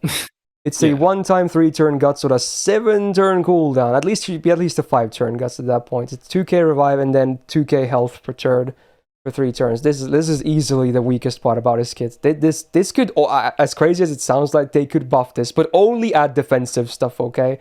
Don't add offense anymore. Just don't. But this could be buffed on the defensive side, honestly. They're gonna give him an MP damage up on this. Just watch. Yeah. Yeah, I guess because of the 5-turn cooldown on the battery, he does it can be any 50% charger, not just Oberon, like Jord is saying, which is kind of cool. So flexibility as well, I suppose, for farming. 12% permanent bust drop. Pretty damn good, needless to say. Divinity EX is a fun joke, but he likes to collect the EXs, so fair enough. Crit resistance against archers, sure. And not people can have their own opinions of how relevant this is. Then the MP. Man, it is a basic MP, but this combo with the first skill really is all you need, I guess. No normal effects besides damage and the OC. 20% buster rest for 3 turns. Keyline, before damage! Imagine if those brackets weren't there. Oh my god, he'd be so much worse. Yeah. Just that single parentheses thing activates first, dude. Yeah, he would be dealing so much less damage. Now, yes, like Himiko was saying, this can be resisted, okay? It's a base 100% chance to land. So if you're fighting servants that have some innate resistance, or even some more from like skills, it can still fail, obviously. And if it does, you will be seeing a noticeable big drop on that. Only like minus 20% buster rest down, and then minus 50% power mod as well. So he lives and dies by this OC, really. If this misses, you'd much rather bring someone else at that point. So it's something worth mentioning, I suppose. So in some cases, if we're gonna talk about 90++ farming, and considering they tend to have a servant on the 3rd wave, might I say not 100% consistent? It's a bit sad, but you know what? It's just the reality, I suppose. Interesting. Now, yes, there are command codes as well. You will still activate his first skill for sure with like dots and whatnot, but you're still gonna lose out on the Buster rest down, which actually adds quite a bit of damage as well. So yeah, there are ways, obviously, and then obviously other servants can also debuff. But it's worth mentioning at least. Anyway, then we can talk about the loop numbers. So yeah, obviously, he's gonna do great damage. Shocking, right? Wow, yeah, he does great damage with the double witch Oberon setup. Now again, you can, because of the battery being a 5-turn cooldown, 30%, you can even swap out Oberon for someone else if you want to. Wait, how? How do you do that? You're missing 3 lines? Wait, is there something missing here? Okay, let's see. How do you do that? Oh yeah, how do you do that? George was just saying that. Actually, how does that work again? 50 and max the pen too, so you use battery on 1, and then the second turn. Oh, it's case. What? Wait, am I missing something else here, George? Wait. What line was? I think this is the same, isn't it? He can't, right? Yeah. Okay, maybe he was just talking out of his ass. Okay. How do you do not Oberon? Oh, it's the Lancelot. Okay, the Lancelot line is this one is new. Okay, we had the triple Scotty. This one is new. The Oberon one. Okay, fair enough. Can he do no Oberon? Am I high? I mean, I. Apparently he can. Okay, I'm sure. not very awake. Oh, K-scope. All right, yeah. Sure. Okay, so yeah, with K-scope you can do that, but you might as well run this. Honestly, this is so much better, right? Yeah, you might as well do this. I assume that's why you didn't even write it down here. Yeah. Oh yeah, okay. K-scope, I understand. I thought he meant 50. No, it's an option, but let's be real. This is an easier option. It's way better option too. So yeah, just go with this. Yeah. I guess. But yeah, he does good damage. No shocker. I'm pretty sure everyone knows about this. Yeah, Dark. Yeah. We established the K-scope already. Yep. Yeah. But yeah, how's your comments on Mr. Arjuna Alter? Oh well, I mean, it's you can't mess with that damage. Yeah, this first skill in combination with the OC is just stupid. It's just there's a lot of times when people are trying to like I also was going to like during one time I was gonna coax myself into thinking, you know what, maybe raw damage isn't everything, but raw damage kind of is everything again. So I don't know, bro. I think he's still EX. Yeah, I think so too. I can't really. The damage is just so good. It's just so good. Like you just can't make really any arguments. Yep. So there you go. There he is. Alright then. So let's talk about another farmer. Summer Musashi. AoE Arts Looper. I guess you could DPS with her as well. I personally am not a huge fan of her DPSing, honestly, especially with the way the third skill works. But yeah, I would say most people would just stick to farming with her, if anything. Yeah. You guys prefer her as a DPS, really? I think it looks sketchy as shit, dude, but okay, it's fair enough. I mean, she has Evil Pierce, so... Yeah, I guess that's true. It helps, but yeah, okay. So, 12.7k attack though, that's already an insane start. So yeah, again, one of the higher attacks in the whole game. Quite nice, isn't it? Double Buster, double Arts deck. Pretty good. Makes sense with her, you know, how she works. Her gains are honestly pretty good for a Berserker, all things considered, especially when you have the second skill active, I think, yeah. Pretty good. So, first skill, we get evasion for 1 attack. There is no duration though, and it's a 4-turn cooldown, but it's only 1 attack though. That's also one thing that's scary about her DPSing, if anything. 50% crit damage for 1 turn. Maybe not the biggest help for her in particular. I don't think she has Absorb, right? Yeah, she doesn't. And she won't be really shitting out stars either, so maybe a bit of a misplaced skill, if anything. But whatever. So, second skill, we get double hits on arts cards for 1 turn. And then also more damage on arts cards for 1 turn. And then 50% MP gain for 3 turns. That really is the reason why she can do loop farming, really. That line right there. 6-turn cooldown. I would say fair, kind of fair, but in DPSing, it might... I don't know if it's that good on DPSing, though. Definitely easy gains, though, with those arts cards when that top effect is active, though. You, like, can make her gauge go from 0 to 100. Third skill, there it is. Invul Pierce 3 turns. 30% attack, 3 turns. 1-time 3-turn guts with 1 HP. 6-turn cooldown. 5k damage to self. She can die to that, but that's still a lot of HP lost. And then minus 30% defense for 3 turns. Like, granted, you still get a lot of stuff from that, though. It is a hefty demerit, but it's a lot of stuff, though. Like, FX-wise is good. Like, positive FX-wise. So, but sometimes that might be a bit too much. It's hard to say. I haven't used her for DPSing that much myself. I don't like her DPSing, honestly. I'm gonna be real. Maybe it's legit actually. Maybe I'm just being a bit, too passive with her. I don't know, but I don't know. Personally, I'm not a huge fan of it. Overall, the skill set is for farming, it's pretty good. For DPSing, it's probably okay, but I don't know. 12% Buster Up, cool for those 2 cards. 15% Magic Resist always helps. 4% Quick Up, maybe not the best. And Divinity D is definitely not worth talking about. Ledster Crit Res, cool, there it is. And the MP. So, the OC is interesting. It's a 100% base chance to skill seal all Saber enemies for 1 turn. Not just servants, it's just like it has to be Saber class enemies. I guess it gives her an interesting little niche, but I don't know. Maybe it should have been damage, like Etchan or something. That would have been interesting. And then also 30% crit chance down for 3 turns. Usually these are 20%, so for her to have 30 is obviously a nice little boost. Oh, did I say skill seal? I meant MP seal, yeah. MP seal. I do prefer MP seal a lot over skill seal in most cases.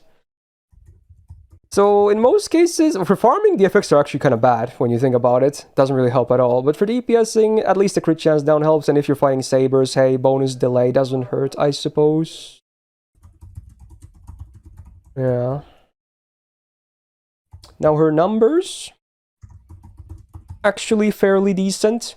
Now, she might not reach the same potential as Summer Ibuki. Well, no one does, but yeah. I feel like maybe she gets a bit too much flack as an arts farm, honestly. Yeah, sure, she's not going to be versatile outside of 3 enemy waves, I'm pretty sure, but she farms well still in those setups. And you can even add 3rd support there. That's just double Castoria about Black Grail damage. So you can make it better too. What do you feel about Summer, Musashi? I feel like no one really talks about her anymore, which is kind of sad. I think she's definitely less flexible in farming, but she's really good in challenge quest. You think it's also very legit, huh? Okay. I might take your guys' word for it, honestly, because I haven't DPS with her much. Legit.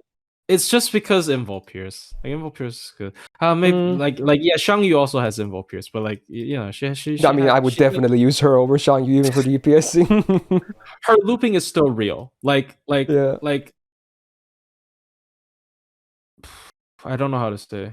Her looping is still real. I think it just because you have characters with 50 MP charge doesn't take away from her loop ability. So you can still very easily loop her MP in challenge quests.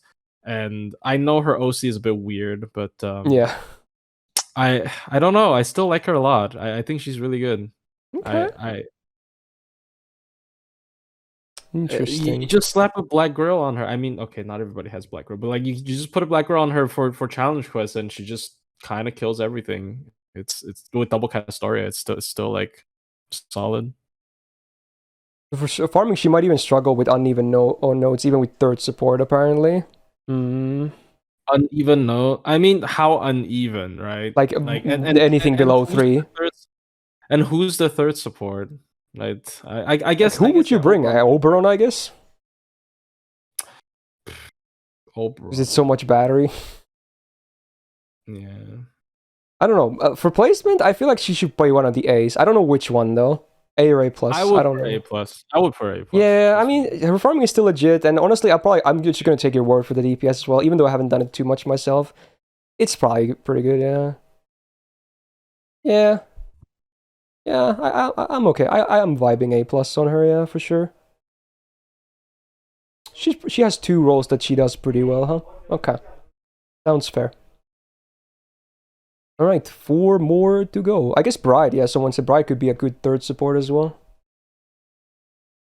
Alright, then we're gonna talk about Miss Vlad. I remember last year, this was funny though. I did that on purpose, by the way, this time. Last year when I went to Galatea, it's in the tier list video as well, you can go watch it. When I opened her wiki page, I said, okay, let's talk about Vlad or something. I totally brain fart. I just called her Vlad then. Now I did it on purpose, though. Hopefully people believe me, but okay, there you go. So yeah, Galatea, single target arts DPS. Lots of similarities to Vlad, for sure, but we'll give her a fair rundown as well. 11.4k attack. Even the attack stat line is like very similar. It's barely any different. A bit lower maybe, but basically the same. Now there is a one big difference though. She's triple buster though, which I'm not sure if I like too much, honestly. I kind of wish she had double arts. Yeah. I mean, honestly, the two gains cards are still very fat. They are very fat, I know that much. But I kind of still wish she had double arts instead. Oh well. Anyway, skills time. We get blue and red. 30% 3 turns, 6 turn cooldown. Okay, but also self-buff removal resistance 1 time 3 turns. Actually, very nice utility to have. And also a flat 20% battery. This is definitely on the best side of all the double card buffs. Very solid, actually. Good utility. It's 1 time 3 turns, so it's not even awkward because it's 3 turns. Yeah, I actually really like this skill. This is great. Second skill is a self-guts 1 time 3 turns, but hey, it's also a stackable one on base, which is very awesome. 3k revive, 6 turn cooldown, so pretty good because it's stackable. And also, 100% defense up for 2 hits, 3 turns. I like this actually. Again, both defensive effects, easy to use. They're 3 turn effects. Just, like, I like that they don't make like these 1 turn effects too much anymore. This is good. This is a good defensive skill. And then the third skill has been buffed, which is interesting actually now. I guess with this, her having the triple buster deck isn't the worst thing anymore. So you get a regen buff for 3 turns, and that means every turn you heal the full party for 2k for 3 turns. Pretty damn good. And then also remove all party debuffs every turn for 3 turns. Now, in some cases, this can be absolutely bonkers utility. Like a full party cleanse every turn for 3 turns. Like, that's kind of crazy when you think about it, right? But then the buff also now adds a unactivated buff. So for 3 turns, whenever you use a buster card, you get 10% gauge on max rank, which definitely helps with her MP spam, because she has a triple buster deck. Now, yes, it is a hefty 7 turn cooldown, though, so all the effects are not even up half the time. But I feel like when she's she has uptime, she's actually fairly good. Especially like already skill-wise, she looks very good when the skills are up. Not so much maybe when they're down, especially with the triple buster, but man, this skill is very sexy. 12% buster up, I guess makes the triple buster even better as well, I suppose. She has magic rest, 17.5%, cool bonus. Assassin crit append. Good. And then the MP. I do actually really like the MP. For what it's worth, I do think her MP is better than Vlad's. Maybe not for damage, because, I mean, both are ramps as well, but the thing is, I love the guaranteed drain. The guaranteed drain is so good. It's actually really good. Yeah, and also carries across waves, right? Yeah. Different enemies. Yeah, because that OC is also very fat. 20% MP damage on self for 3 turns before damage. Ooh, that's actually a really good MP. Ooh.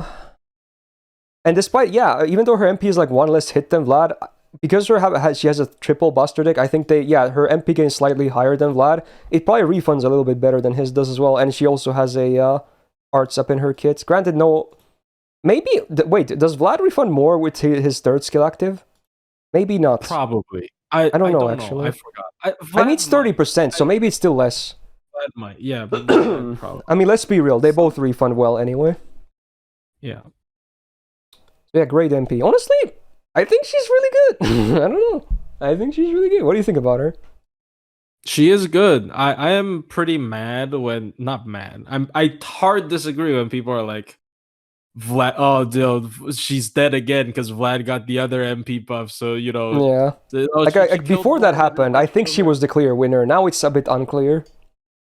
I'm gonna be real. Like, maybe farming Vlad is better because his flat battery is bigger, but her skill 3 in particular, like, there are certain bosses, because there's also another interesting thing about her skill 3, because its trigger timing is at the end of the turn. So specifically against Cernunnos, I know it's only one boss, like, you get cursed by him when you touch him, but this purges it at the end of the turn, so it's at the end of your attacks before he attacks, right? Yeah. So it's for certain bosses as well. And obviously, she has really good survival. She has the 100% defense up for 2 hits that can even tank MPs sometimes.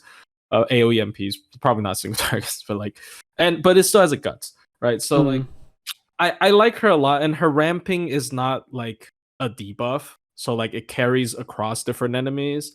And then, as you said, the drain on the MP, if you can loop her MP, which you can, this it can slows stop the enemies so much. Yeah, this can just prevent the enemies from MPing for very, very long. So I think I would definitely take her over Vlad in challenge quest like any day. Like Vlad might be better in farming. I'm not sure which one. I like both, honestly. But yeah.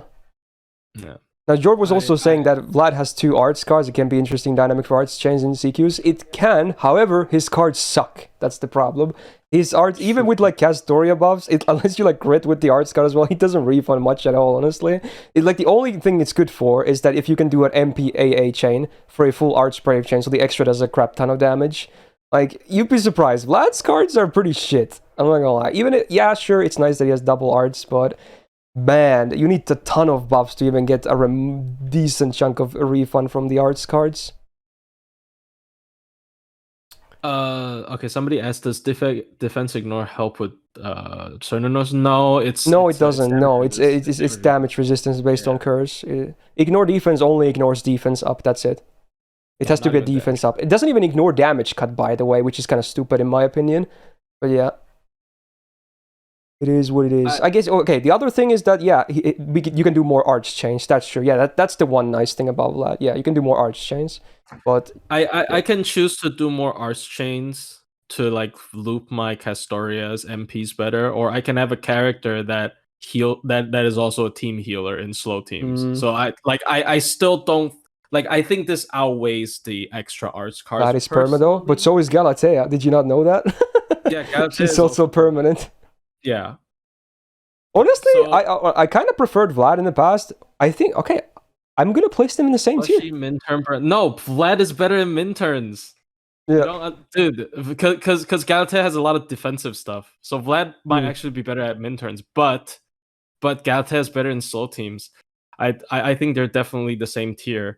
Just depending on what you want to pick. They're both like actually really solid. There's subtle differences here and there where, depending on the scenario, one probably will be better than the other, but there's many cases for both where they actually excel. Yeah.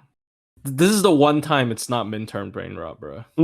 Yeah, good servant still. I would love to get more Galatea spooks on my main. Yeah. Okay, if it was Minturn brain rot, I would bring up the run. See, I didn't bring up the run, but now you said it, I have to bring up the run. She can Minturn full gauge Kama with just Buster cards because she has the the buff, yeah. Yeah, and she can run full Buster comms, which I know is kind of dumb, but usually you don't. But yeah. Okay. All right, it's time. We're gonna talk about the Morgster. Okay. This can of worms again. All right, let's go. We got Morgan, AoE, Buster, DPS, and Farber. And I guess, for the record, I should mention, yeah, you can use her in the Unkillable team as well. Is she gonna make the safest version? No, but can you use her still there? Yes, you can. Anyway. Well, my voice, excuse me. 12.1k attack. Again, very high. Pretty good. We got double Buster, double Arts deck. I think is very good for her. Her arts is actually fairly good. Definitely way better than Vlad's. That's for sure. Excuse me.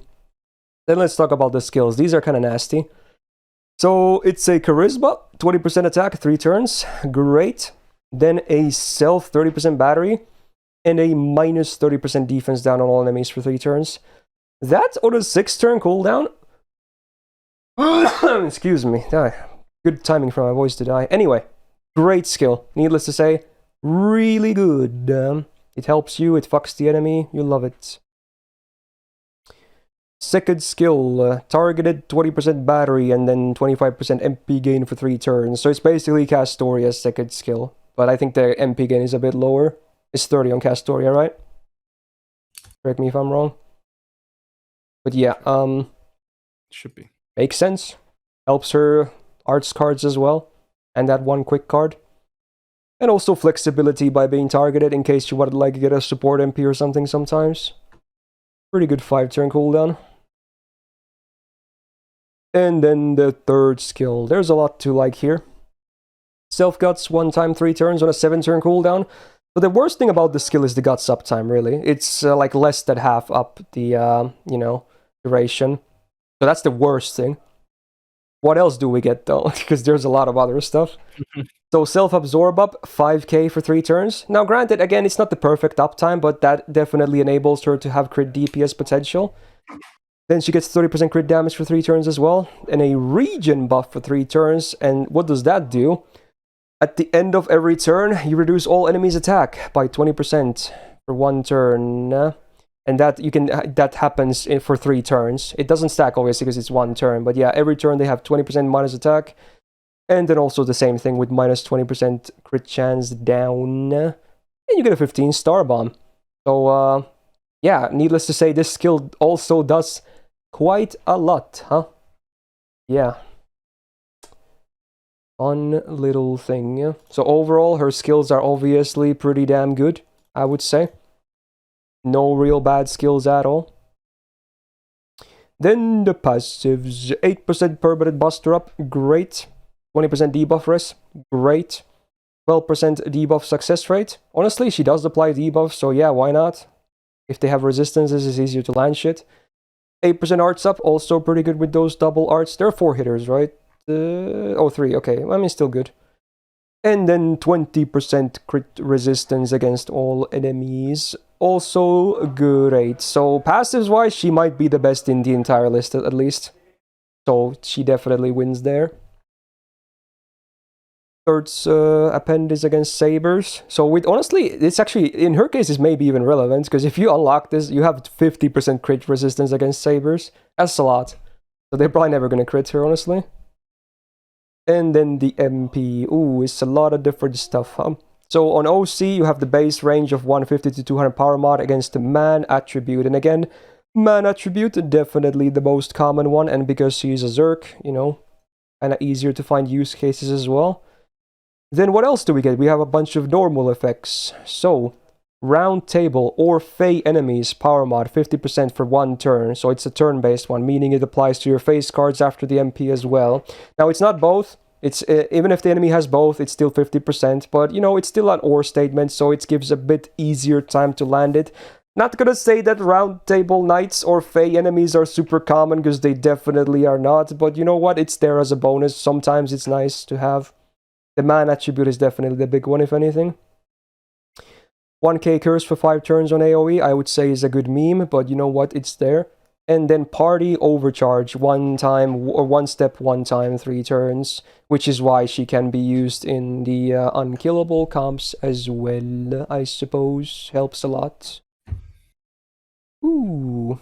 Yeah, what Jordy's saying is also true. While man attribute is also the common one, it only scales additively with Koyan, because, she brings anti-man as well. So for someone that has maybe another niche, that's a buster farmer, and then they get man as well from Koyan, it can like multiply, but in this case it would be additive. But it's still nice to have for sure. Now, looping numbers-wise, we get a couple of options. I don't think anyone is really going to run the Super Scope one, let's be real. But you obviously can do a similar setup to Arjuna Alter, where you run a 50%er with double Witch Oberon. And yeah, the numbers are pretty good. Now, granted, they're not really going to be as great as Arjuna Alter without her hitting her niches. That's the thing. That is the reality, really. Like, Arjuna Alter applies his own niche, Morgan doesn't. So that's the thing. So honestly, again, I'm gonna let Plushie have some takes as well, but in my opinion, I still think Morgan is great, by the way. She's an amazing servant, but in my opinion, unless you have a really fat copy or the node favors her niches, her damage is kind of poo-poo on the MP, I'm not gonna lie. My Morgan, I've tried, it's not great unless you hit those niches. So you need a really fat copy to get those crazy numbers. Anyway, I'm gonna let Plushie talk about Morgan, because I assume he has a lot to say. Here's the problem with that, because like I hear this every day, right? Her damage is bad, her damage crap, fell off to L, MP damage sucks. But I think most servants with low MP levels don't really do that well in the MP damage department. Minus Arjuna Alter. You shouldn't compare anything to Arjuna Alter. He's literally the ceiling.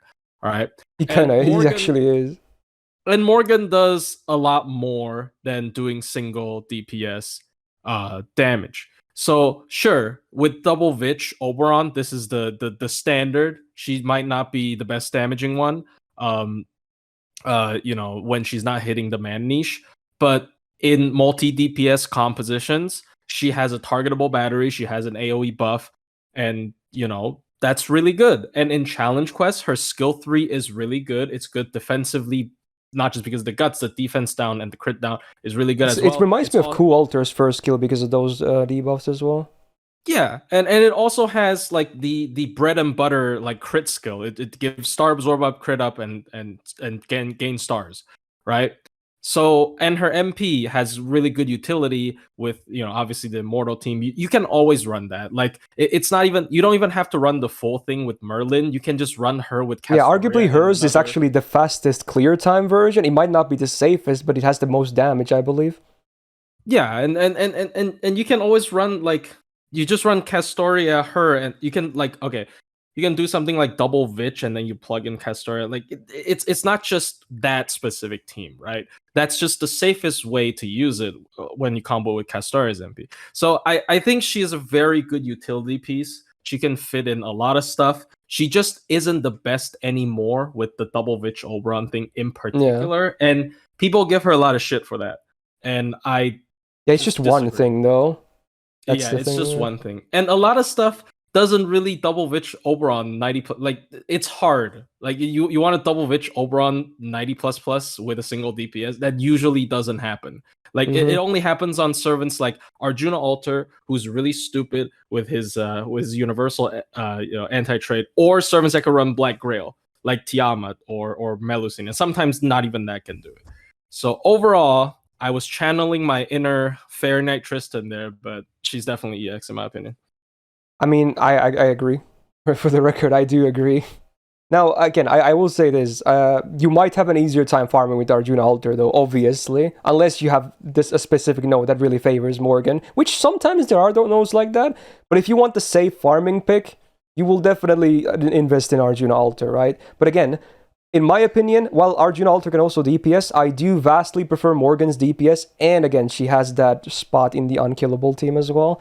So again, if anything, people don't realize they're actually quite different when you think about it. Really, like people are like always tried like, oh, the farming, but like they have a lot of differences actually. But they're both great servants. Yeah, even in farming, she can sort of take a back seat and be the secondary. Like maybe she clears a wave, but she also buffs the team with her skill 1. Although the defense sound kind of sucks because you can't if you use it on turn 1, it's kind of But then you also have the targetable 20 batteries. So like I don't know. And sometimes her overcharge also boosts the damage of your following damage dealers for farming. So like there's a lot of cases where she works well in multi-damage DPS. If anything, people start need to stop comparing them and just realize that they just coexist. Yeah, there really isn't too big of a need to start comparing them. Like I know people want to have waifu and husbando supremacy. I get that, but realistically, you don't need to do that. You don't really need to do that.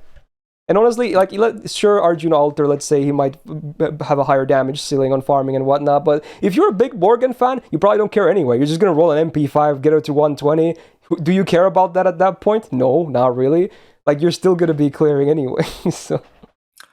Yeah. Somebody asked, if Morgan didn't have batteries, would people still gravitate towards her? No, but the batteries are important for sure. But she has batteries. That's a problem. Yeah. Right, like it's like we talk about Raiko. Like people give her shit because she doesn't have battery, but when she gets one, boom, jumps up. This is what happens. Yeah, but yeah, that's that. You can obviously talk about stuff like this endlessly, but we'll just settle here again. I'm pretty sure I did this last year as well, but yeah, now we have even more input from Plushie as well, which is always nice. All right, 2 more. Oh my god, the next one though. Oh my god. No. Okay, so we already saw Creamhild, or not Creamhild. Wait, no, it was Creamhill. The first new edition since last year's tier list. Now we have the other two, because there's 3 total. And then we're going to talk about, because it's still release order. We're going to talk about Summer Ibuki now then. Okay. Very fun times, okay? So what do we got? AoE Arts ridiculous farmer. And also a great-ass DPS. Like, bruh. Okay. First of all, 12.9k attack. Like, oh my god. Like, if everything else wasn't already as good, they're gonna give her like an insanely high attack as well. Ooh. Deck, double buster, double arts. Definitely complements her playstyle perfectly. Or even her face card gains are actually fairly good, especially among Berserkers, it's really good. Alright, first skill. Much like Morgan, she has a AoE Charisma, so 20% attack, 3 turns, 6 turn cooldown. But then you get 30% AoE crit damage. And then also 30% MP gain for 3 turns for Summer Servant allies, which, by the way, obviously include herself. So that's one of the things that also contributes to her kind of stupid looping. Great skill, needless to say. Second skill. Targeted arts up, unbuster up, 30%, 3 turns. And then also a cooldown reduction by 1 turn. Yeah, I mean, a lot of the times you're going to use it on herself, obviously, but, you know, the bonus utility of being able to target it with the cooldown reduction as well. Why not? It's going to be a huge help in some CQs as well. 6 turn cooldown, pretty fair. And then the third skill. We get a basic 50% battery and a 6 turn cooldown, but of course, because she's not a day 1 servant, we have other stuff as well. You get 10 stars per turn for 3 turns and 5k absorb for 3 turns, which again means that she can also be a crit DPS, and not just a crit DPS, it also can help with face card farming. Yeah, her kit is kind of tight. It's pretty damn tight. Yep.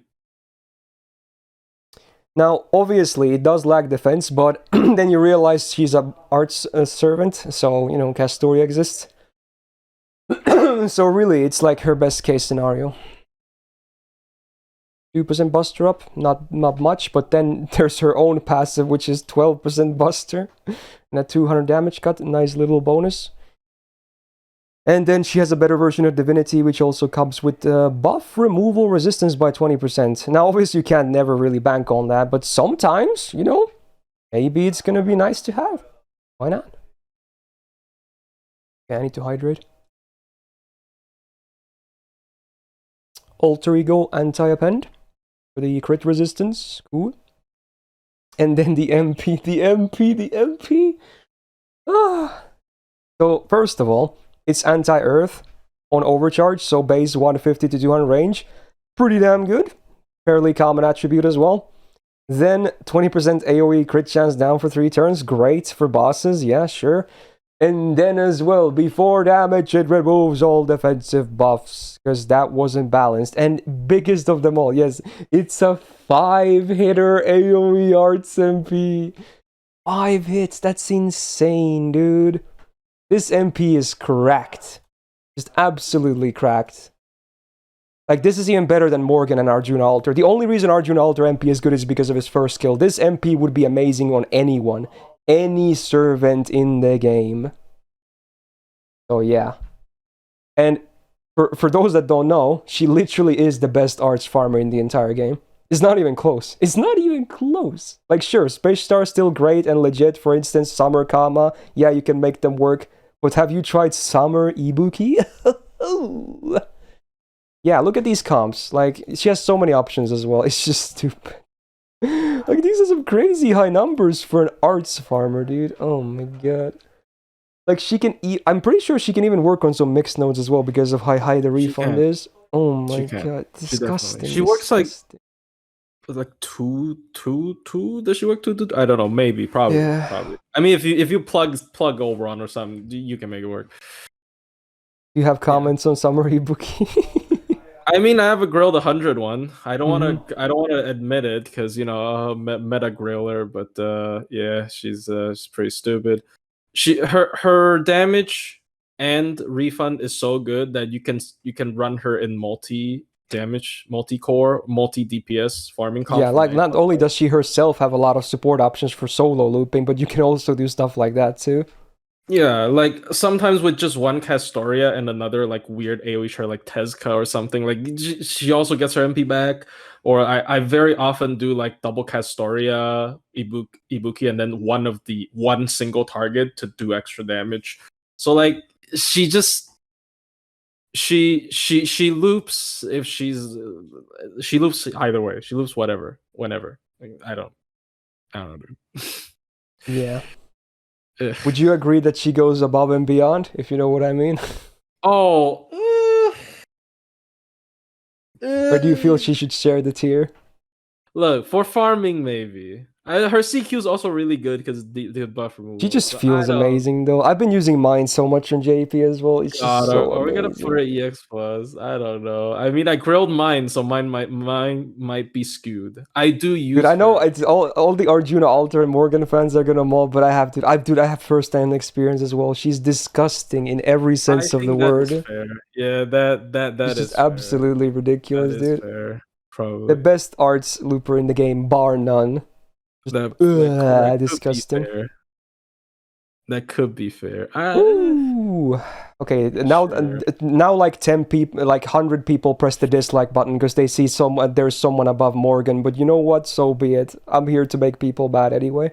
But yeah, just if you've never tried her, well, if you're an NA player, you can't. But just wait until she's released. Just try her out. It's like not only does it feel amazingly good, like it's just so ridiculous that the stuff she can pull off, dude, for both farming and bosses.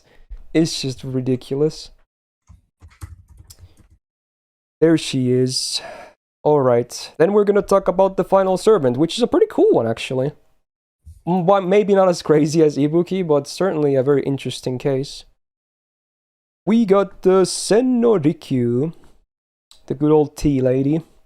AoE, quick DPS, and farmer. I think she's kind of legit for both as well, honestly. You can tell, again, a fairly modern servant. Once again, a very high attack of 12.4k. These berserkers kind of wilding over here. Very nice. Triple quick deck, though. Now, that's pretty damn cool when you think about it. With 5 hits as well. Like, we actually legit have a berserker that can gain as well. Can you believe that? I mean, honestly, Summer Ibuki does gains as well. At least MP gain. Maybe not so star gen, but Rikyu kind of does both really well, honestly. Both star and MP generation. Just because of how the deck is constructed. So, consistent across the board.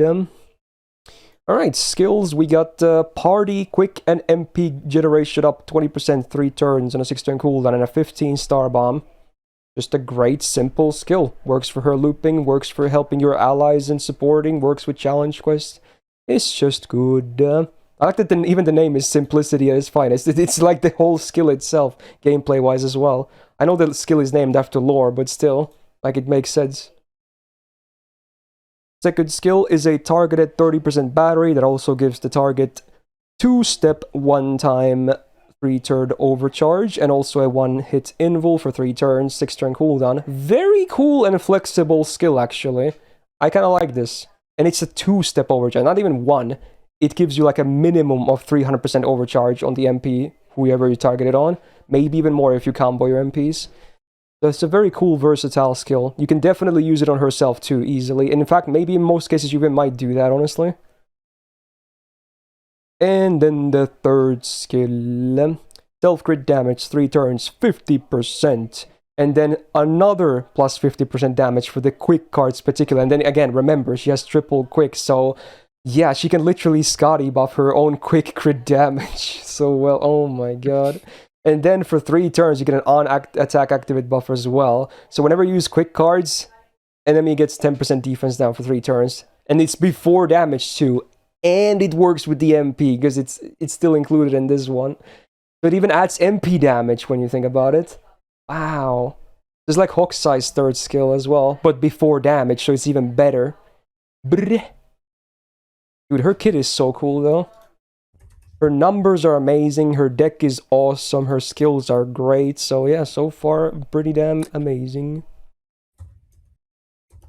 Passives, 10% buster up, 5% crit damage, very good, at least for the crit damage. The buster up is like whatever, because there's only one. 8% arts, 20% mental debuff rest, cool little bonus once again. Another 10%, oh wait, no, this is debuff success rate up, again, very cool. There's definitely debuffs, and then also, because it wasn't already, her deck wasn't good enough, she gets 10% MP gain on all her quick cards by 10%. Again, this includes MP as well. Oh, did the stream die for a second? I hope nothing big was missed. But yeah, even that accounts for the MP as well. Like, that's kind of crazy. This passive is just so good. Right, third append is anti-saber for the crit resistance. Then the MP. First of all, the curse is easily the worst part. It's just a 1k curse for 5 turns. How you doing, Morgan?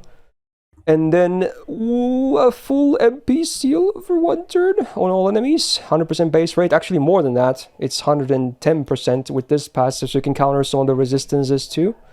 And then it's anti-man overcharge damage. 150% base up to 200, the standard range. And again, it's a Berserker, so it's really nice and flexible. Now her looping numbers, again, she's fairly versatile. You can do a lot of different comps. And honestly, I can already tell you, she's a top 5 quick looper in the entire game. Even up there with the likes of like Charlie and Summer, Okitan, etc. She is definitely a top tier quick looper. Now, I'm not saying quick looping is still like the best, of course, but you know, if you want to do quick looping, she is a top tier choice. And she's Berserker, so. Yeah, and she's Berserker, yes. Very, very good. So what do you think of Sen Norikyu? Just really good, really solid. I don't think there's really anything bad about her. I don't think she's EX plus because she's not really broken, but she's just like good in every way. Her battery not being big enough and her being quick inherently makes her a little bit harder to like just throw into a team like Ibuki. But if you have a dedicated quick team, she is definitely EX tier in my opinion. Yeah. I don't really see her being below EX, honestly. No, she is not. She's one of the best quick AoEs in the game, period. Like, she has good utility and skill too as well, like good crits.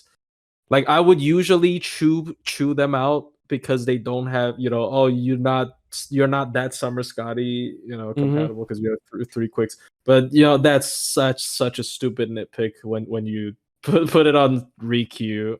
She's just so solid in every, like, numbers, the deck, the skills, the MP, even the passives are good. Like, wow. Just wow. Yep. Yeah. Ooh. Alright. With that, we are done with the initial placements. Now, before we lock in, of course, let me actually make sure everything is visible here. We're gonna talk about if something should be moved. Okay, preferably some other stuff that are not like Arjuna Alter and Morgan only. So let's see what people think. You can also say things now.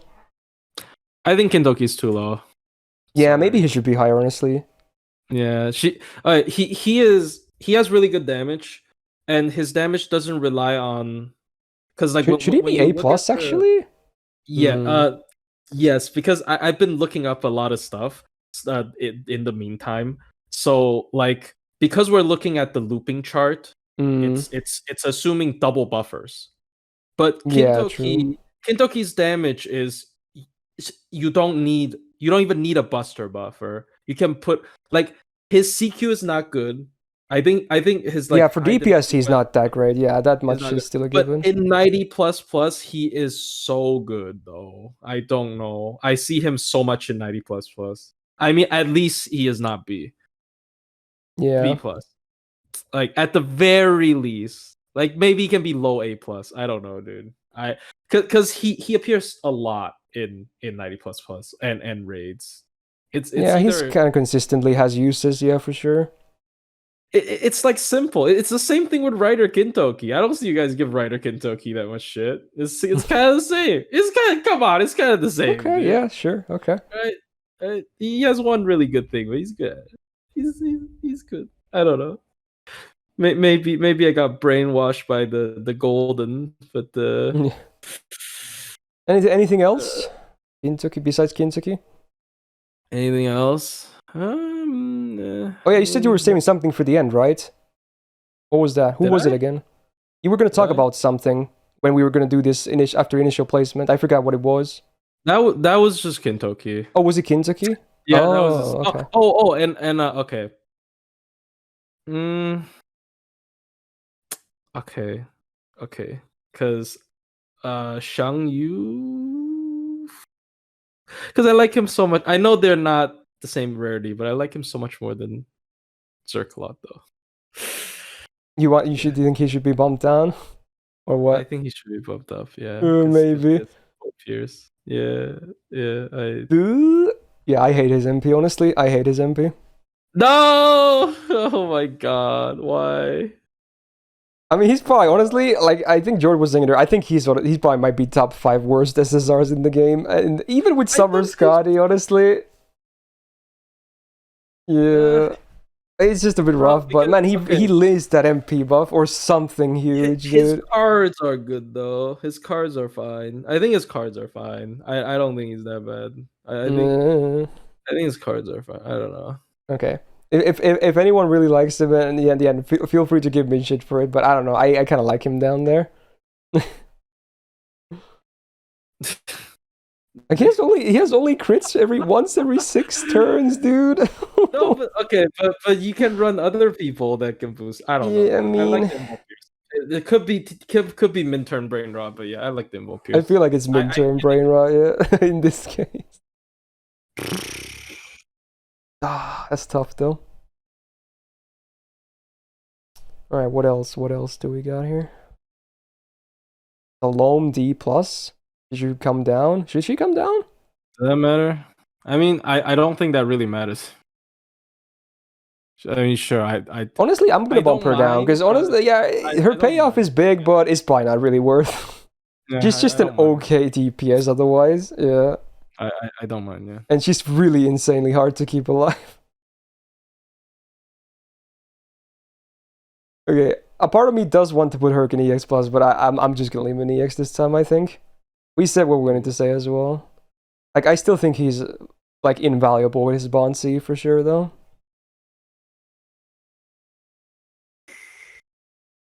That's good. That's fair. That's fair. I think that's generally fine. Yeah.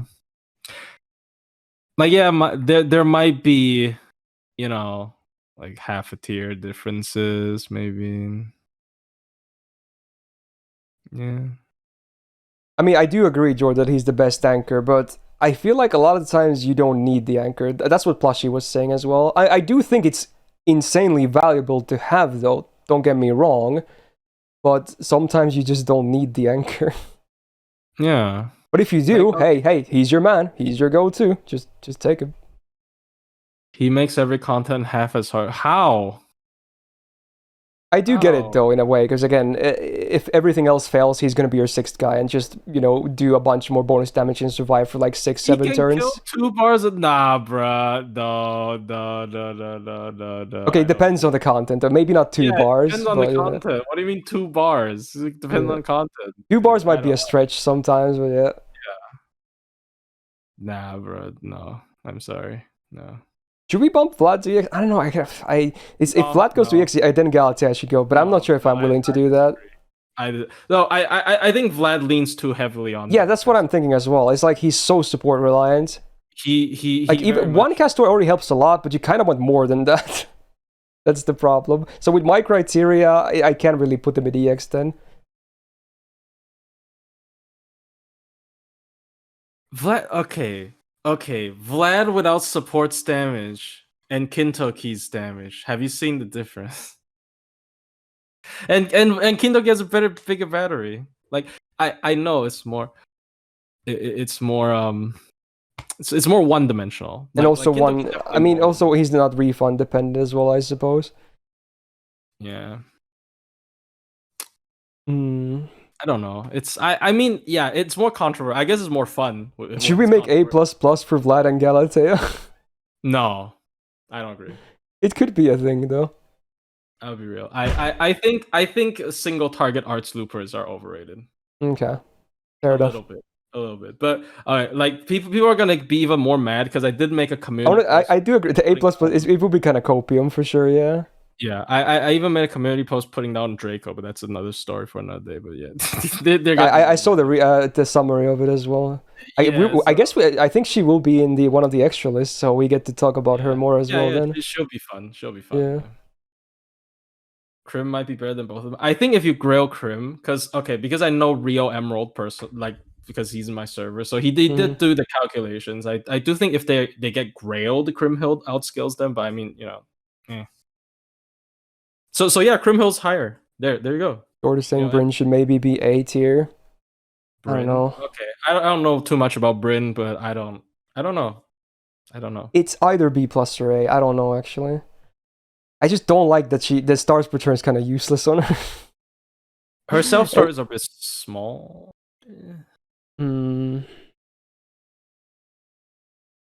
I feel like I'm gonna leave her in B plus though. But honestly, I'll say this much: I could probably see A possible, but I'll just leave her in B plus for now. Wait, okay, there's one more question. Okay, hear me out. No support Vlad and Kintoki, but the question is winner. Okay, I'm not saying no support, right?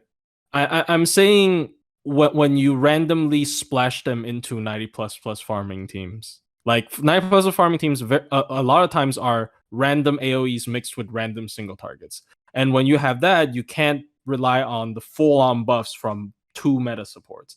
And Vlad is really good when he's buffed by 2 full-on meta supports, which I will dock a little bit points off of him just for that. Which, I mean, he's not low. A+ is high.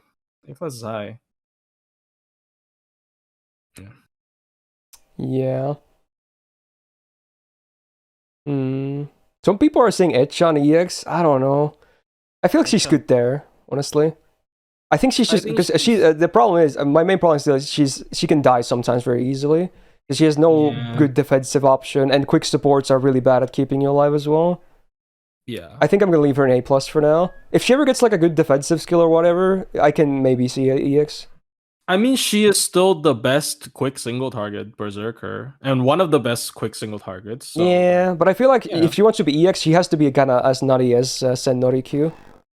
Yeah, like a lot, like most of these EX tier servants does a lot of stuff. Yeah, like Sen does so much. It's crazy.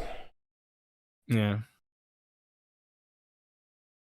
And I guess the anti-man isn't wasted on quick, like compared to like Buster, right? So yeah, that's also really good. I might honestly lock this in already. There's a lot of similar, pretty okay. Yeah, similar things in the chat now. But again, in my opinion, even though let's just say I'm gonna lock this in right now. So there you go. There's the list. But again, I always say this: if it's only like a half tier, I can see anyone being moved. Like whatever, you can always do shit like this, so it's fine. I can easily see it be possible. Anything else? I think we should have conversations about it. But you know what? It's all everyone's opinion and whatnot. So yeah, it's just opinion. Yeah. Like tier lists are never gonna be perfect. Yeah, and they're hardly 100% objective. We're just trying to give arguments to give some basis for our placements. So again, no one should ever like take the full word of just any tier list, no matter who made it. So there's that as the final word, I guess. So there you go. I am pretty pleased with this myself, at least. Very cool. So yeah, again, before we end here, another huge shout out to Plushie. This was another nearly 5-hour list. I think this is actually the shortest of all the tier lists, but still definitely nearly 5 hours long. So thank you so much for being here and giving your input as well. Very cool. No problem. Do we still have 2 more lists to go? We're gonna have two different ones for all the extra classes. I'm not exactly sure which one is gonna have the beast one yet. It depends. We're probably just gonna slot it into the one that has the least, the less amount of entries. So don't worry, we will talk about Draco as well, and Tiamat of course. But yeah, those will be in the coming weeks. If everything goes according to plan, next week should be the first one, and if not, then again as soon as possible. For sure. Okay, can I ask what's the first one? Is it like let me see if I can find the distribution. Because I think the split will be the same, so I'm gonna just look at my YouTube channel. Oh, okay. Is it like the ruler triangle with the moon? It's the first part was Ruler, Avenger, and Moon Cancer. All right. I forgot which one had Shielder, but yeah, it was in one of them. But yeah, the biggest classes were like that. And second part was... What? Oh, we have to rate Shielder. Yeah, we have two Mashus, yeah. But yeah, the second part was then Foreigner, Alter Ego, and Pretender. Yeah. Okay. Anyway, so yeah, I think we're good to go. So again, for everyone that watched this, be it on stream live right now or YouTube, I hope you guys enjoyed it. Again, just don't take this too seriously. Just please. Hopefully you enjoyed it anyway. And if you did, do me a solid, just press the thumbs up button if you're watching this on YouTube. It helps a lot because, you know, it still takes time and effort to do these, even if, you know, production value might not be the highest, but we still take a lot of time out of our days to, you know, do this. And also definitely check out Plushie as well. His channel is linked in the description. He does a lot of amazing content for this game. Lots of cool comms, features, solos, setups, you name it. Early coverage of new stuff, so definitely subscribe to his channel as well. And subscribe to mine as well, not to miss out on future tier lists and etc. So with that, I hope you guys have a great rest of your day. And a peace out.